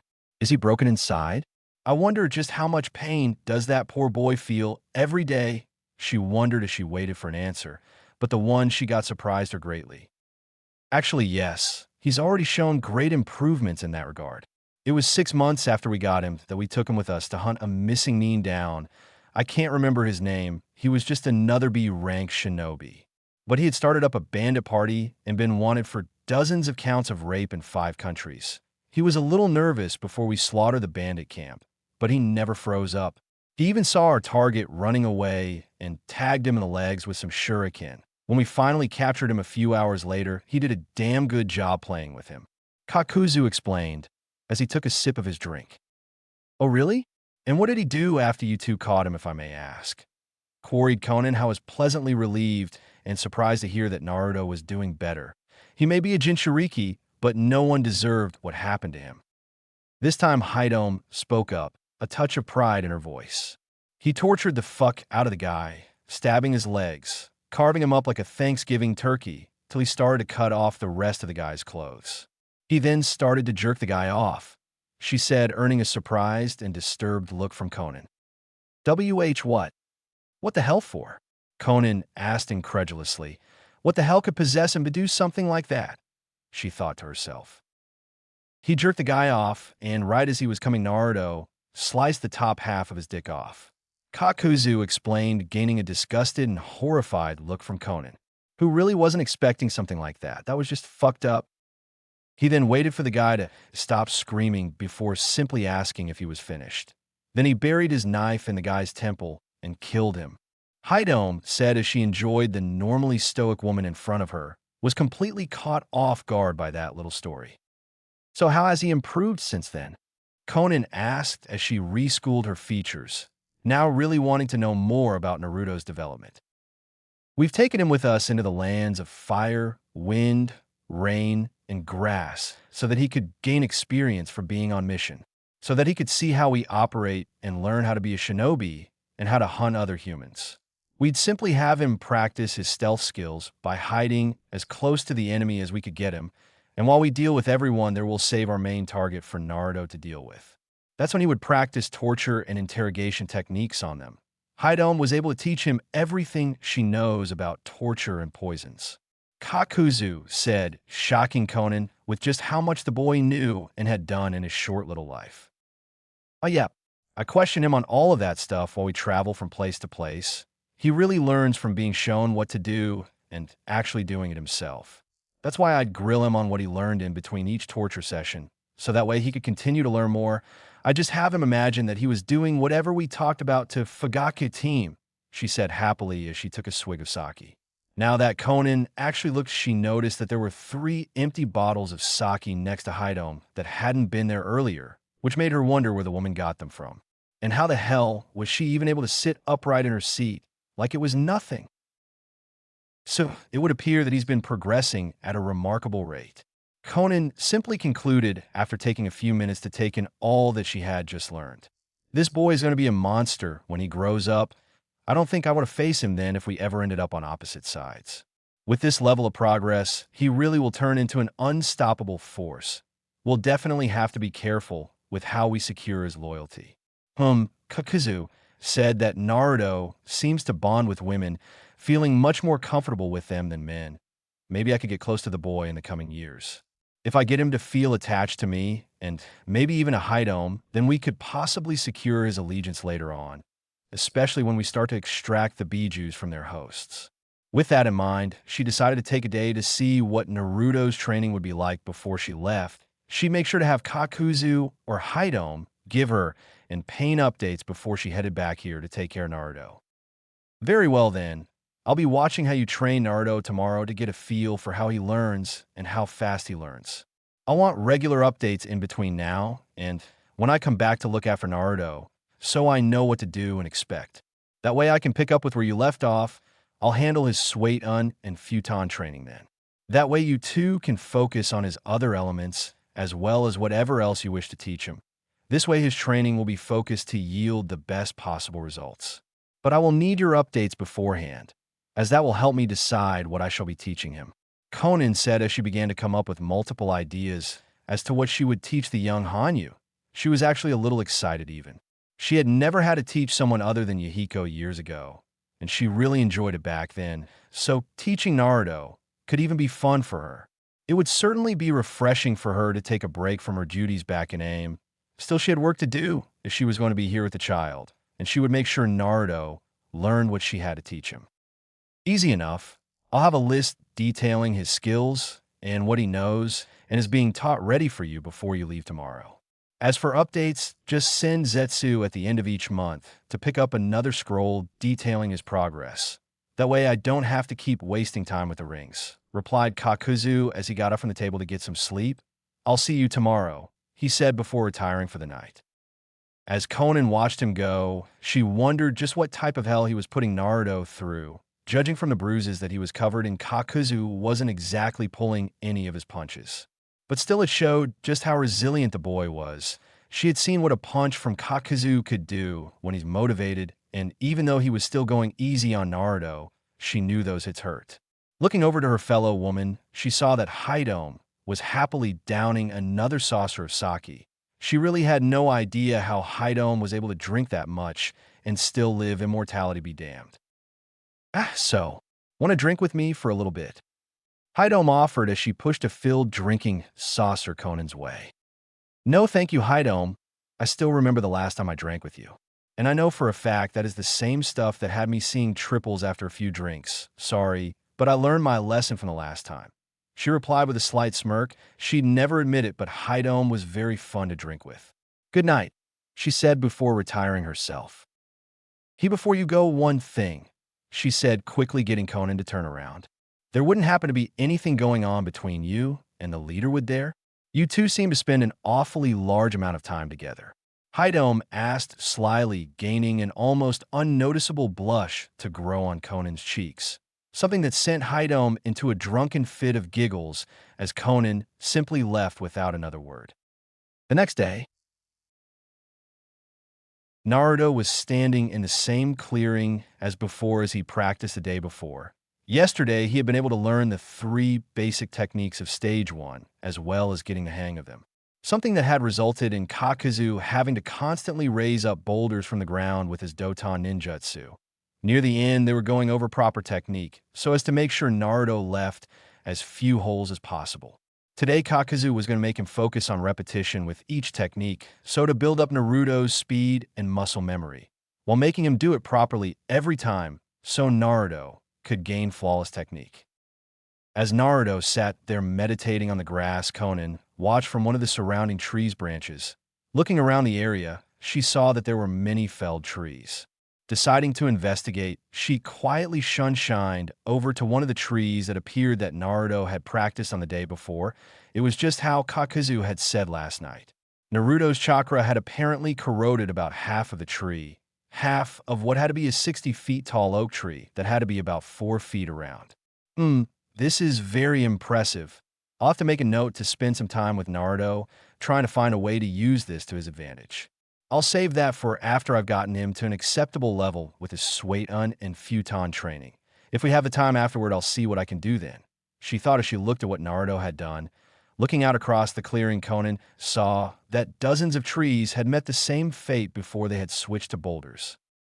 If the half-gone boulders were anything to go by, it looked like someone had taken an ice cream scooper to them at times. Naruto's chakra was damn scary if it could do something like this at only 7 years old. As Naruto and Kakuzu began to go through the techniques that they had covered the day before Naruto began to go through the various katas he knew. He seemed to have done them perfectly because Kakuzu didn't say a word during or afterwards.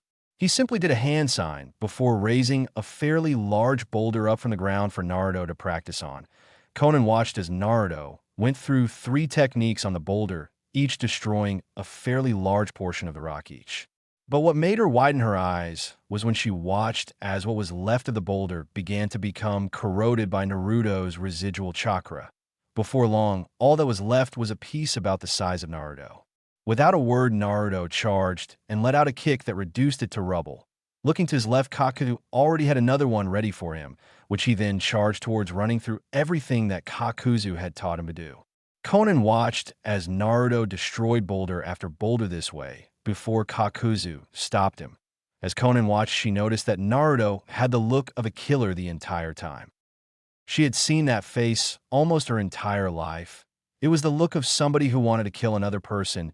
It was a look that she had seen on everyone in the Akatsuki when they wanted blood.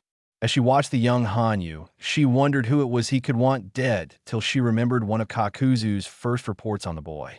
Not everyone who had tortured and raped him had died that night. The leader, Fugaku Uchiha, had gotten away. So that's who he sees every time he strikes the boulders. This isn't just training, this is practice for what he's planning on doing to Fugaku, she thought as she realized what was going on. Looking closely, she noticed a very grim smile on his face. Well, he's motivated at least, she thought as she left to check up on how Haidome was training Naruto's clones. As she arrived at the clearing that Haidome was in, she saw an army of some 200 shadow clones that were all being trained into the ground, some quite literally. As Conan watched with some amazement, she saw that there were 3 groups of 25 that all appeared to be doing the basic leaf exercise for elemental transformation. Each group were all focusing on a different element than the other, one for Raiton, Katon, and Doton respectively. Judging from a position of the sun, they had been at it for the last 3 hours from what Conan could tell. That's 225 hours of elemental transformation training so far that Naruto's clones have done total. Now that adds up quickly. This truly is a useful jutsu. At the rate these clones are going, Naruto could learn just about anything in a day. I wonder how much he'll have learned by the time I return. She wondered as she looked on to see what the other clones were up to. Apparently, Haidome had felt that Naruto's chakra control wasn't up to snuff because she was forcing 100 of the remaining clones to do the tree walking exercise. The last group of clones were slowly going through some katas with wooden swords while reading from a scroll that a clone of Haidome monitored them. So you're having some of them learn a Kenjutsu style? I can see your other 2 clones monitoring the other 2 groups from here. I must admit, I'm surprised you're actually this organized, Haidome-chan. Conan thought as she witnessed what Haidome had all of the clones doing. This is the sort of training that she would have expected any of the 5 Kages to be doing, not a 7-year-old boy. Having felt she had seen enough, she dispersed herself into a cloud of paper slips and flew off back to AIM. Pain was certainly going to be pleased by her report over Naruto's progress. Back with Naruto. Naruto was feeling good. No, he was feeling great. He felt better with each hit that had connected with the boulders that Kakuzu summoned from the earth. Each time he put Fugaku's head where the boulder was before each strike. One day, there's going to be a reckoning with that man. But till then, Naruto supposed he could be patient. Besides, while the training was brutal and inhumane, it was also really fun in its own way, especially now that Kakuzu had started to launch smaller boulders at him. Kakuzu would launch them from different directions at fast speeds. He had made sure they were just small enough to be destroyed by each of his attacks, but big enough that Naruto had to make sure that his attacks hit home. Otherwise, he was in for a world of hurt like yesterday. He was really starting to get the hang of the hate stage now. Kakuzu was right that it doesn't have any defensive qualities because it's all offense. And while it may have powerful strikes, it's slow. One of the reasons why Naruto spent most of yesterday being pummeled as he had to try and learn to compensate for the lack of speed. He was excited when he was taking a shower the night before, as he went over all of his clones' memories from that day. He was ecstatic when he realized all that he had learned. His clones had finally succeeded in turning his chakra into Raiton, Katon, and Doton chakra after 5 hours of trying. By the end of that day, all 30 of his clones had succeeded in their goal. First step in his ninjutsu training had been taken, and now it was time to start walking. He'd worry about running later for now. He had to focus on not getting a concussion. He was still happy as hell that he'd be learning from Konan-chan in a few months. Naruto wasn't going to lie to himself about what he thought about that woman. She was beautiful, plain, and simple. She was in her own way as beautiful as Kurama-chan. He couldn't put his finger on why, but he was really excited to spend more time with her. As Naruto was destroying the incoming boulders, Kakuzu was keeping a very close eye on his pupil. He had to admit that the boy had talent, and he showed much promise. Personally, it had even given him some ideas for his own private training after seeing the results of just one day of training with shadow clones.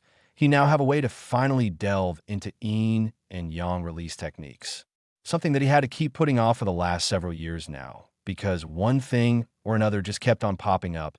Now he had a method of multitasking that could be abused with almost no consequences for someone like him. He would still have to head out in another year or so to go to Yuzugakure. He still remembered the last time he had been there. During the 90-day siege of Yuzu, quickly shaking his head so as to keep from taking another unpleasant trip down memory lane, he refocused back on his pupil. There would be plenty of time to think about such things when he was actually there in Yuzu. Right now, he had a student to abuse. With that thought in mind, he dashed forward without a word of warning and kneed Naruto in the gut. "Sparing time gaki," he growled as he watched Naruto roll off of the ground into a fighting position. "Tisich, fine then, let's do this." Naruto yelled back. He had already spent the last 2 years learning all about proper stances and combat tactics, so he was used to his sensei's twisted training methods. He knew that Kakuzu felt that hammering on him would toughen him up, and it did. It had certainly done wonders for his pain tolerance, if anything else. As they began to spar, Kakuzu was holding back severely so as not to kill Naruto. That didn't mean he wasn't going to make the spar hell for him, though. Kakuzu made sure to capitalize on whatever hole in Naruto's technique that he saw. One way or another, the boy was going to learn how to fight properly. It was a good experience for the Hanyu to know what it feels like to be outclassed by a superior opponent, to be trained while constantly fighting an uphill battle. Life and survival is a struggle, and struggle breeds greatness.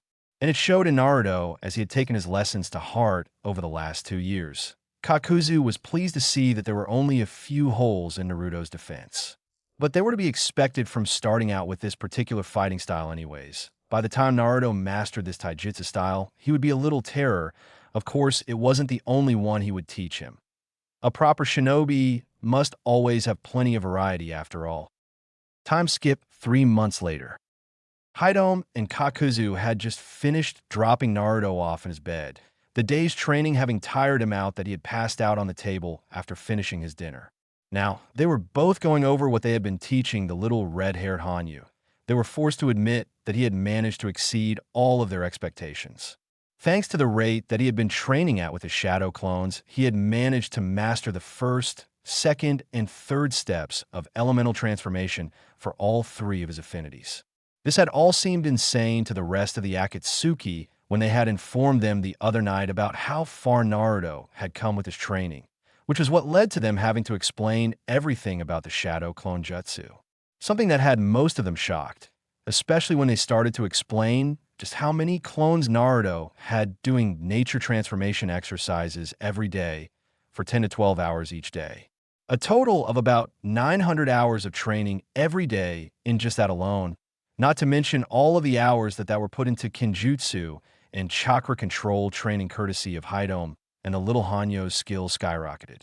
At the rate Naruto had progressed, he had been able to master the first and second stages of Kanjo to Kina Ikari, as well as mastering all of the E and D rank techniques for his Kenjutsu style.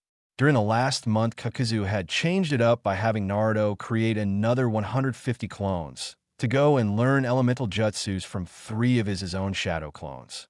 Naruto was able to learn at least a dozen E, D, and C rank jutsus for all 3 of his affinities.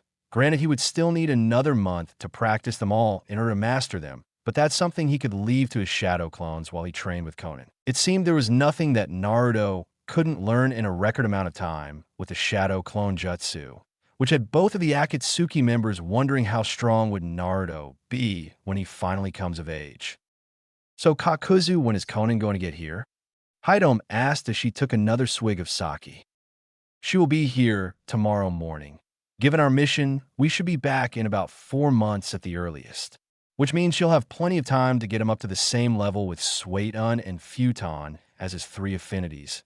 If he learns at the same rate with us, then Conan should have enough time to look into Naruto's peculiar chakra. Knowing her, she'll definitely figure out a way for Naruto to take full advantage of his chakra's corrosive nature. I'm interested to see what fruits that will yield," Kakuzu said as he too drank from a sake saucer. Yeah, I know what you mean, Kakuzu. Replied a tipsy Haidom. "Why do you always have to drink so damn much?" asked Kakuzu as he looked over to his partner. Haidom slumped forward and was resting on the table now, where she remained silent for a long while. Figuring that she had most likely passed out, Kakuzu got up to leave when she spoke. "I was hurt once when I was little. I was a fresh genin for the Hidden Hot Springs village. Back when they still were a shinobi village, my team left me behind on our first C-rank mission, and I was captured by Missing Mean. I went through everything that Naruto went through," she explained with a sad, drunken smile. "They used me for months before they left me to die in the middle of Iron Country during a blizzard. That's when he found me and saved me." "Ooh," Kakuzu asked, genuinely curious now of his partner's origins, seeing that it most likely explained how she is the way she is. "Kurai Shirsai, High Priest of Lord Jashin," Haidom answered as she sat back up and downed another saucer of sake. "He told me that he had received a vision from Jashin to come and find me. Kurai traveled all the way from Demon Country to where our Lord had commanded. He took me in and washed me, fed me, clothed me, and most of all, he made me feel safe. He gave me the peace of mind in knowing I would always be safe with him.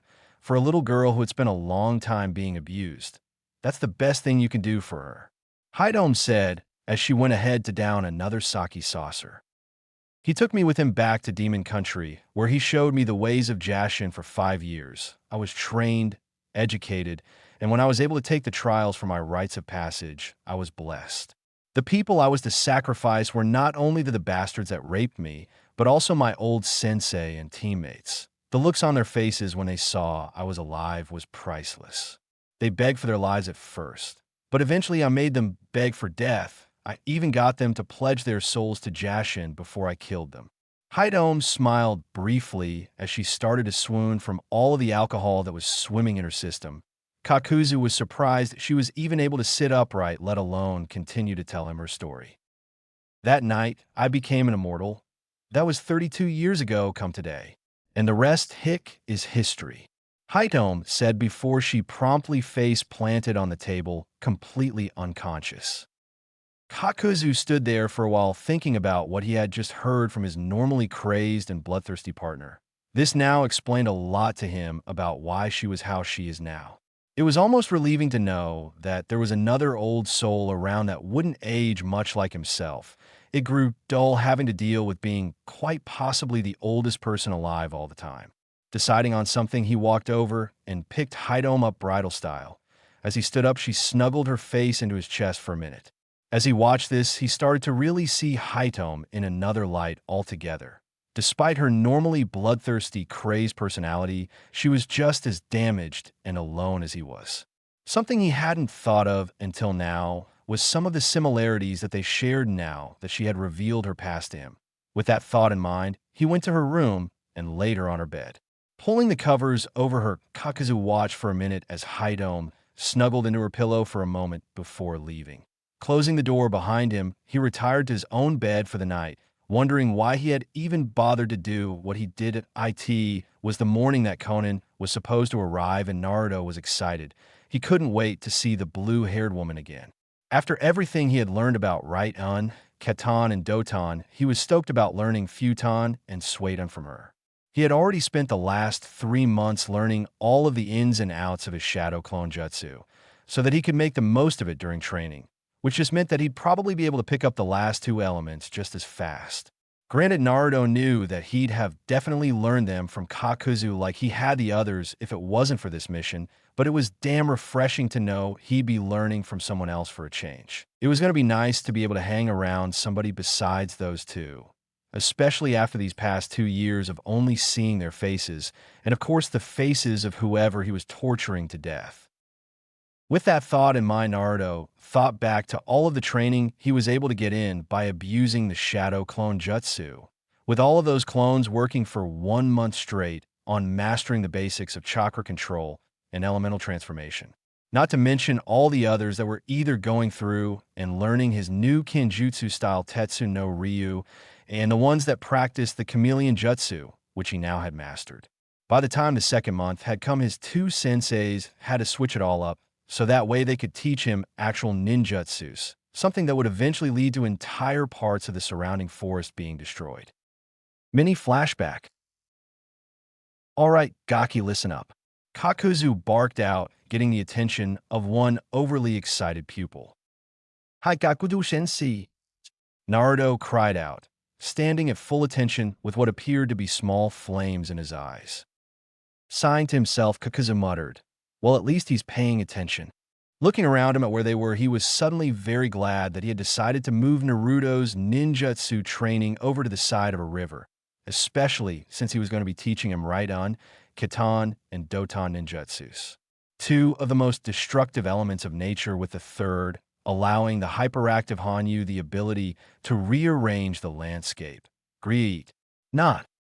Now, as you know by now, your control over your chakra is by now at Chunin level, which is impressive given your age and especially how large your reserves are. And thanks to your shadow clones doing all of the work, you have even managed to get past the second stage of elemental transformation. So for now, we will stop there and begin teaching you jutsus. But remember to still send out around 100 clones or so to keep up with your chakra control exercises. Your reserves will only increase, and so should your control. Kakuzu lectured as he looked down at Naruto, who appeared to be absorbing what he was saying. I will begin first with explaining to you about the different natures and why they are used so differently from one another. This will even tie into one of the requirements for becoming a Jounin anywhere in the elemental nations. He explained as he saw a little black notepad appear in Naruto's hand with a pen in the other. Where he got them from, Kakuzu could only guess. The 5 elements of nature are all unique in their own special ways and are strong against, weak against, or neutral to each other. Raiden beats Doton, Doton beats Suiton, Suiton beats Katon, Katon beats Futon, and finally wrapping it up, Futon beats Raiden. If you're a Katon specialist, then your worst nightmare is naturally going to be a Suiton user, for obvious reasons. But if that Katon specialist knew Doton as well, then he would have an advantage over Suiton users, as well as a surefire way of being able to properly deal with them. Kakuzu explained as Naruto wrote everything down before he looked up at him. Oh, so that way you can cover your weakness to water attacks, right? Naruto asked, gaining a nod. But what if that Katon specialist decided to learn Futon instead? He could just use his Futon abilities to make all of his Katon attacks stronger. You said so yourself that mixing Katon and Futon is one of the best combinations around a couple weeks ago. Naruto said, getting a chuckle from Kakuzu. Yes, I did, but at that point you would literally be all offense with practically no defense whatsoever. A shinobi must always have multiple ways to defend himself. If you have no defense at all, then what are you going to do when you can't dodge out of the way from an incoming attack? Kakuzu asked. That's why it's normally best to learn an element that can cover the weakness of your primary element, so that way you won't be caught at a disadvantage. And then learn another element that you could use to bolster your main element. This is why so many Katon users will try and pick up Futon jutsus, or why a Suiton specialist will take up Raiden, which is another if not more perfect combination, because both of those elements work so damn well together. If you combine Raiden with your Suiton jutsus, you can drastically increase the power of the Suiton jutsu, giving it the ability to pierce almost as well as Raiden, and would electrocute whoever is hit with thousands of volts of electricity. Plus, you could combine Raiden into any defensive Suiton jutsu you create, which would make the shield even stronger, creating a dual elemental attack or defense. explained Kakuzu as he watched Naruto write so fast a little smoke had begun to come off of the page he was writing on. Grabbing the notepad from Naruto's hand and ignoring an indignant, itchy why, he quickly looked at it, seeing that it had most of what he had already told him, till he flipped to some of the earlier pages to see Konan's and Kurama's names, both surrounded by little hearts. Looking back up, he saw how Naruto was blushing up a storm as he tried to snatch the notepad from Kakuzu's grasp, prompting him to simply raise his hand up higher out of the young Hanyo's reach. Kakuzu was actually somewhat amused by this little discovery.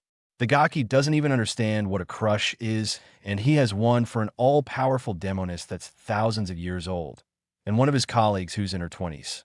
While the Gaki knows how to pick them, I'll give him that much. Geez, if this is how he is now, I don't want to know what he'll be like when he finally hits puberty.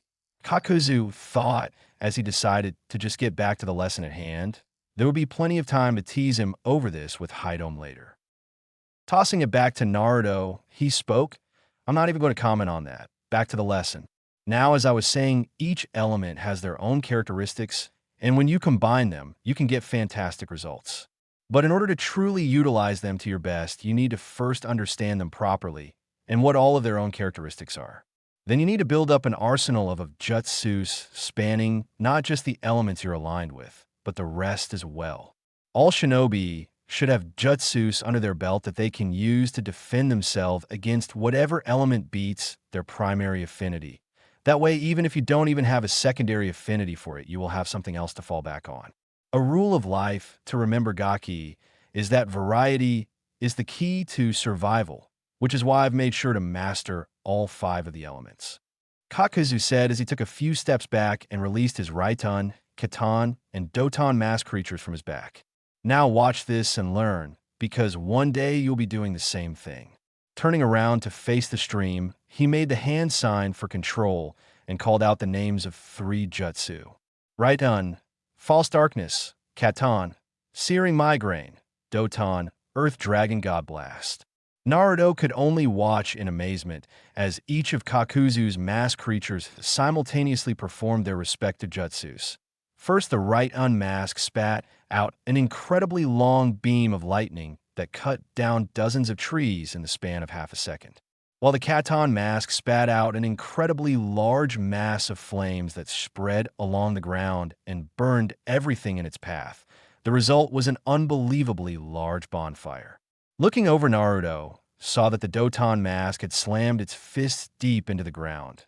The answer to what it was doing was revealed as a huge bronze dragon head sprouted up out of the ground and roared, revealing its large stone body. It then dived back down into the earth, only to spring up from the ground in the very center of the mass of flames, kicking up tons of rock and earth and debris that covered most of the flames.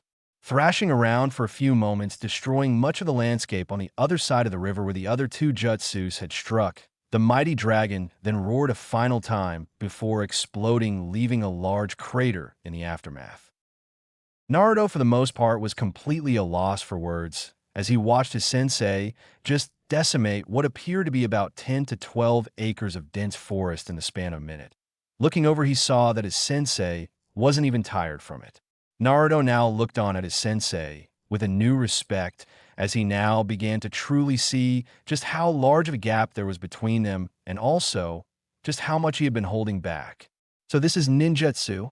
Those jutsus were so powerful, and Kakuzu sensei doesn't even look like he's tired. Naruto thought as he looked at the now rearranged landscape that was just on the other side of the river. Seeing the destruction, Naruto quickly resolved to one day surpass what he had seen there today. He would learn everything he could from both of his senseis and become the very best. Besides, he owes them both that much at least. Looking back at his young charge, Kakuzu noticed the determined look in his eyes as he stared at the area that used to be filled with trees. Grinning underneath his mask, he knew that this would give Naruto the drive he needed to learn. Clearing his throat to gain Naruto's attention, he spoke, "Now, let's begin." End of flashback. What would happen from that point on would be many grueling hours that Kakuzu would subject 300 of Naruto's clones to. Having made plenty of shadow clones himself, Kakuzu would have them police the horde of little Narutos as they all practiced Raiton, Katan, and Doton. Having them all break up into 3 groups of 100 Kakazu would make 5 of his own shadow clones to police each of the 3 groups, meaning at any point in time, there was always 15 equally scary clones of the man there to supervise. Then Kakazu would take Naruto to another clearing beside a river, where Naruto would again have to make 150 clones to practice the water walking exercise, this time with only 5 of Kakuzu's clones supervising them. And while all of Naruto's clones were busy learning cool things like ninjutsus or walking on water, he was stuck with the original learning, the taijutsu-style Kanjo Takina Ikari.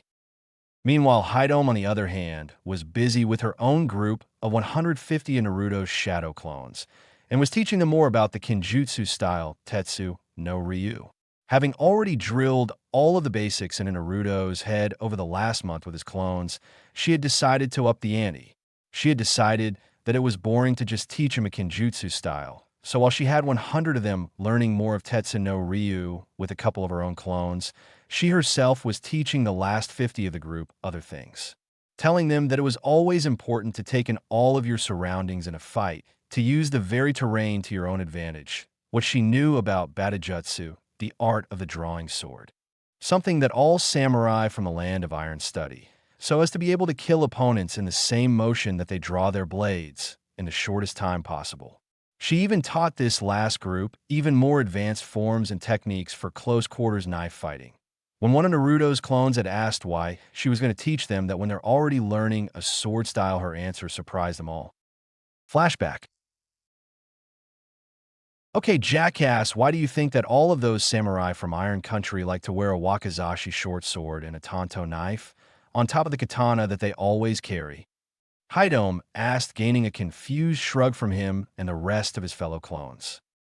It's because the samurai know that they won't always be able to rely on their swords in every single fight. They know that sometimes they won't ever even be able to draw them in certain fights.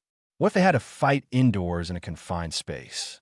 Those katanas are normally 28 to 36 inches in blade length alone. Do you know how much of a pain it would be to fight with something that big in a small space? Or what if they have to take on 2 opponents at the same time? Then they could simply draw their wakizashi out and would have 2 swords in their hands to parry and block from multiple angles and sides. Samurai trained to be able to fight in multiple taijutsu styles, several different forms of knife fighting, all on top of their primary school of Kenjutsu. They even use various forms of shuriken jutsu and kyujitsu or archer so that they can fight opponents from any range distance possible. They train to fight in any situation, in any environment, and from any range. Sometimes you won't be able to draw your sword. Sometimes you won't even be able to draw a knife. That's why we're making you learn all of these things, so that way you know how to defend yourself in any situation like we can. Haidome said, finishing her lecture. It felt weird for her as she stood there like some kind of actual sensei. The Naruto clones didn't know where all of that had come from, and simply chalked it up to Haidome going into some sort of sensei mode. But what she said really did stick with them. There really will be a time when cool ninjutsu or kenjutsu won't be on the table for him. No wonder Kaku-sensei keeps pushing him so hard in taijutsu. End of flashback. It had certainly been interesting all of the things that Naruto had learned as he thought of all of the things that his kenjutsu style offered him. It was really something, and after the first 2 weeks, it really started to click with him. With all of those clones working from 7 a.m. to 5 p.m. every day, he had managed to master every E and D rank jutsu in his Kenjutsu scroll, even a couple C rank ones as well. For some reason, he had really taken to the Kenjutsu style, finding that he really enjoyed how natural the various katas and jutsus felt whenever he went through them. He still remembered how just last week some of his clones were able to skewer his Haidome. All of his clones needed to do the chakra scabbard jutsu with their boken just to withstand their sensei's onslaught. A few of them had went ahead and kept their sensei busy, while several others performed the drying pole and pressure wave techniques from multiple angles. The drying pole jutsu allows one to coat their chakra along the weapon, and with a piercing thrust, they can extend the reach of their weapon almost like a beam of energy by almost 10 feet. While the pressure wave jutsu involved taking the chakra channeled along your sword and swinging it in a slashing manner.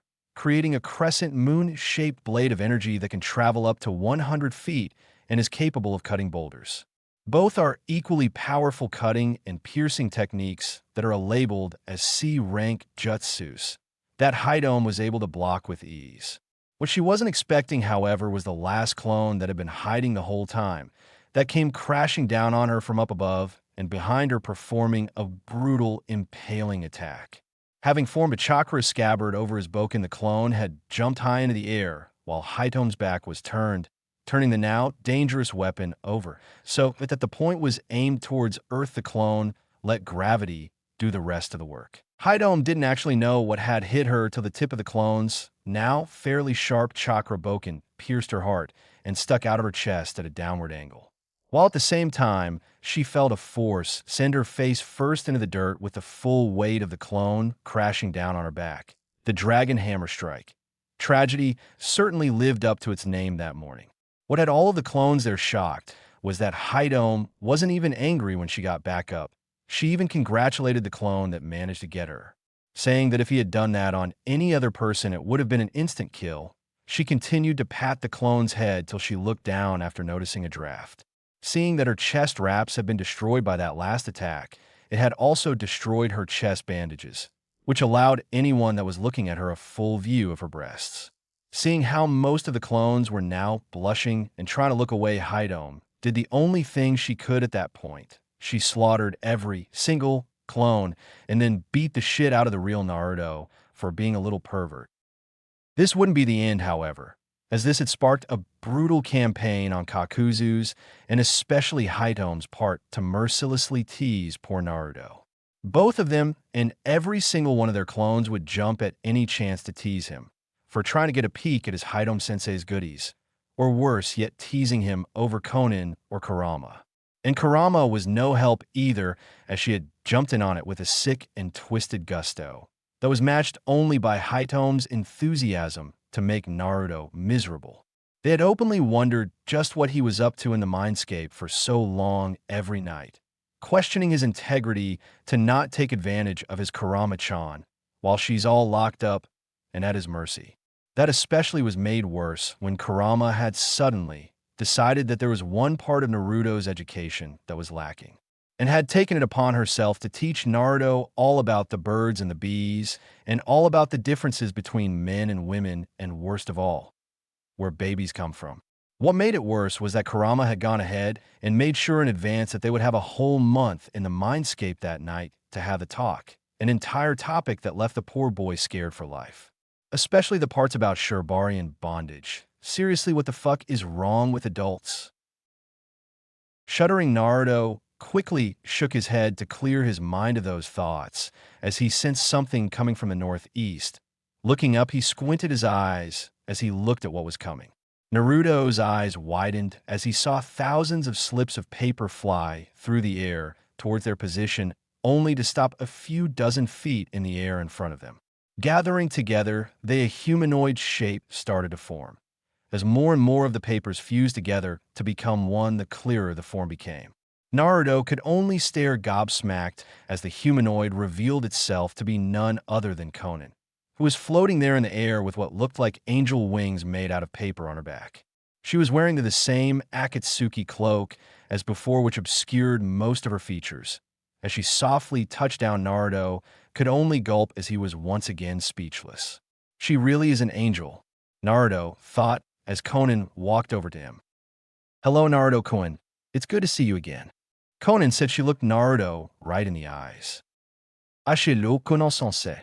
Naruto stammered out as he tried to keep from saying something stupid. What is wrong with me? I don't get like this unless I'm around Kurama-chan. I need to get my shit together, Naruto thought to himself as he looked at his new teacher. Hey, Konan-chan, Haidom chirped to her fellow female, honestly glad to see another person besides her pain in the ass partner, or Naruto. Hello, Haidom. How have you been? Replied Konan. Meh, can't complain. So anyways, while you're here, you should know that Naruto here is a little card sharp, and you shouldn't get into a poker game with him. The liquor cabinet is locked right now, but if you want something, just ask Naruto. He has a spare key, and also he knows everything about his elements up to C rank. If you want to pop his cherry by teaching him AB rank or 3, then the scrolls are in the usual spot. Oh, and you never did answer my question about you and the leader. Haidom said, getting a sly smirk on her face near the end. Not letting that get to her, Conan answered. Good. I'll make sure he gets Suiton and Futon up to the same level as his 3 affinities, as well as teach him AB rank jutsu for each element, such as the elemental dragon jutsu. By the way, Kakuzu, you should know that the person you will be facing wields the Volund, she said, gaining a look of interest from the much taller man. The Volund? Huh. So the idiot really did steal it after all. Kakuzu mused as he thought about what that could mean for him and Haidom on their mission. This will certainly make things interesting. He thought to himself. Oh, what's the Volund, and why is it important? Naruto asked, now curious. It's an artifact of immense power that was wielded by the first Tsuchikage himself, a man who could easily fight on par with Hashirama Senju or Madara Uchiha without having to use the weapon. It's a large 2-handed warhammer with a spike on the back end of the head, as well as another spike at the end of the haft. The man we're after is one of his descendants who stole it from a Wagakure when he defected, a man by the name of Kaintora Kusayaro. We've been trying to get at him for the last couple of years. I can't wait to sacrifice him to Jashin. Haidom explained as a crazed look started to form on her face. She had crossed paths with that asshole before, and she really wanted to catch up with him. Conan quirked an eyebrow at this. You certainly know a lot about him, and his weapon in particular. An old friend of yours, perhaps? She asked. No, that asshole just got away from me the last time we crossed paths, and I've been meaning to finish what I started with him since then. Came Haidom's reply as everyone could see a very evil Oni start to appear behind her. The one that got away was in for a very bad reunion with Haidom. Anyways, we need to go now. Conan, if there's anything you need, it's in the base, and if you have any questions, then you know how to contact us. Haidom, let's go. And with that, Kakuzu turned around and started walking away. Giving a quick wave, Haidom followed suit and caught up to Kaku. Naruto, for one, was glad that Haidom had at least waved goodbye before leaving. He knew it wasn't going to happen with Kakuzu, because that man just wouldn't do something like that. He had a sad smile of acceptance cross over his face till he saw Kakuzu do something that was very out of character for him.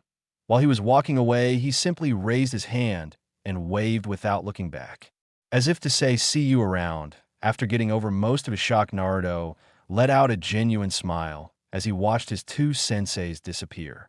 I guess I'm finally starting to get through to him.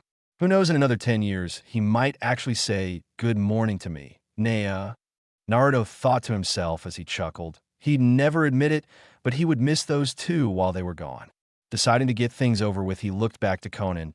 He couldn't help but feel excited at learning from her. He already was having a blast from practicing all of his Raiton, Katan, and Doton jutsus as it is. Now he got to learn about the most offensive and the most versatile of the elements. Clearing his throat, Naruto spoke. So, Conan-sensei, ready to get started? Or would you like to unpack first? He asked, trying to be polite. Conan, who had been watching Naruto the entire time that he had interacted with Kakuzu and Haidom, was honestly surprised. By Naruto's reactions, she could tell that the boy really cared about them. Enough to want their approval for sure, which would probably shift over to herself as well, given how he appeared to have a little crush on her. Something she actually found to be rather amusing and sweet. He's definitely a sweet little boy for sure. Those fox ears and tail just make him look that much more adorable. It made Conan wonder, though, just how soft his fur must be. Not many people would know this, but Conan had always had a love for animals, finding them to generally be much more pure and kind than most people. It never ceased to amaze her how compassionate some animals can truly be at times, like how a lioness will take care of a baby monkey till it's all grown up, or how a mother wolf will protect even a human child from danger. Such acts of compassion are rarely seen from humans nowadays, and almost never as profound.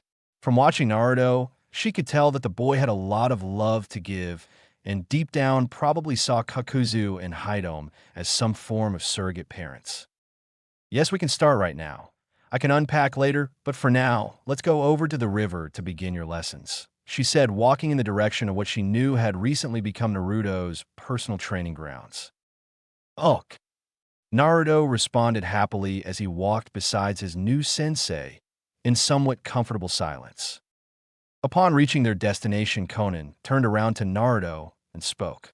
All right, Naruto-kun, first, before we begin, I want you to explain to me the natures of the different elemental transformations. I wish to know if you truly understand them, she said, gaining a shrug for Naruto. Well, okay. Each element has its own unique properties and can be used to produce different results. Each element is strong against and weak to another element, while remaining neutral to the rest. Likewise, each element can be used to attack and defend differently.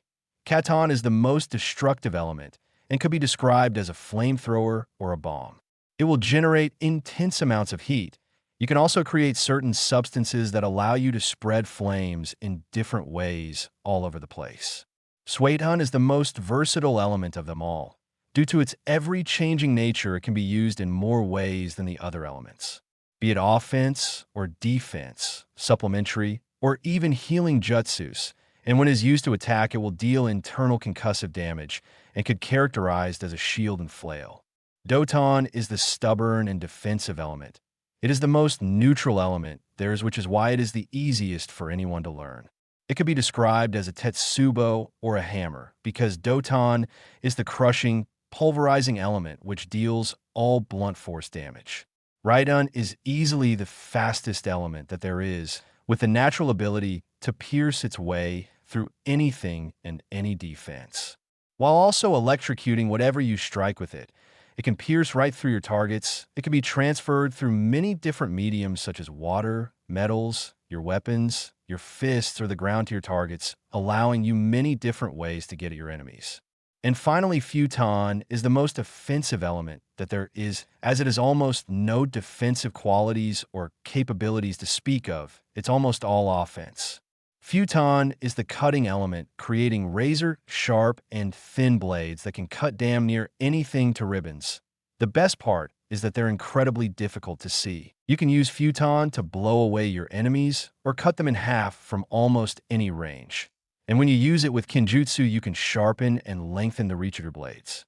And the best part is that your opponents won't be able to see it unless they have a Dojutsu active. Hell, for what I've read, most Futon attacks are almost invisible because of their nature made up of air. Naruto said, having finished a rather long explanation. He might not have needed to say all of that, but he wanted to make a good impression on his new sensei. And indeed, Conan was in fact impressed by Naruto's explanation. Not many of the Jounin back in aim could give her as good as an explanation as Naruto just gave. It wasn't surprising, however, given who his teachers have been for the past 2 years. And even after receiving weekly reports from Kakuzu on Naruto's progress these past 3 months, she still found it unreal. The boy was only about a week or so away from mastering every jutsu for his 3 affinities all the way up to C rank. She would have to force him for this month to get Futon and Suedun up to the same level.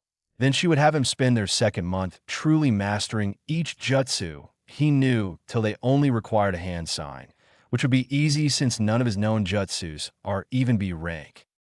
Very good, Naruto-kun. Now we can begin. First off, I want you to make 300 shadow clones and have them break up into groups of 150. Then each group is going to practice learning how to change their chakra into either Suedun or Futon chakra. I'll have some of my own clones keep an eye out on them and help them wherever they can. Meanwhile, you and I are going to keep up with your Tai and Kenjutsu.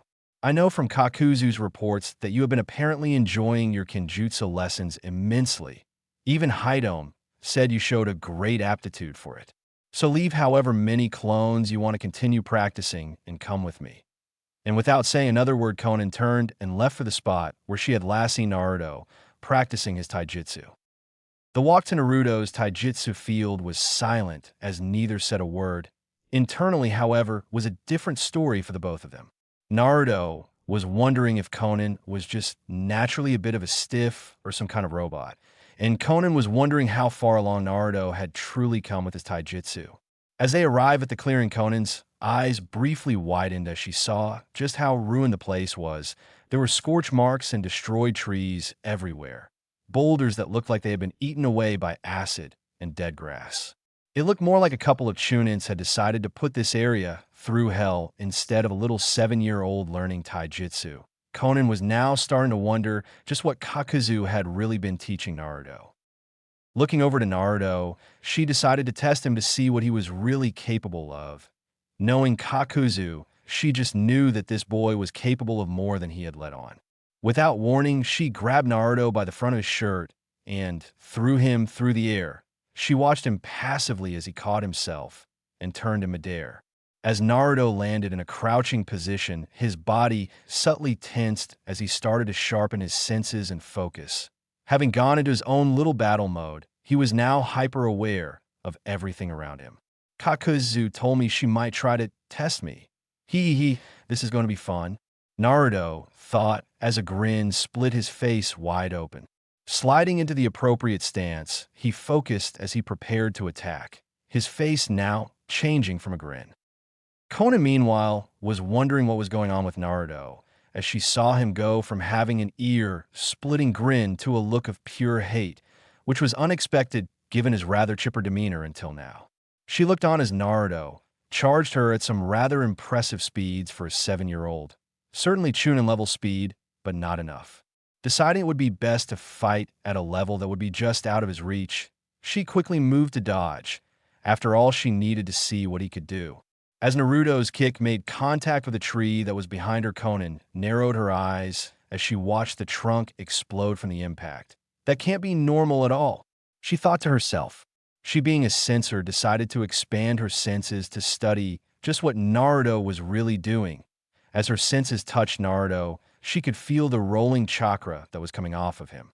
Conan had to keep on the move as Naruto was not letting up in the slightest, throwing elbows, punches, and kicks at her that seemed to just destroy whatever they came into contact with. As she analyzed what she was seeing with her eyes and her mind's eye, she could tell almost immediately that Naruto was overloading each of his attacks. But what had her stumped for the first few seconds was that he didn't seem to be trying. That was till she realized that he was trying to hold back from using too much chakra. As the realization set in, Conan's eyes briefly widened as it dawned on her that it was simply a matter of chakra control versus total reserves. Naruto simply has so much chakra that he can't control it at all. Even with the training the past 2 years and all of those shadow clones working round the clock to up his control, there's only so much one can do in 3 months. With reserves as massive as it will probably take Naruto years to gain proper control over it. It's no small wonder now how he's able to get those types of results while he's been training. He's pumping too much of that volatile chakra of his into each attack. No wonder his attacks have been corroding away trees and boulders. Conan thought to herself as she witnessed another change come over Naruto. Studying his face and sensing his emotions, she was able to discern only one thing that was rolling off of him now, as opposed to earlier where the only thing he seemed to be feeling was just pure hatred. Now she could tell that Naruto was feeling absolute envy, something that had her wondering how Naruto was able to switch between feeling so much of two completely different emotions. Disappearing from view, Naruto appeared directly behind Conan and let loose a punch to the back of her neck. Conan, having easily sensed him, spun around a block only to see that it was a feint as Naruto dropped to the ground and spun around, attempting to sweep her feet from under her. Jumping up, Conan decided to go on the attack as she let off a kick at Naruto's face, who responded by placing his right palm on her incoming ankle to deflect it. While moving forward, he spun around Conan using their close proximity and then slammed his elbow into her back. Conan, for one, was actually impressed by Naruto's ability to adapt and improvise, even though she was holding back to a level a little bit above his. She still wasn't expecting him to land any real hit on her. That being said, she still wasn't going to give him an easy time. Whipping around, Conan promptly dropped Naruto with a spinning side kick. As Naruto landed on the grass with a groan, he quickly kicked back onto his feet. As Naruto began to attack again, Conan noticed that once again his emotions had changed to that of pure rage. As he neared her, he thrust his palm out at her left knee. As expected, Conan moved her leg out of the way, avoiding the burst of chakra he had sent from his hand. Bringing her left leg back, she then kicked Naruto across the chest, sending him flying back. It wasn't too hard of a kick, as she was reminding herself to tone it down against a little kid. Looking back at where she had felt the boy's chakra travel, she saw a crater in the ground about the size of her head and roughly 3 inches deep. That last attack must be centered around bypassing armor or blocks from weapons. Kakazu said that Naruto had mastered the first 2 stages of his taijutsu style. He must have had clones practicing somewhere else as well to have mastered the first 2 stages this fast. And it would appear Kakazu went ahead and taught him a bit about the 3rd stage as well. Well, he certainly wasn't lying when he said that Naruto had mastered the first 2 stages. Every one of his katas were flawless. He obviously doesn't have the 3rd stage down yet. His stance going into that stage was sloppy compared to how he fought earlier. Still, it was a good attack. She thought to herself as she watched Naruto get up slowly while holding his stomach. Conan would have to help him perfect his technique with the 3rd stage, as well as see what else he had learned. Holding up a hand to get Naruto to cease, Conan spoke. Enough, Naruto-kun. I've seen all that I need to for now. While I didn't know that you had begun to learn about the 3rd stage, I can tell you obviously don't have any mastery over it yet, which is something we will be working on. While you do have the first 2 stages mastered, you should refrain from attempting techniques in a fight that you haven't mastered.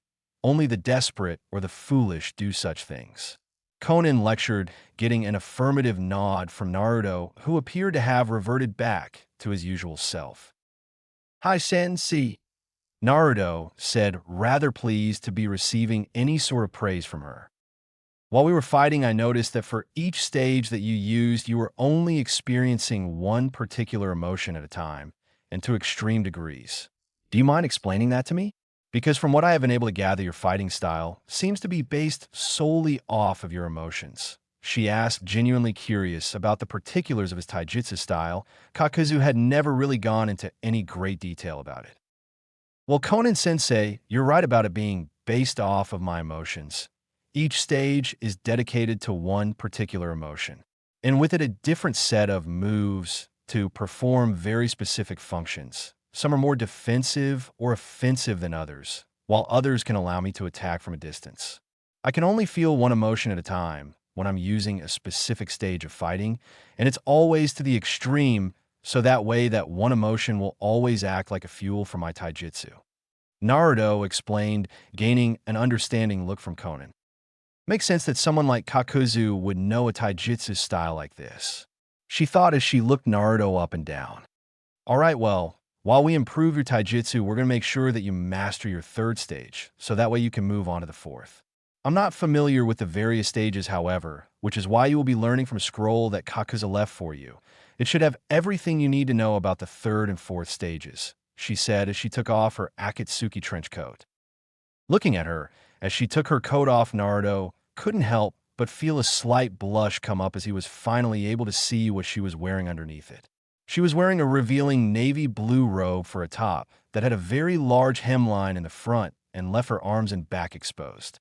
Naruto could see the lateral part of her breasts and belly from thanks to the hemline, as well as her navel, which was surrounded by 4 piercings. She had her headband hanging off of her right hip and wore a pair of blue pants that also functioned as her shoes with high heels. All in all, she was stunning to see, and Naruto was doing all he could not to stare at her. "Gah, what the hell is wrong with me? Why do I keep blushing every time something like this happens with women around me?" he thought furiously as he tried to keep his blush under control, something that irritated him to no end over having to do in the first place. "Oh, whoa. Does someone have a crush?" came the sing-song voice of Kurama in his head. "Oh, Gamino," he thought in horror as he heard his inner demoness speak to him. Naruto and Conan sitting in a tree. She began to sing. "No, kaisa singe." "Stop," he thought desperately as he plugged his ears in an attempt to mute her out. Meanwhile, Conan was watching this go on with a sweat drop as she wondered what his demon Kurama was saying to him. Deciding to get things back on track, she cleared her throat to get his attention. "Now, Naruto-kun, I'm going to be training you a little differently from Kakuzu. I won't be flinging boulders at you," she said. "Wah, really? That's awesome, you're the best, Conan-sensei," he said happily. While he may have enjoyed how strong he had become from the training, but that didn't mean he liked dealing with all of those boulders. Thank you, because I'm going to be sending Suede and bullets at you, Conan said with a smirk as she watched Naruto's face take on a look of pure horror. Meanwhile, Kurama was laughing her ass off. Mwahahaha. Oh, she is good, she cackled as she hugged her sides from inside the seal. This woman had only been around for not even an hour, and she already liked her. In Konoha, Hiruzen sighed as he looked over at the clock on the wall. It was 6:30 in the afternoon, and his meeting with the Inuzuka clan head was supposed to happen right now. It had been a couple of weeks since Naruto's 7th birthday. The pain had lessened considerably over the years, but it still hurt every now and then to think about it. His time with Koharu and the rest of his family had certainly helped him to recover to a point where he could be at peace, but there was still the occasional sleepless night where all he could do was stare at the ceiling and count the minutes till his alarm went off. As the door opened, Hiruzen looked to see the man who had entered. He was a tall man, standing at a burly 6 feet 5 inches. He had very spiky and unruly brown hair, which he kept tied back in a ponytail that reached his lower back, save for the 2 large bangs that framed his face reaching down to his chest. He had a mustache and goatee that he had grown out to reach his chest, all throughout his facial hair, and the bangs framing his face were beads. Some were made from bone with kanji symbols carved into them, while others were made of metal or silver and in the shape of skulls or 3-headed dogs. He wore a simple short-sleeved black shirt, as well as umbu-style cargo pants with black combat boots. On his shins and forearms were large greaves and bracers, all which had the design of a large 3-headed dog adorning them. He wore a tactical utility belt with 2 medium-sized shinobi pouches strapped to it at the small of his back. At each of his hips were a total of 3 scrolls in their own individual carrier pouches. Over his shirt, he wore a much more heavily armor-plated version of a Jounin tactical vest. It also had large, rounded, dark metal shoulder pauldrons with 3 starling dogs' heads embossed onto the front of them, the vest offering almost complete protection for the large man's entire upper torso. On the back of his vest was a fur lining that was almost identical to the 9-Dame Hokage's, only the fur was pitch black, and strapped to the very back were 2 large hook-bladed chain weapons that appeared to almost glow with their own pale purple light. Hiruzen knew very well what those weapons were. The claws of Cerberus were infamous throughout the shinobi world for being blessed by both the Shinigami and the legendary beast Cerberus itself. As Hiruzen looked at the man he had been waiting to meet with, he could only wonder at just why the man had never even attempted to become the next Hokage, only ever giving vague answers about why he wouldn't take the position. Hiruzen knew full well that if there was no other option, only then would he step up and take the title. Nothing would change the fact that he would absolutely hate having the position, though. It's almost funny when he thought about it. Here was a man whose very presence was both inspiring and also terrifying. Okami Inuzuka had always been a very different individual. He had always wanted to do things his way and come up with his own methods for doing things from a very young age. Hiruzen had always known when he had first laid eyes on him that he was someone who would become very powerful. Hiruzen never thought that he would become a powerful S-rank shinobi at such a young age, however. It just happened one day out of the blue back before Hiruzen had even given Minato the title of Hokage. Okami had simply walked up to all 3 of his students, Jiraiya, Tsunade, and Orochimaru, and challenged them all to a duel. The fight was a 3-on-1 that took up one of the largest training grounds that Konoha had to offer. It was a massive fight that had completely rearranged the field permanently.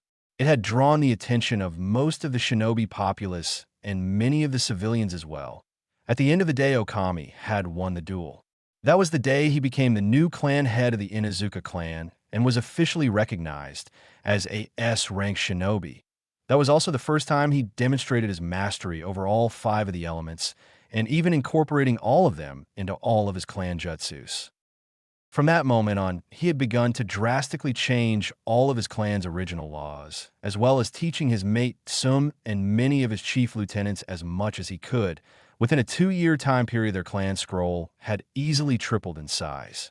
As Hiruzen looked at him, he wondered what it was that he wanted.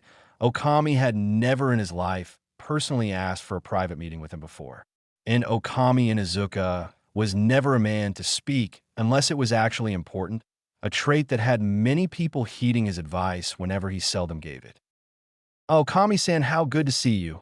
Punctual as ever I see. So what can I do for you?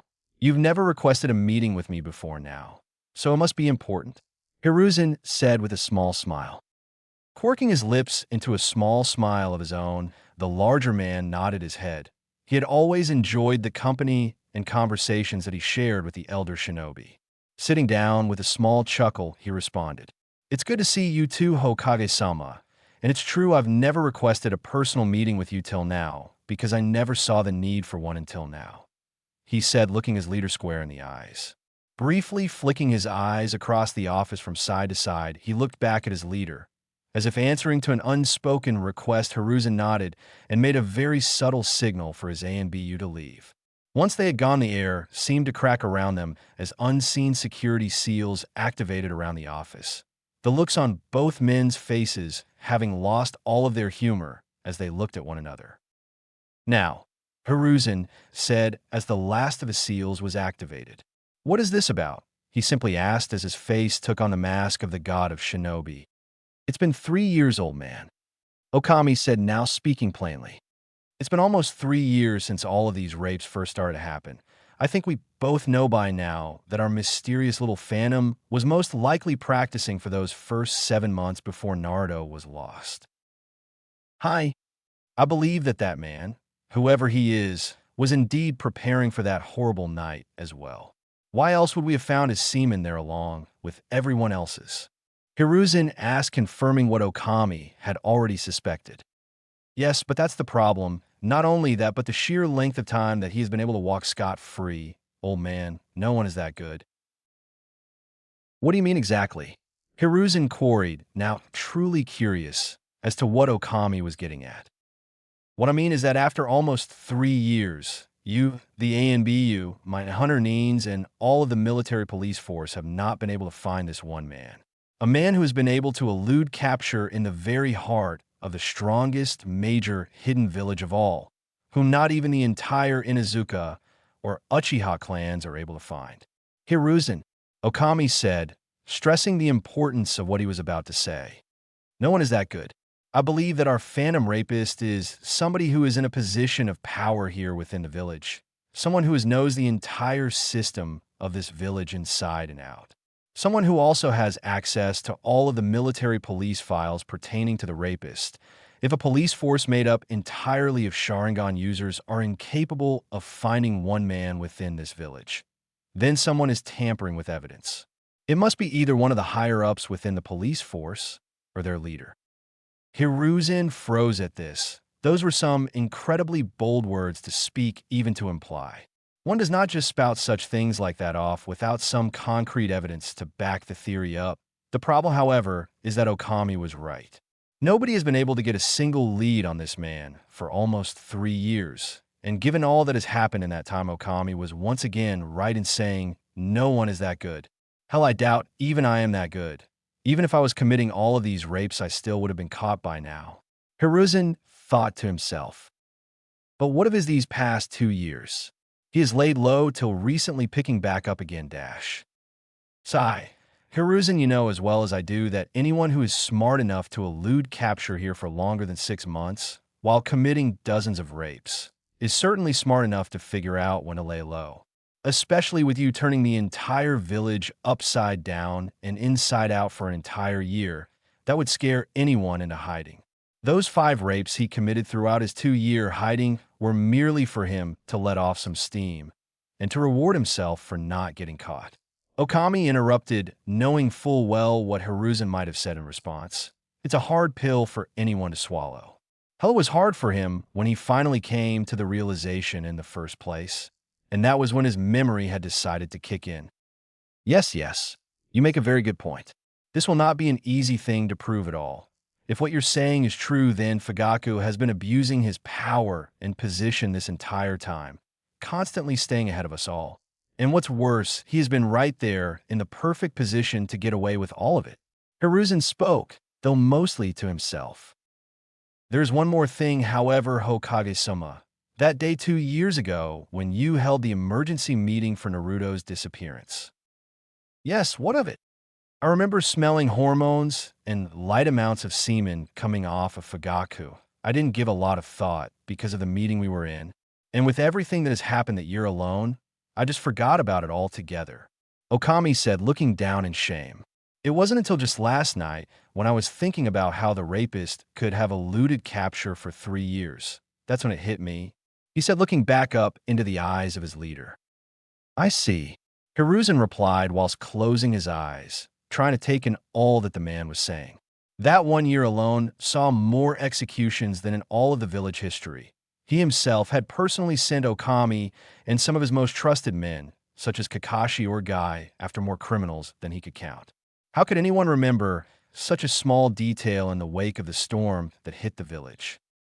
What do you think we should do then about this, Okami? We will need the help of the Aburame, and we will need to be very careful about how we do this. Fugaku has had these past 3 years to perfect his methods and come up with more alibis than we can count. There is a reason he was made head of the military police force after all. If we're going to catch him, then we will need to do it while he is in the act. It is the only way. If it is not him or even one of the others within police force, then so be it. No harm done, and we were able to cross all of them off of the list for good. And at least we were able to play it safe, but Hiruzen... Okami spoke, his eyes now hard. Leaning forward, he looked his Kage in the eyes. When we capture him, he's mine, Okami growled out as his canines instinctually lengthened. Done. Hiruzen honestly didn't want to know what horrors Okami had in store for Fugaku, but one thing for sure was that it was going to be messy. If that's the case, then I wonder if there will even be anything left of Fugaku once Okami is done with him. Somewhere in a land of mists and great sorrow. It was unusually cold tonight as a shadow made its way through the village. A thin layer of frost was covering the village tonight. Stopping to look up, the shadow of a man saw the full moon out tonight. He couldn't help but stop to admire its beauty.